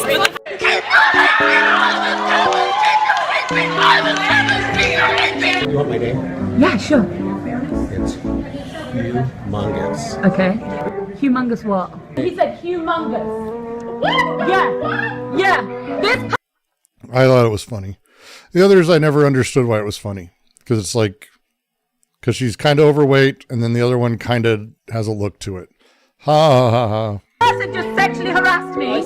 Yes, yeah, that's right. Fast forward to 2025, and most of those classical liberal types I used to listen to have become white nationalists. I, on the other hand, No, they were. They were already that, buddy. I've chosen a different path and became dark woke. What does that entail? Well, I'm a progressive. I am pro-LGBT, I am pro-feminism, and I laugh at Big Red, I laugh at Trigglypuff, and I laugh at Humongous. Are you gonna do anything about how you sexually harassed me? Why? Because they are completely ridiculous. Adam... All right. So the Humongous thing, weird interaction. Funny because he used a pun and she took it the wrong way. That's why it's funny. This is just a woman being a person. And this is someone who's just not happy.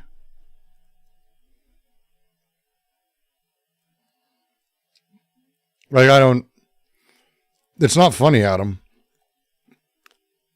Aren't you supposed to be train guy? Go be train guy. Don't do this. You don't understand these things. That's okay. I don't do videos on trains. You're being problematic? Shut up. If you don't want people laughing at you, stop acting like a fool in front of cameras.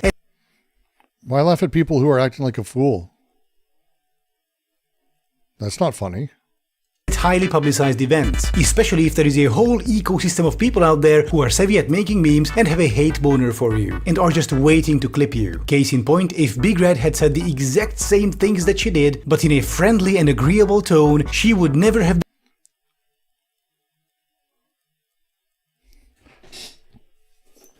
Unironically, did he just do the, look, sweetheart, can you smile for me? Come on. Yeah, just smile for me. You look better when you smile for me, sweetheart. Come on, just give me a smile. Did he unironically just do that? Said memes and have a hate boner for you, and are just waiting to clip you. Case in point, if Big Red had said the exact same things that she did, but in a friendly and agreeable Hey, sweetheart, just give me a smile. Come on. Come on, baby girl. Just give me a little smile. Why don't you over there, baby girl? Come on, just turn around. Give me a smile. Why are you so frowning? I bet you look beautiful when you smile. Give me a smile. You know, daddy wants a smile. Come on, give me a smile. Why are you looking so sad all the time? Come on. Why are you doing that pretty face? Come on, give me a pretty face. Tone, she would never have become the mascot of an anti-feminist online hate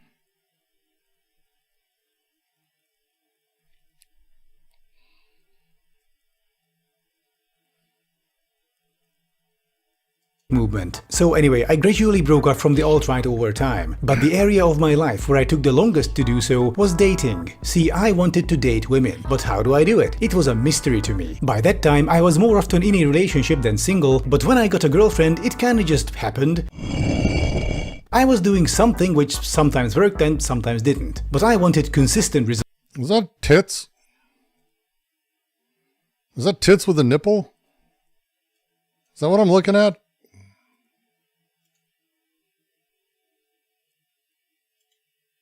Am I looking at tits? Results. I didn't just want to sleepwalk through my dating life and hope to stumble upon someone good. Oh no, I wanted to know exactly how dating works, so that I can actively find someone great. Both the left and the right offered dating advice, and so I first asked around in lefty circles, hey, how do I score a good girlfriend? Actually, the term scored is deeply problematic because it presupposes that the woman is just an object. Okay, fine, forget. What's wrong with that? That wasn't even like the shitty version of like, okay, the SGW version where it's like if you're gonna like overstate it, which has happened. I've seen these people online. Hey, it's ridiculous. What, women are objects to you? You fucking weirdo. Like, you patriarch. Like, you go that way. If you're gonna be making the ridiculous version, dive in. Just dive completely in. But hey, it's actually, that version of dating is problematic because, like, if you do it... Problematic. Here, I'm actually going to say it again because he's got the CC. For a good girl. I'm going to mute it and I'm going to just read it like, again, to give you some advice, Adam.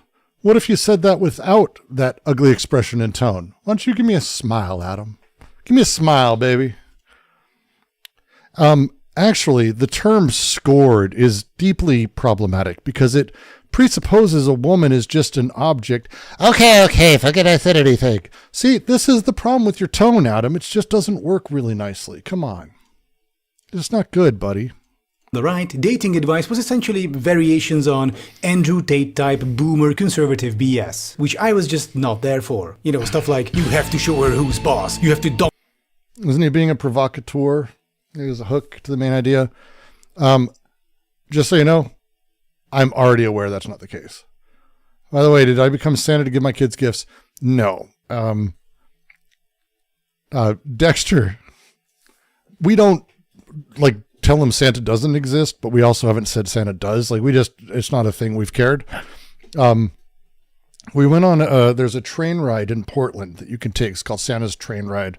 And it's like a Santa comes through and it's like a real train that you take down. It goes about, 5-10 miles and like you ride it down and you get to see all the snow and everything. Is really great. There's no snow, but you get to see like Portland.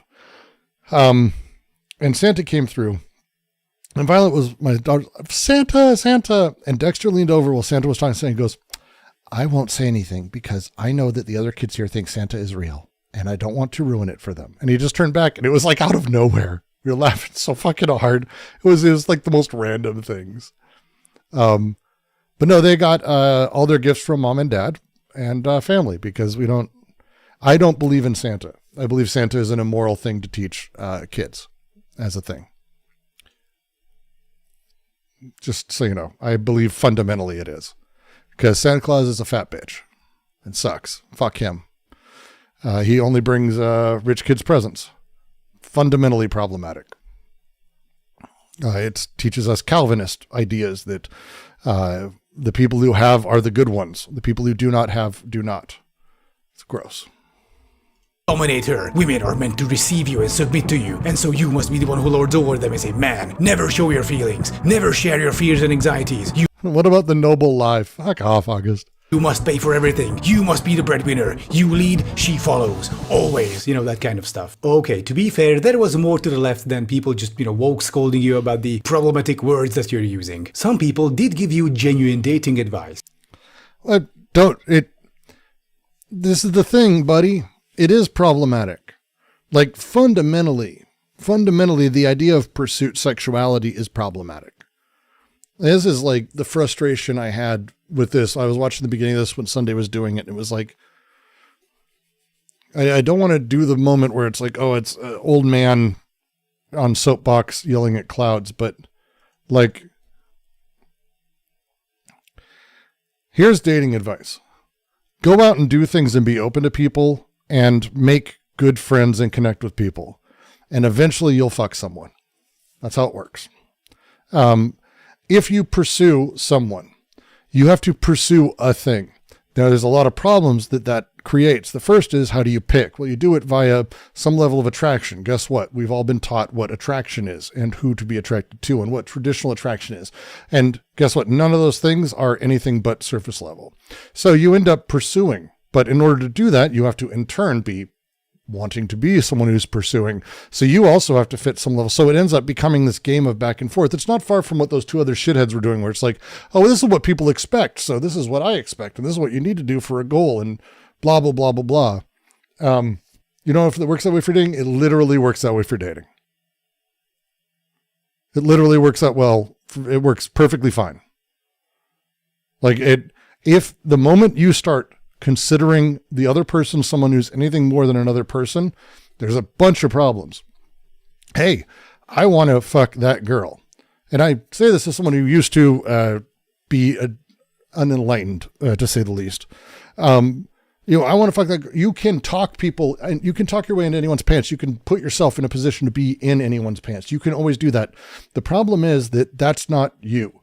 You are putting on airs, you're doing things, you're talking a certain way, you're setting things up that is not your day-to-day life. If you're going to clubs, if you're dressing up, if you're doing this, and it isn't just who you are, which, by the way, generally speaking, it's not going to be, then what you're doing is you're immediately creating a false sense of who you are in the future. It's all going to be a letdown from there or a weird exploration. The best situations you can get into, this is how I met Heather, is just being whatever you are and going out and meeting people. And then lo and behold, you find someone you just click with. And as you click, you do more and more and more. It's phenomenal. That's it. You just do your thing. They'll be doing their thing. Is your goal to fuck someone you find attractive? Great. Go do that. It's easy. Sluts find sluts. It's the way it works. Enjoy yourself. The reality of it is that if you want someone who you can actually forge a real partnership with, which, by the way, should be your goal. Partnership. Not someone to fuck. A partnership. You need someone who you can be fully open with, where you can bare your soul in a vulnerable way that is unlike anything that you've ever done in your life. To do that, we put on a lot of blinders. And you do already. Don't care who you are. You put on blinders, you put on layers, you put on masks. And you're going to do those. Putting on more masks in order to fuck someone, opposite. If you're just you and you start learning how to peel those things back, and they do too, and you can do so in trust and in the faith of the other person and the love of the other person, fundamentally changes you and fundamentally changes them in a phenomenal back and forth. That's how it works. Anything else is advice on how to become something you are not. Because I can tell you this right now, whoever you are, there is somebody out there who you can fuck. You just haven't found them. Heather had my favorite line. She used to say this about me. Before she met me, her phrasing, and I can't remember who she took this from. She quoted someone. She was out there learning who to juxtapose me against. And I like that phrasing. It is a little on the fatalist determinist side, but that's what you're doing by exploring what you do and don't like with other people, what you do and don't like with this, how you do and don't like that. You have to get to that point. You may not do it. I didn't meet Heather until my mid-30s. That's how it works. I had a marriage before. I had many relationships before, bad relationships before. But you get to a point that you kind of, and maybe you'll get there eventually or not, but my dating voice, simple. And it is the boring old Just be yourself. But it's not just be yourself and pursue someone. They're not going to like you for who you are, but you shouldn't like them. Don't go after people you're randomly attracted to. Just be who you are. Don't define yourself by that other person. Don't pursue that other person. Just be you, explosively, creatively, connectively, vulnerably. That's it.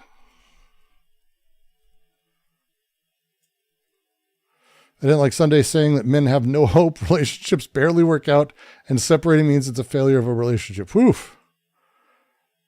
I mean, separating for me was the best thing. Yeah.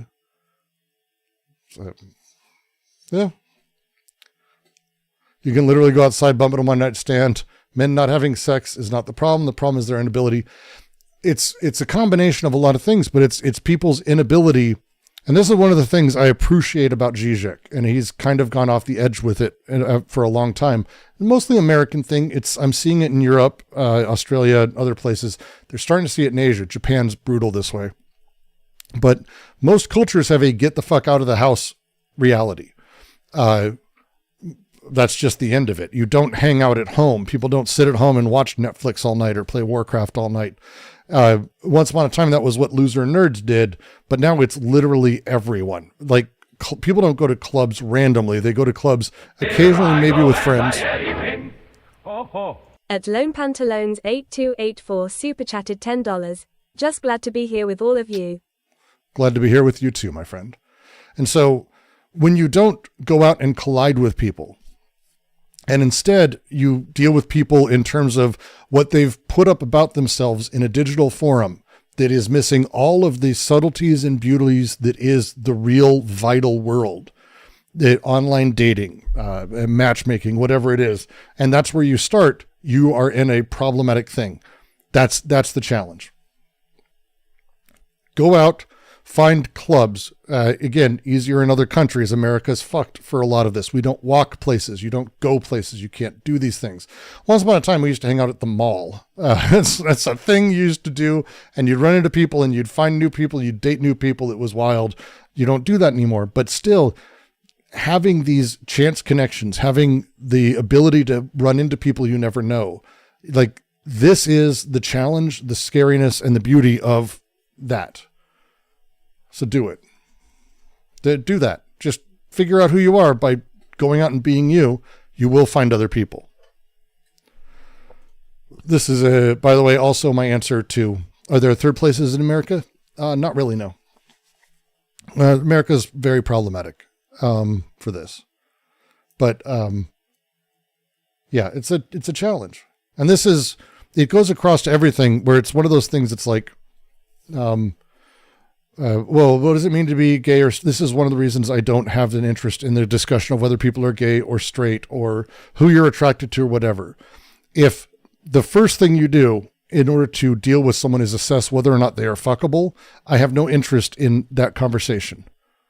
Like, if you don't have interest in people, that's fine, but it should be downstream. It shouldn't be, oh yes, well, sadly you're a man, so I will immediately separate that out. Or you're a woman, or you have a penis, you have a vagina, whatever it may be. It doesn't matter. Like, if you're at that point, if that's the first way you deal with people, you're lost already. And again, most people are fucking lost. Too bad it was all terrible. Let's look at a notorious example. But first, let's shave. But how? Using a razor with 800 blades. Not just kidding. For sponsoring today's video. Alright. If you're shaving, learn to get a shave with a proper straight razor. I mean that. The old classic blades, solid.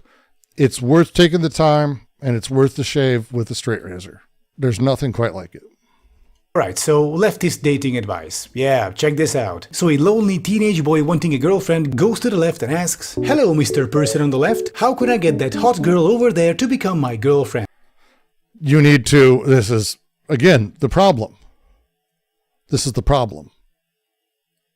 He's starting from the position of, how do I get that hot girl over there? You are the problem already.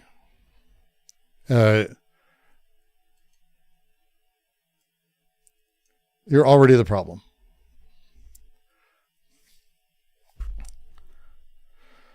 I am attracted to this girl physically and I want to fuck her.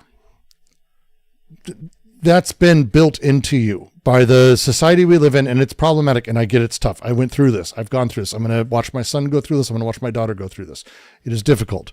But you are in a place right now where you're effectively wanting something you have no idea if the other person wants, and imagining this and playing in this play that's a very problematic thing to do. It's How to Clean Everything, Propaganda. It's a phenomenal album. Highly recommend people listen to it.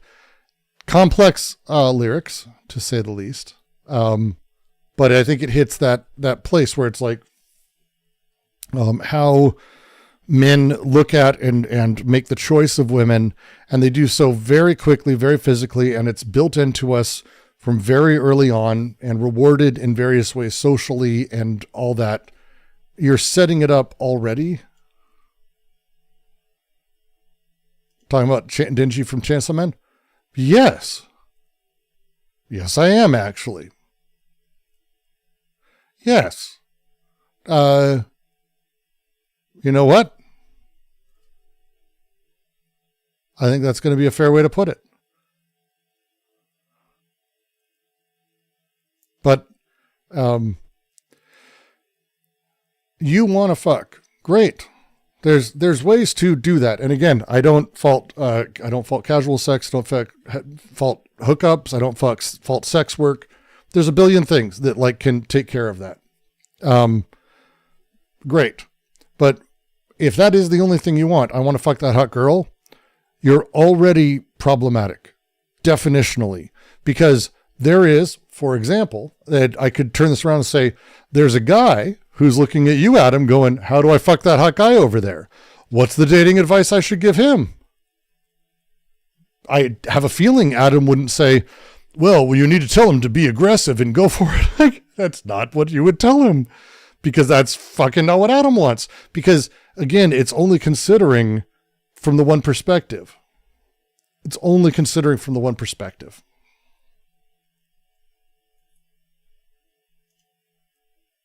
It's only from the one perspective. And Big Joel, fellow leftist YouTuber, will now give him some advice. I don't really think that self-help online advice is all that helpful to people because I think you already know all the advice that anybody on the internet could possibly. I agree with Joel on this. Like, anything anyone can tell you is them abusing the fact that you're looking for that help. Period. Tell you. Young men, do things that are good, in your opinion. Do things that you think are good. I don't imagine that I have a better answer for what those things are than you do. You know yourself, but of course you know what those things are. This video is not my way of saying that all advice on the internet is bad and that the people who are giving it are all grifting you and that there's no place for it. I don't believe that. I just think it's an extremely small part of a network with things that are vastly, vastly more important than it. So again, Adam, here's the problem, buddy. If I were to say that American car culture, people want cars. So what am I supposed to do? Tell them to ride a train? Your answer would be, yeah, actually, in fact, we should fundamentally switch. I've seen your videos on it. We should fundamentally change how entire areas are designed so the material conditions produce people who wouldn't ask for only cars. Yet in this case, you're not realizing that the material conditions of American society and consumerism in a post-capitalist sort of nightmare that we live in are creating men and women as objects as well. And there's a lot of really fun discussion to have there. But men who are looking to pursue and fuck women as objects and to conquer them, to take them, to rape, actually, is a big part of this. Are you going to not realize that that happened beforehand? Or are you going to just say we need to give advice to these kids that doesn't do that? Because if that's the case, then we just need to give advice to people who drive cars to take a train. That would fix everything. Wouldn't it, Adam? Wouldn't it? The amount of impact that some guy on the internet will have on your life when they give you advice on how to get motivated or whatever is, I think, fairly small in the grand scheme of things, and that's my point. Wow. I'm sorry. I like Big Joel. I like his videos, but this type of stuff... How is rape connected? The belief that you have access to one's body or deserve it in any capacity, or that it's the primary thing you think about. I mean, got her. Let me ask you this. You're in India. I have an attractive, tall, very fit, blonde friend. She's great, gorgeous. Should I tell her to go visit India alone? Should I tell her various countries to go visit alone?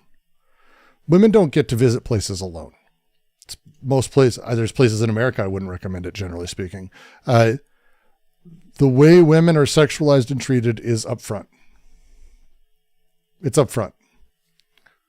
And if you don't realize that, like, rape as a fear is like a fundamental thing women experience globally, I really hate to fucking break it to you.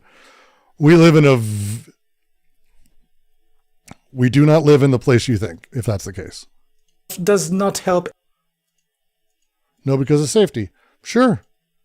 But would you say the same thing to me? I'm a big, tall guy. I've got blonde hair. Could I visit India alone? Yes. Anyone. It's like your house is on fire and you're locked inside with a fire extinguisher. And you're like, oh shit, what do I do? How do I use this thing? And Joel is like, I think you should first consider that. Yeah, people are kind of open about it. I don't think people understand that when Adam is saying things like, I wish she would smile, right? And exactly. That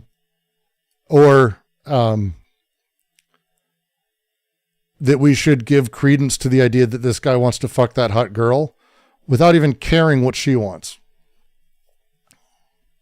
I'm sure you'll punch a guy. Yeah, I would. But also they wouldn't. I think I'm generally safe in a lot of places. That the fire is just a natural exothermic reaction which will go out at some. All right, Adam, I get what you're doing. It's cute. Oh no, these men are turning right. It'll just go out on its own. Hey, how do men get to this point? I'm sure that's a fire that you can put out. But the fire will stop at some point. So I wouldn't really. Some stranger randomly asked me, are you trying to get raped? Because I was dressed in a heavily sexualized costume.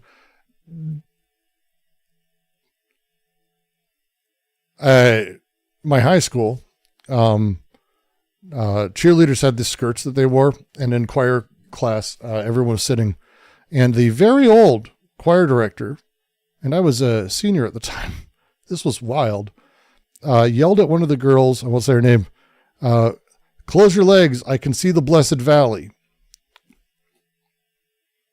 This was normal.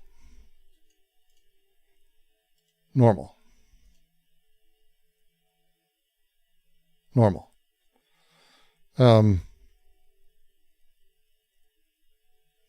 Worry about this long term. I think you should look inside and figure out what feels like the best course of action in this situation. But then Andrew Tate shows up and is like, all right, idiot, grab the extinguisher, pull out the pin, aim the nozzle at the fire. Now start making the monkey sounds. Stand real close to the fire so that you will sustain at least second-degree burns. This shall be your mark of the alpha male. Now, press down the lever and extinguish that fire. Also remember, women are subhuman and Jews run the world. And this is my big issue with dating advice on the left. It's not really advice, just a bunch of useless platitudes. Be nice, respect women, go outside, work on yourself. Yeah, great, thanks. But how do I get the girl I like today? You need to fundamentally understand you're a piece of shit for asking that. Hate me. Why are we so afraid? You need to understand, and it's not that you're a bad person, like internally. You need to understand that being in a position where that is your primary thing is the problem. That you are so overcome with it. It's something physical, conditioned reaction, something physical, conditioned attraction. God, Fuck Machine, Propaganda, great fucking song. Love it. God, I miss that song.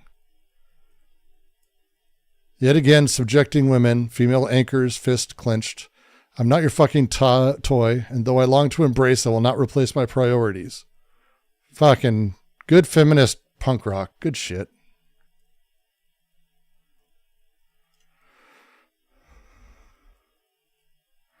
Reception of this. Oh, how did it get received? No train, I'm disappointed. If you're wanting a week to talk me to date, I'm going to assume you didn't have a good time. There's nothing wrong with the, hey, I had a great... Oh, God. What the hell happened, Adam? What color's your Bugatti, Adam? What color's your train? How to get the girls. Step 1, don't ask politicians for advice on how to get girls. I don't think be nice is useless platitudes. This is kind of a hysterical take. Yeah, people are... This is good.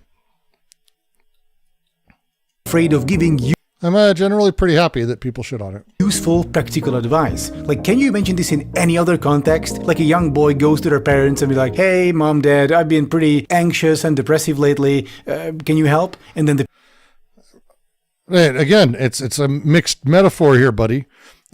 Imagine you go to your parents and you say, my penis was getting hard, and I told a girl I wanted to put it inside her, and she got mad at me. Well, let me help you with that, son. What the fuck, dude?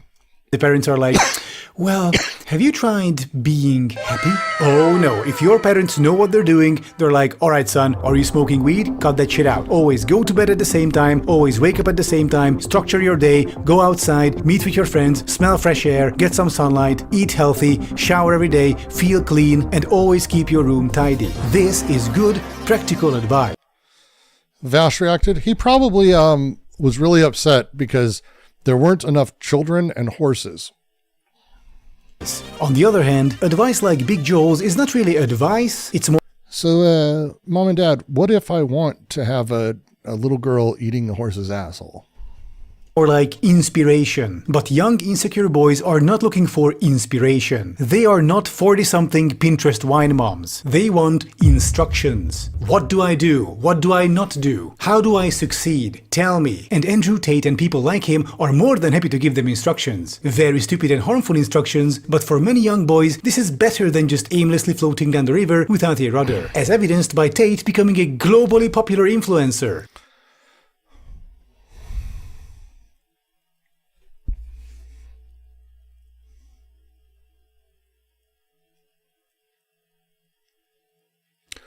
All right, let's try to be generous.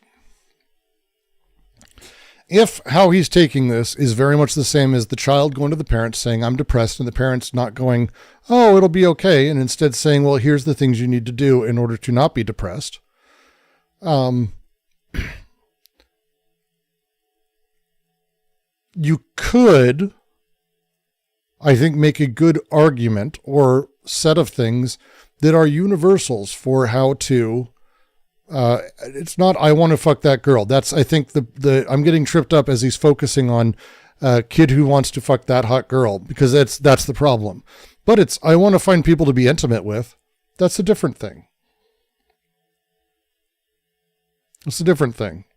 And I think there's something to be said for something along the lines of that. Where it's like, hey, look, in the world we live in, capitalist nightmare that it is, a good prole can't get much done if they sit all day inside and do nothing, if they don't read, if they don't take care of themselves, if they don't do X, Y, and Z. You can make an argument for that.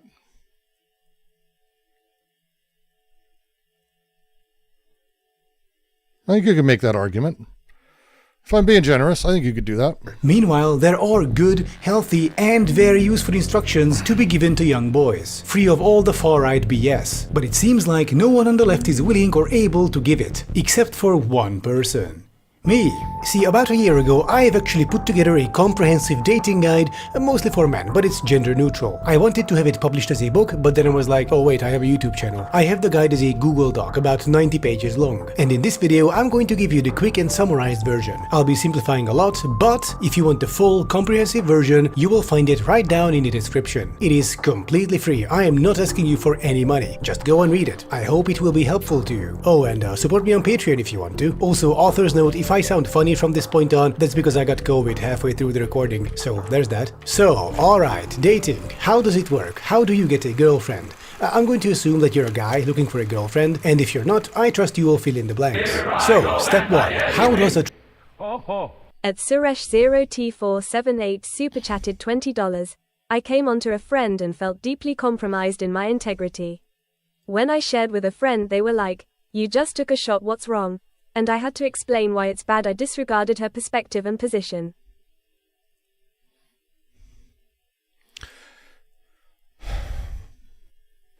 I think,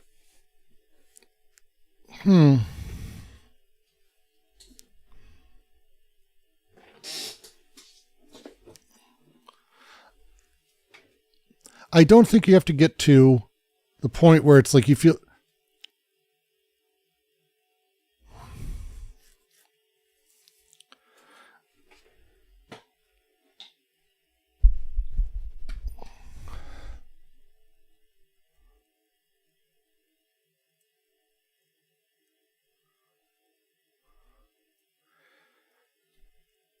I actually think there's a worthwhile conversation to be had there. I don't think you should feel guilty or compromised in your integrity for coming on to someone if you thought they were attracted to you. If you did it without caring about that, it's its own thing. Being wrong is being wrong. We learn by being wrong, and it's fine. But yeah, this whole Petersonian project, early on in the QC, we had a joke thing we started making that were like the 12 rules, but it was like Deleuze's takes on it, which were literally like inverting and playing with, like how you might swap, representation to be subservient to desiring production. Where like you'd learn to forego identities, just things like that. It was fun, actually. It was fun to go through. I think there's stuff to be done there, but this is attraction work. And here I will borrow an idea from right-wing dating gurus. They have this attraction scale from 0 to 100, which I think is a pretty useful representation tool. On it, 100 is absolute blind love and 0 is complete and utter indifference. 50 is the tipping point. Above 50, you're attracted. Below 50, you're not. When you see someone, you put them on this scale. Suppose you're a guy who likes girls. You see a girl, you put her on the scale. Like,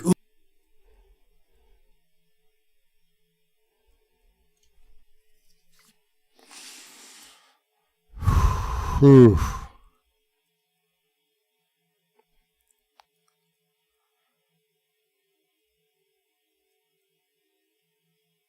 Whew. Okay.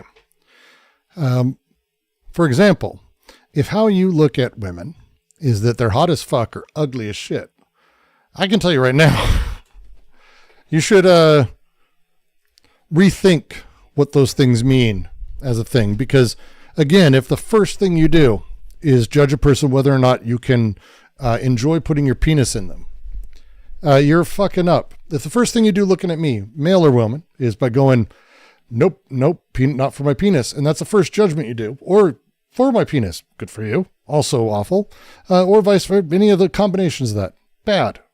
No. In my life, the most attractive women I've been with one specific exception I'm very fortunate with, didn't all hit. They hit the hot as fuck, but not all in the interesting. And then women who I didn't think were attractive after getting to know them, incredibly so. And over time, as people grew and changed, the same thing. I'm fortunate with my wife. I find Heather to be stunning.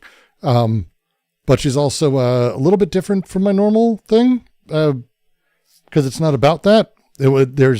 Again, if the first thing you're doing is looking and judging attraction, instead of just having it be a thing that grows, that's a weird thing. If you can't help the feeling, enjoy the feeling. That's great. If it's the first thing you have, and if it becomes the only way you regard that person, that's a problem. Brooks, you're so sexy. We can't help it. I'm sure you can't. Don't worry. Did I see Red Letter Media's AI video? I did. And I quit after about 5 or 6 minutes when I realized I don't want to watch a bad Red Letter Media video, so I've still never seen a bad Red Letter Media video. Ooh, damn, she's friggin' hot. I literally can't take my eyes off her. That's like a 90. Oh, okay, she's cute. That's around 70 or so. Fine. 51. Nah. 49. And then below 49, it's just variations of, not my type. And girls do the same to you. I just gotta tell you, this is a very stupid... It's a very stupid thing. Like, half of the world isn't that attractive. Half is. Is this a balanced thing? If you see a 49, are you not attracted? I don't think that's true. Girls don't do the same. No, some women do, some don't. Some men don't do this, some men do. This is called a self-report, is what this is called, everyone. Do you know self-report? This is a self-report. Because I have been pig-headed. I was a teenage boy in the 90s. I don't even think this wasn't even me. I can't even imagine what this is like. This is a self-report. They look at you and put you on their own scale. Okay, so what's needed on your end for girls to find you attractive, meaning 51 or above? Do you need to be a 2 meter tall, 90-degree square jaw mewing champion ripped gigached with 2% body fat? No, absolutely not. Because attraction is subjective and unpredictable. Some girls will just find you attractive for whatever strange reason. Don't question it, don't investigate it, just be glad about it. So,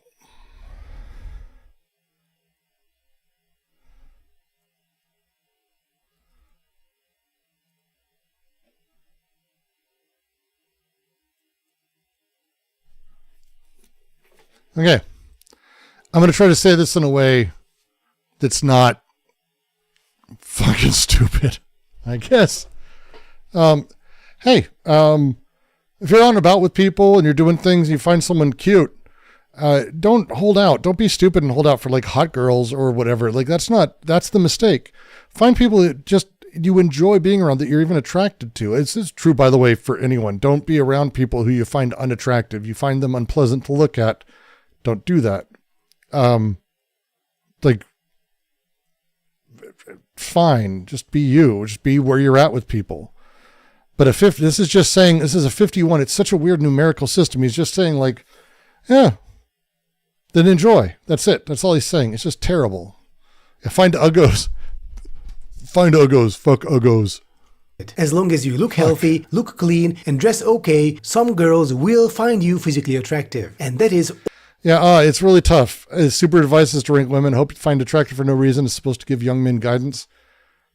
Because again, the easiest way to put this would be to say, hey, if you find someone attractive, cool.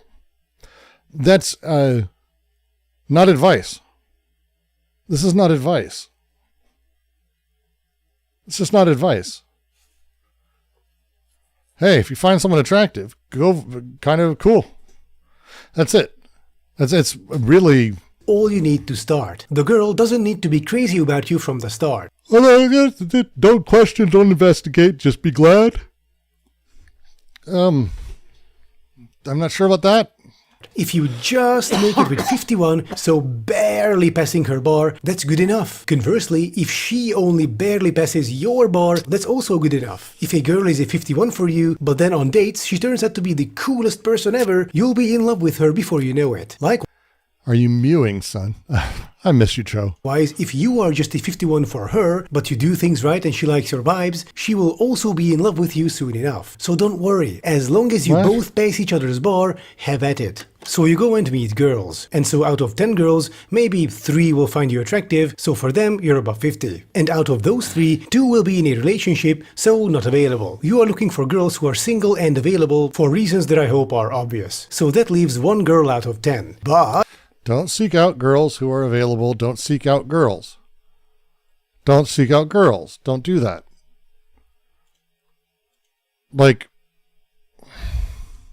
But you don't like her. For you, she's below 50. Damn. So 0 out of 10. That sucks, but also, that's okay, dude. Dating is a numbers game. In the end, his advice is literally the thing he just said he didn't want the advice to be.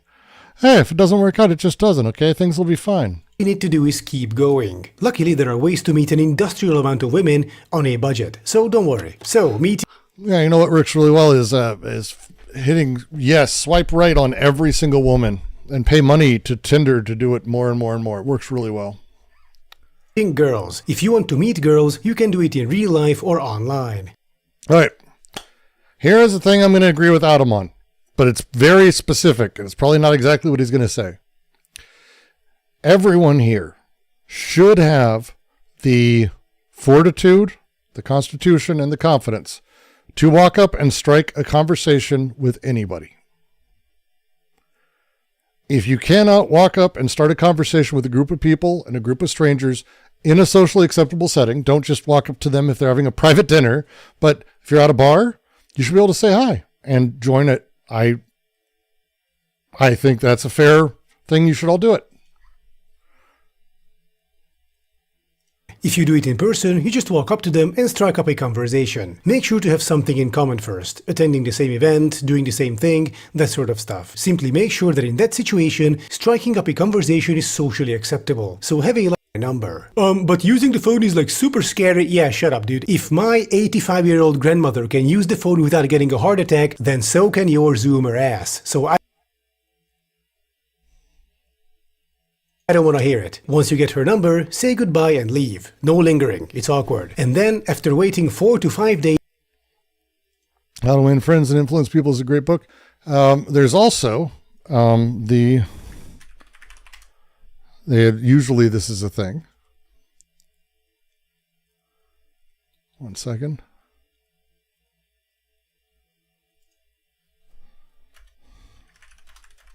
One second.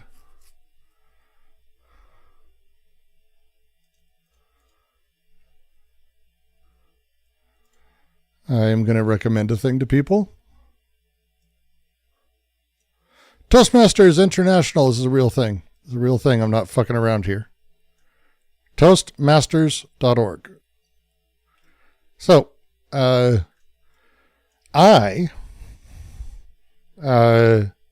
have spent 20 years doing large-scale talks. I'm exceptionally personable, and I'm able to talk to anyone anytime. I can be at a bar, and I will be able to strike up a conversation with anybody and generally have a pretty good fucking time and meet friends.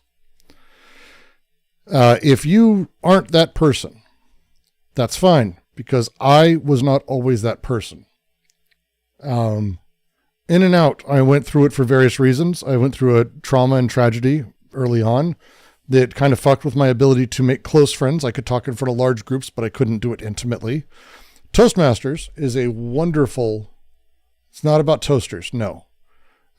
Toastmaster is literally a local groups, and they're generally not paid always, by the way. They're just groups of people who just get together and they practice. They talk. They give talks and they learn to talk. $60 every year. You learn how to give speeches, how to give toasts. That's why it's called Toastmaster. You learn how to toast. But it's about learning to do this. If you need that, highly recommend it as a thing.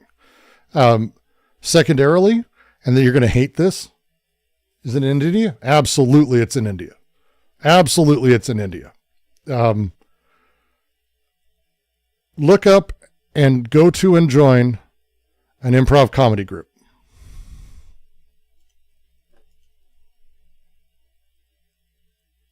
That's not a joke. If you're fortunate to be in an area that has a groundlings, second cities, smaller groups, find one of them and go to them. And when I say go, I mean actually go, take part, and make an ass of yourself and get out of your shell.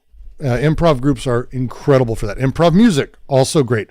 Go perform live in front of people. Either of these things will change how you handle any of these things. Any of these things will change how you handle other people. You did improv comedy and hated it. That's great. You did it. You shouldn't enjoy it. Improv comedy is generally pretty terrible, but your ability to do it.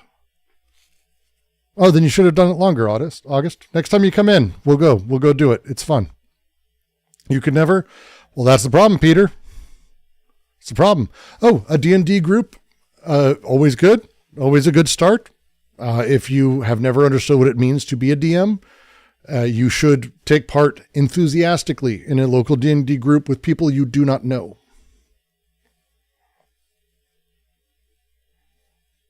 Absolutely true. These things give you the ability to conversate and have conversations with strangers in a way that fundamentally changes things. I don't know if improv music is as good of an idea. It is, because it gets you working with other people. Even if it's just music and you're not talking, not everyone likes to talk, not everyone wants to, but the ability to be on stage doing things, performing, shifting where your confidence is at, it's very, very good. It's very good. All these things are important. And I say this as someone who has, over the course of many years, developed a very, very good skill set and a proven track record of speaking in front of very large groups of people in a lot of ways. And Raz, I mean this, if you want, I'll go to improv with you. It's a serious thing. I'm not joking about. I'll go to Toastmasters too, if you want. That'd be fun. You call her and invite her on a coffee date. A half an hour to hour get together in a safe, high traffic, neutral place where each of you will have 1 or 2 coffees and try to feel each other out. Is this person giving me good vibes? Are they worthy of a longer, more expensive regular date at a restaurant? And who pays the bill? My rule of thumb, the person who invites. You can This is my rule of thumb. If it's a normal meal out that everyone would have, everyone pays. If you invite someone expensive, you pay. Almost always. But this is like, wait 4 or 5 days is wild. Call her the next fucking day. Be like, hey, I had a great time chatting. I'm just curious. Are you free this weekend? Who gives a fuck? Just go. tell her that if she tries to pay her way. 2 coffees in 30 minutes is, by the way, a lot. This is clean, simple, gender neutral, and socially accepted. If she wants to pay, she can always invite you out. Also, why wait 4 to 5 days to call? Because every desperate loser calls her the day of or the... See, this is... I don't think I can do the rest of this video. It's going to be all this shit, isn't it? You set yourself apart by waiting. You're playing mind games.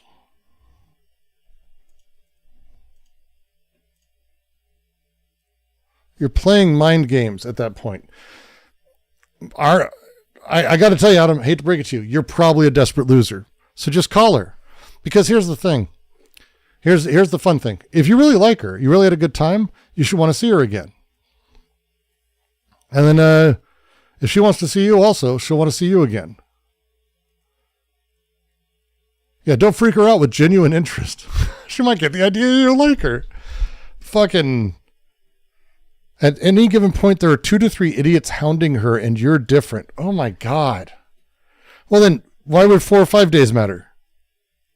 There'll still be 2 or 3 idiots hounding her then. All right, call her.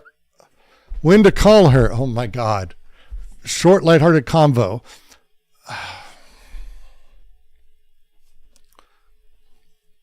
Someone I really care about had an idea. And they wanted to become a perfect pickup artist. This is someone who I know is a genuinely wonderful, warm person, and never was out to fuck or anything like that. That wasn't the jam. Wasn't interest to him.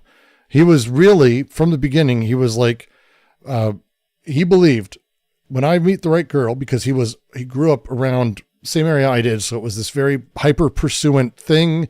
You see the right girl, she's smart, she's attractive, you want to be able to stand out, you want to be able to know exactly how to say to her to make sure you can get her phone number. He had this whole plan, and he got great at it, almost like a fucking science. To the point where you could do these very specific things, and you generally could get the phone number of almost any girl you want, period. It would fall apart because, all the shit I said. And the irony of life is he ended up marrying someone who he loves very much that none of this stuff was even involved with. Because that's not how it works in real life, for real things.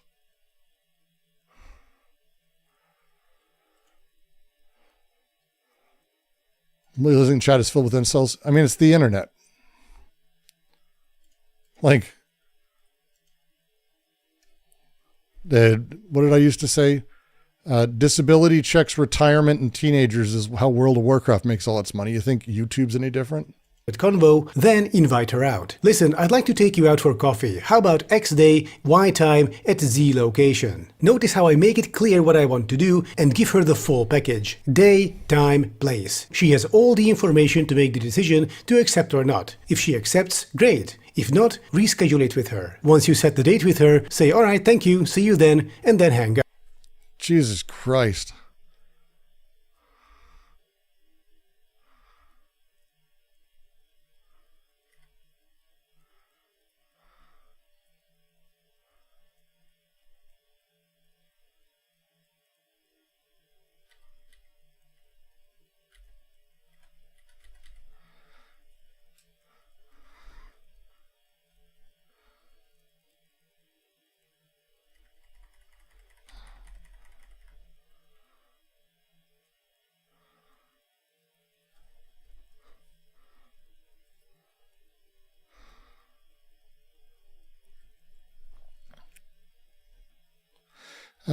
If you didn't know, dating apps are broken now, more than they've ever been, because now they're filled with AI images of people.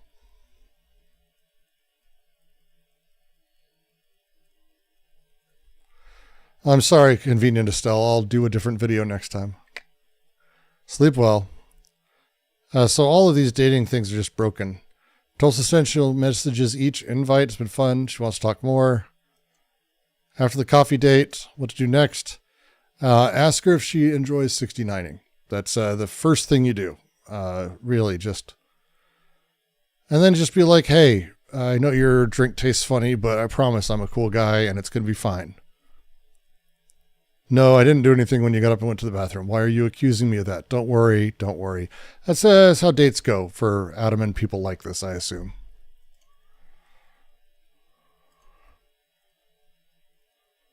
It was terrible.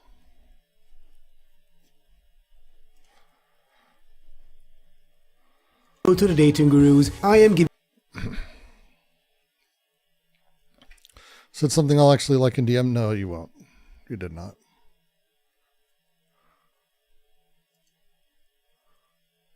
All right. Let's see what you sent me.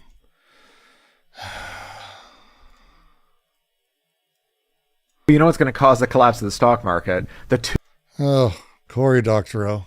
Two most boring initials in the world, AI. Okay. You have these companies that are have already spent $700 billion in capital expenditures. They've committed another $1 trillion. Their annual income is worldwide across all firms $60 billion. But it's not actually $60 billion because at least $10 billion of that is the $10 billion that Microsoft gave to OpenAI and OpenAI gave back to Microsoft. Then you have the Magnificent seven firms whose shares are. And no, Adam made it sound like all of this is like work you have to plan for and set up for.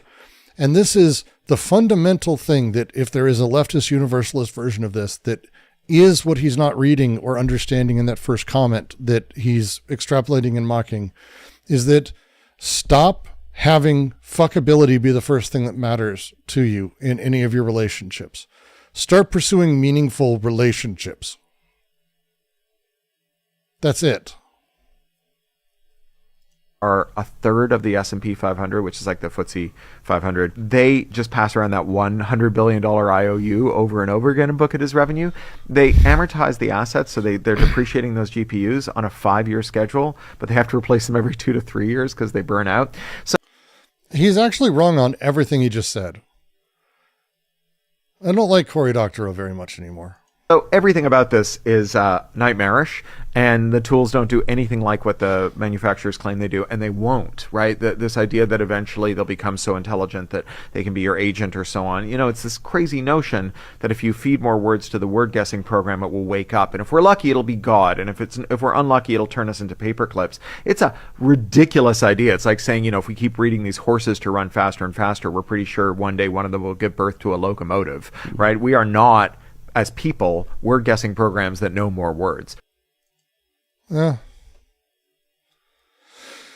Corey's got the enshittification thesis, which I do not subscribe to, and I dislike severely. Severely. Ed Zitron is the one to listen to when it comes to this stuff. And let's see. I liked this one. This one was a good one. Hello and welcome to this week's Better Off. Disseminate it through him, but also to short sellers.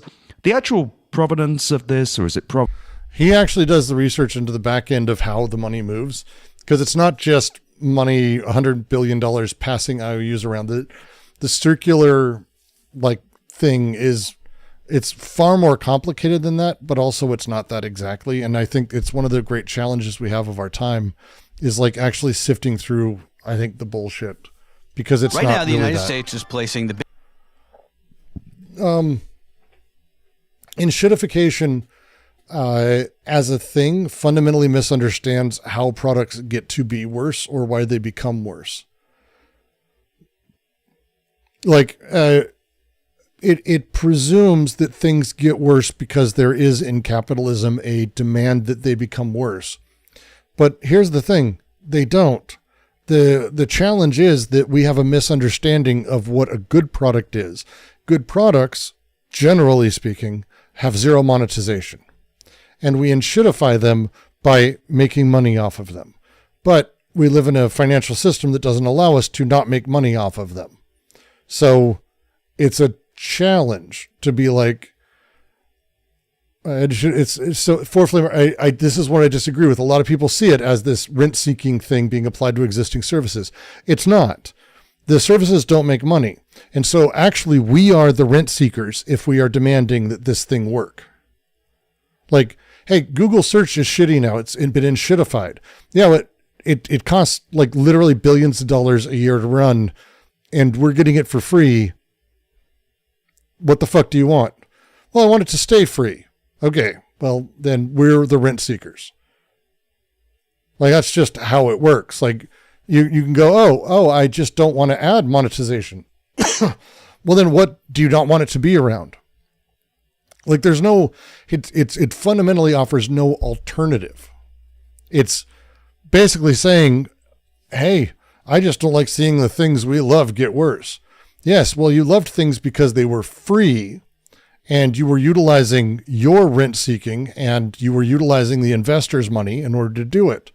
And then it got shitty when they had to make money. Yeah. So it's ignoring externalities. No, it's not. No, it's not. It's not. It's Google got worse because fundamentally they needed to make more money from ads in order to drive revenue because they were not making money on pure Google search. They needed to make money on ads. So they added advertising. And when they added advertising, they needed to make things get bumped up because people weren't spending money, and they were instead gaming Google in order to get to the front page. And so they built the system to take the people who were gaming it and force them to pay. It was a reaction to how people were rent seeking on Google. That monetization of microtransactions in video games is because of piracy in Korea. People don't understand that the reason we have this is because of piracy in Korea, because all these games like Diablo, for example, or Warcraft or Warcraft 3, which was one of the games that sort of broke the camel's back, or StarCraft, one of those games, what they were built for is in the West, I would buy a copy, a license to use a key. Well, in Korea, because they were a post-war society that didn't have the kind of money, they had instead a massive amount of PC bangs. And what a PC bang is you buy a copy, you attach to that computer, and then anyone can rent that computer all day, which meant that the PC bangs were actually rent seeking off of that singular copy and rent seeking off of the way that that structure was built. So Blizzard went, well, wait a second. We got to be able to make money off of this. This is insane. We've sold 12,000 copies in Korea and it's played by everybody. How did that fucking happen? We need to add secondary purchases. We need to add special items. We need to add microtransactions. We need to add these things to make money in these games. This birthed all of this. This is one of the reasons Korea is at the center of these things. Southeast Asia is at the center of it. The pressures to keep things going in order to keep up the cost, because it's not like they didn't have to pay for servers for Warcraft 3. It's not like there was no infrastructure for those millions of people using it. Game Zone in India, same fucking thing. There's a reason these things have the pressures, is because there is a cost to having them. These things are not free to run. We pretend that they're free to run because we fundamentally don't understand how anything fucking works. And then we get angry when they're shittier, because the model isn't enshittification. The model is rent-seeking and abusing customers into being tricked into using a thing until they have totality of platform, and then adding monetization. If it was honest up front, this would be the non-enshittification thing to give the same thing. If they just were forced to, and there's ways to do this financially and regulation-wise, if they were forced to actually have the thing cost what it cost up front for people to do it in order to have adaptation, you would fundamentally have a different product pipeline and an entire development pipeline in a different way. Fundamentally. That's why I think enshittification is an oversimplification in every single way. Biggest all-in bet on a technology, superintelligence, and it's freaked me out. A product that was meant to exacerbate sort of like all of our social plagues, all of the problems in contemporary life, while simultaneously atrophying our brains and making our children stupid. How would that even work if you went with me? Raz, you add me on Discord. It's an easy name on Discord, Brooks. And drop in the DGQC. Drop in the DGQC and let me know what your username is. And we'll see. Depending on where you're at or where I am, we'll see. We'll see. I might be able to, depending on where you're at. We'll figure something out. I'll see what I can do. Stupider, he would probably come up with something like a large language model, at least in my sort of hyperbolic opinion. I know, I'm with you on that one. I think that to broaden from there, I have this thesis, the rot economy. So if you don't know Ed Zitron's setup, he is, and you know what, I'm just going to say his background's irrelevant. He's not an investor. He's not in the space. He is more or less a reporter and an investigator on these things. And it's phenomenal. His take is basically straight down where I'm at almost perfectly. LLMs are not like an evil technology. AI is not an evil thing. This also isn't AI. Also, people don't understand how it works. Also, here's how money works, et cetera, et cetera. He's got a very, very, very good setup. Yes, I've read Capital Volume 3. Power Flames, I think I agree. Regulation and socialized funding are good approaches. I would consider the surface still free on the user level, but socially supported. Well, again, if it's from the beginning that people are aware of what it is, and if they have these monetization policies up front instead of taking advantage of the fact that they have lock-in. These are enshittification, whatever Corey's talking about, is specifically, and he only has examples of this, lock-in of platform. Because what they do is they overspend in order to stop everyone else from doing fucking anything in the space. Uber, Google, Facebook, Twitter, whatever it may be. Pick a fucking thing. They overspend to make sure they have total buy-in, and then they have monopoly. And then at that point, they start changing it around. And we're willing to accept it because we got free product, because we are like dumb children. And that's the thing he doesn't say. He just doesn't like the, look at how shitty they're making it by adding these features. Oh, I'm Cory Doctor, I'm so smart. Instead of going like, hey, you're making it worse by taking advantage of it in this way this works. You suck. You are a shit consumer working against your own interests. But he doesn't want to say that. Instead, he does the thing that is basically resentment filled. It's the bad corporations. Don't worry, you're a good consumer. It's not your fault. The markets are controlled by growth at all costs thinking. It isn't even about value creation or even anything real. It's just number go up. Right. So I think Zitron has his own everything, I think. I should say everything. It's probably a safe bet. He also has his own subreddit, which I recommend. Better Offline. Where's Your Ed At is his Substack. Where's Your Ed .at. Clever. And it's filled with very good articles. It's worth joining for. Very good articles with a lot of research and a lot of stuff in there. It's very, very, very good. And then he has his podcast channel, which is, I think, one second. No, that's not it. I think it's called Better Offline too.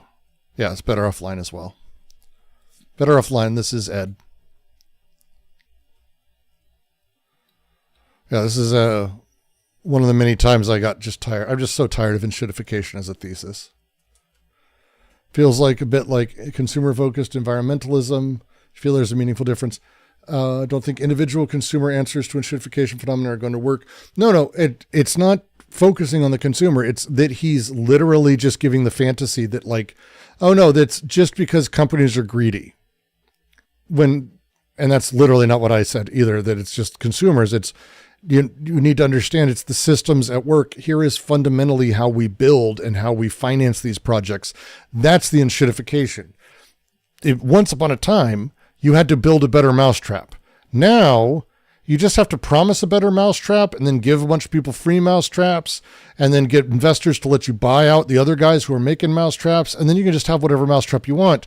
And then in order to make money later, then you have to, add ads to the mousetraps and then change the mousetraps and make them cheaper because of the fundamental way that we're doing investing. He misses a lot. Large language models are the perfect kind. I don't know if I'd go as far as satanic, but nevertheless, as far as market hubris goes, right. The idea of there being this company, NVIDIA, which everyone sends money. Yes. So it's, and again, it's resentment farming, which I've called it in the past, is where people take what is clearly a thing that, something's wrong with the world, and they blame the capitalists as the ones who have agency. They act like the rich people are the ones making choices, as if Google chose to do this enshittification. And they're the ones doing it. It's just, we just have to take it. We just accept it. I hate that. I hate that. I hate that. I hate that so much. Money to everyone, meaning big tech companies and private equity firms, to sell GPUs that when you plug them in, immediately start losing you money. Right. Every single company, everyone plugging them in loses money. He has a big thing on this, and I'm going to be getting going in a second because we're not going to watch this whole thing. Actually, I'll switch over to this then.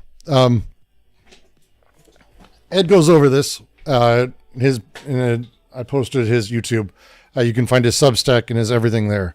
The GPU, the moment it's plugged in and starts running, no matter what company it is, loses money on its use.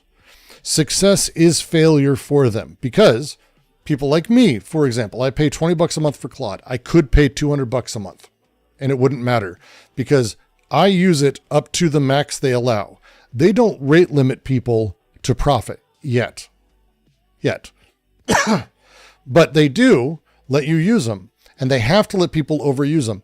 Generally speaking, I'm probably costing them, if I'm giving them $20 a month, given what their API calls and costs are, assuming that's a very minor profit, I am absolutely costing them over $100 a month.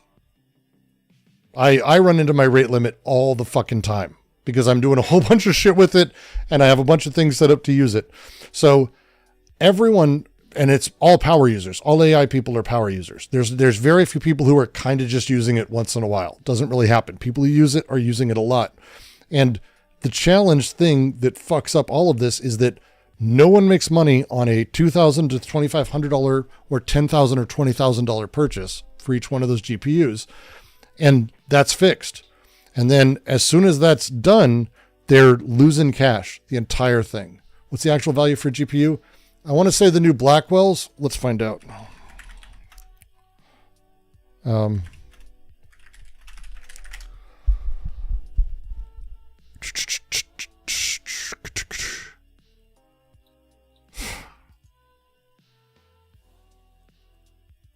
I don't know. How much are they? Here they are. Blackwell DGX B200. And it is...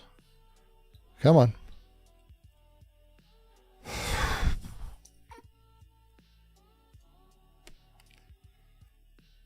Okay. So it has 8 B200 GPUs.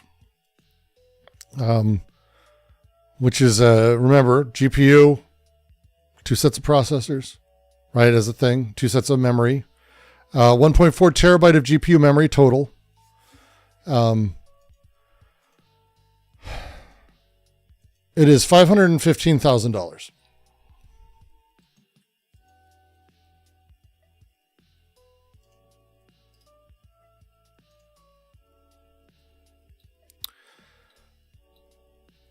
$515,000.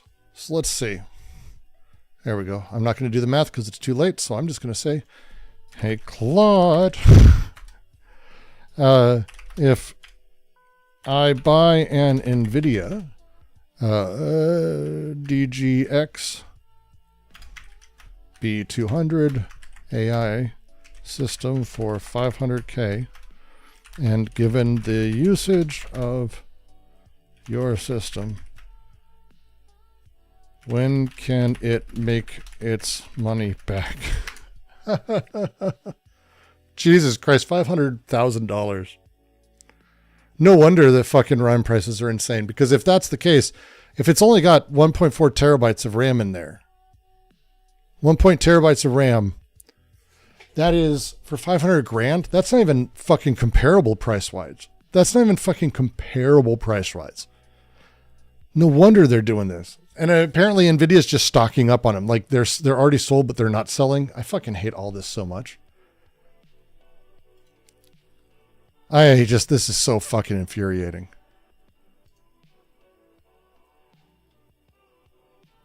$9544 super chatted $20. No comment, just wanna give money before I forget. Thank you much, my friend. Claude is trying to figure out... It's doing math for me. We're just going to go with whatever number it gives, and I'm just going to say this is Claude's answer, not mine. Because if it's AI, I'm asking about AI costs. This counts, right? Let's see. $515,000. It requires 14.3 kilowatts of power. Fuck me. Translating to 60 kilowatts of rack power when you factor in cooling and peak usage. A typical data center electricity rates, that's roughly $12,000 to $18,000 annually in power costs purely per unit. You add cooling, facility, network infrastructure, technical staff, these operating expenses compound quickly. For a 2000 GPU system, annual electricity costs would run $8 to $10 million for a sense of scale. So you have 2 primary revenue models for my setup. Current market rates for B200s are to rent as a service is $6 to $8 per hour per GPU. So if I have an 8 GPU setup, I could do about $50 an hour at full utilization. If I had 100% utilization, my gross revenue would be $560,000 a year at most. After power and cooling, $540,000, which means it would pay back after 12 to 15 months. But I love Claude. Claude's pretty good, by the way. Break even against cloud rates happens at 60% utilization over 18 months. Achieving high utilization is extremely difficult. Market is experiencing oversupply. H100 prices collapsed from $7 per GPU to $2 to $4. Oh, god damn. God damn. So the cost of LLM inference has also dropped by a factor of 1,000 in 3 years. Decreasing 10x annually, it seems. So right now, GPT-4o is about $3 per million tokens, 3 to 10, so input output. DeepSeek V2 is 15 cents to 28 cents per million tokens in out. So OpenAI's inference spending is dramatically higher than reported, potentially making them the single most cash-intensive startup at all time. So yeah, Jesus Christ, it's arguing why we shouldn't ever do this as an AI company. I like that.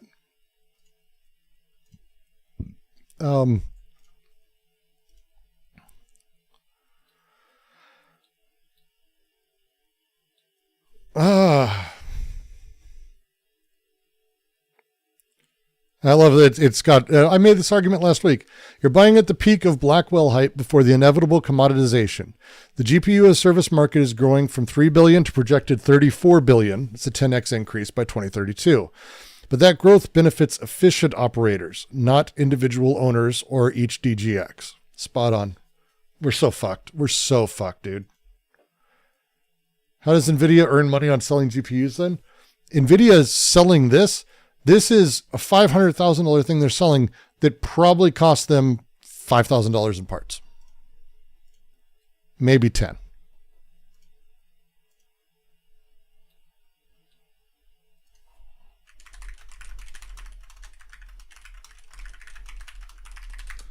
Like they literally have, and it's in their earnings reports. They have like a 500% fucking margin or some crazy shit. It's fucking insane. If they're spending that much, why are they not? Well, because here's the problem with Goddard. There's no place to put the GPUs because there's not enough places to put the GPUs physically because there's not enough power to also put the GPUs. So there's a bunch of GPUs that are just sitting and waiting. Gamers Nexus. Go watch that. I'll put a link to it.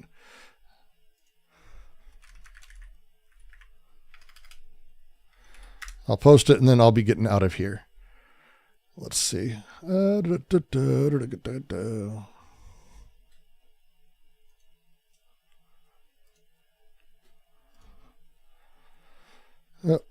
other one. Where's the other one? Where's the other one? Where's the other one?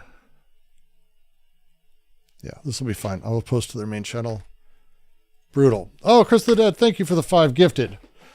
Redrios, good tacos, something clever and ironic. Good name. It's clever and ironic.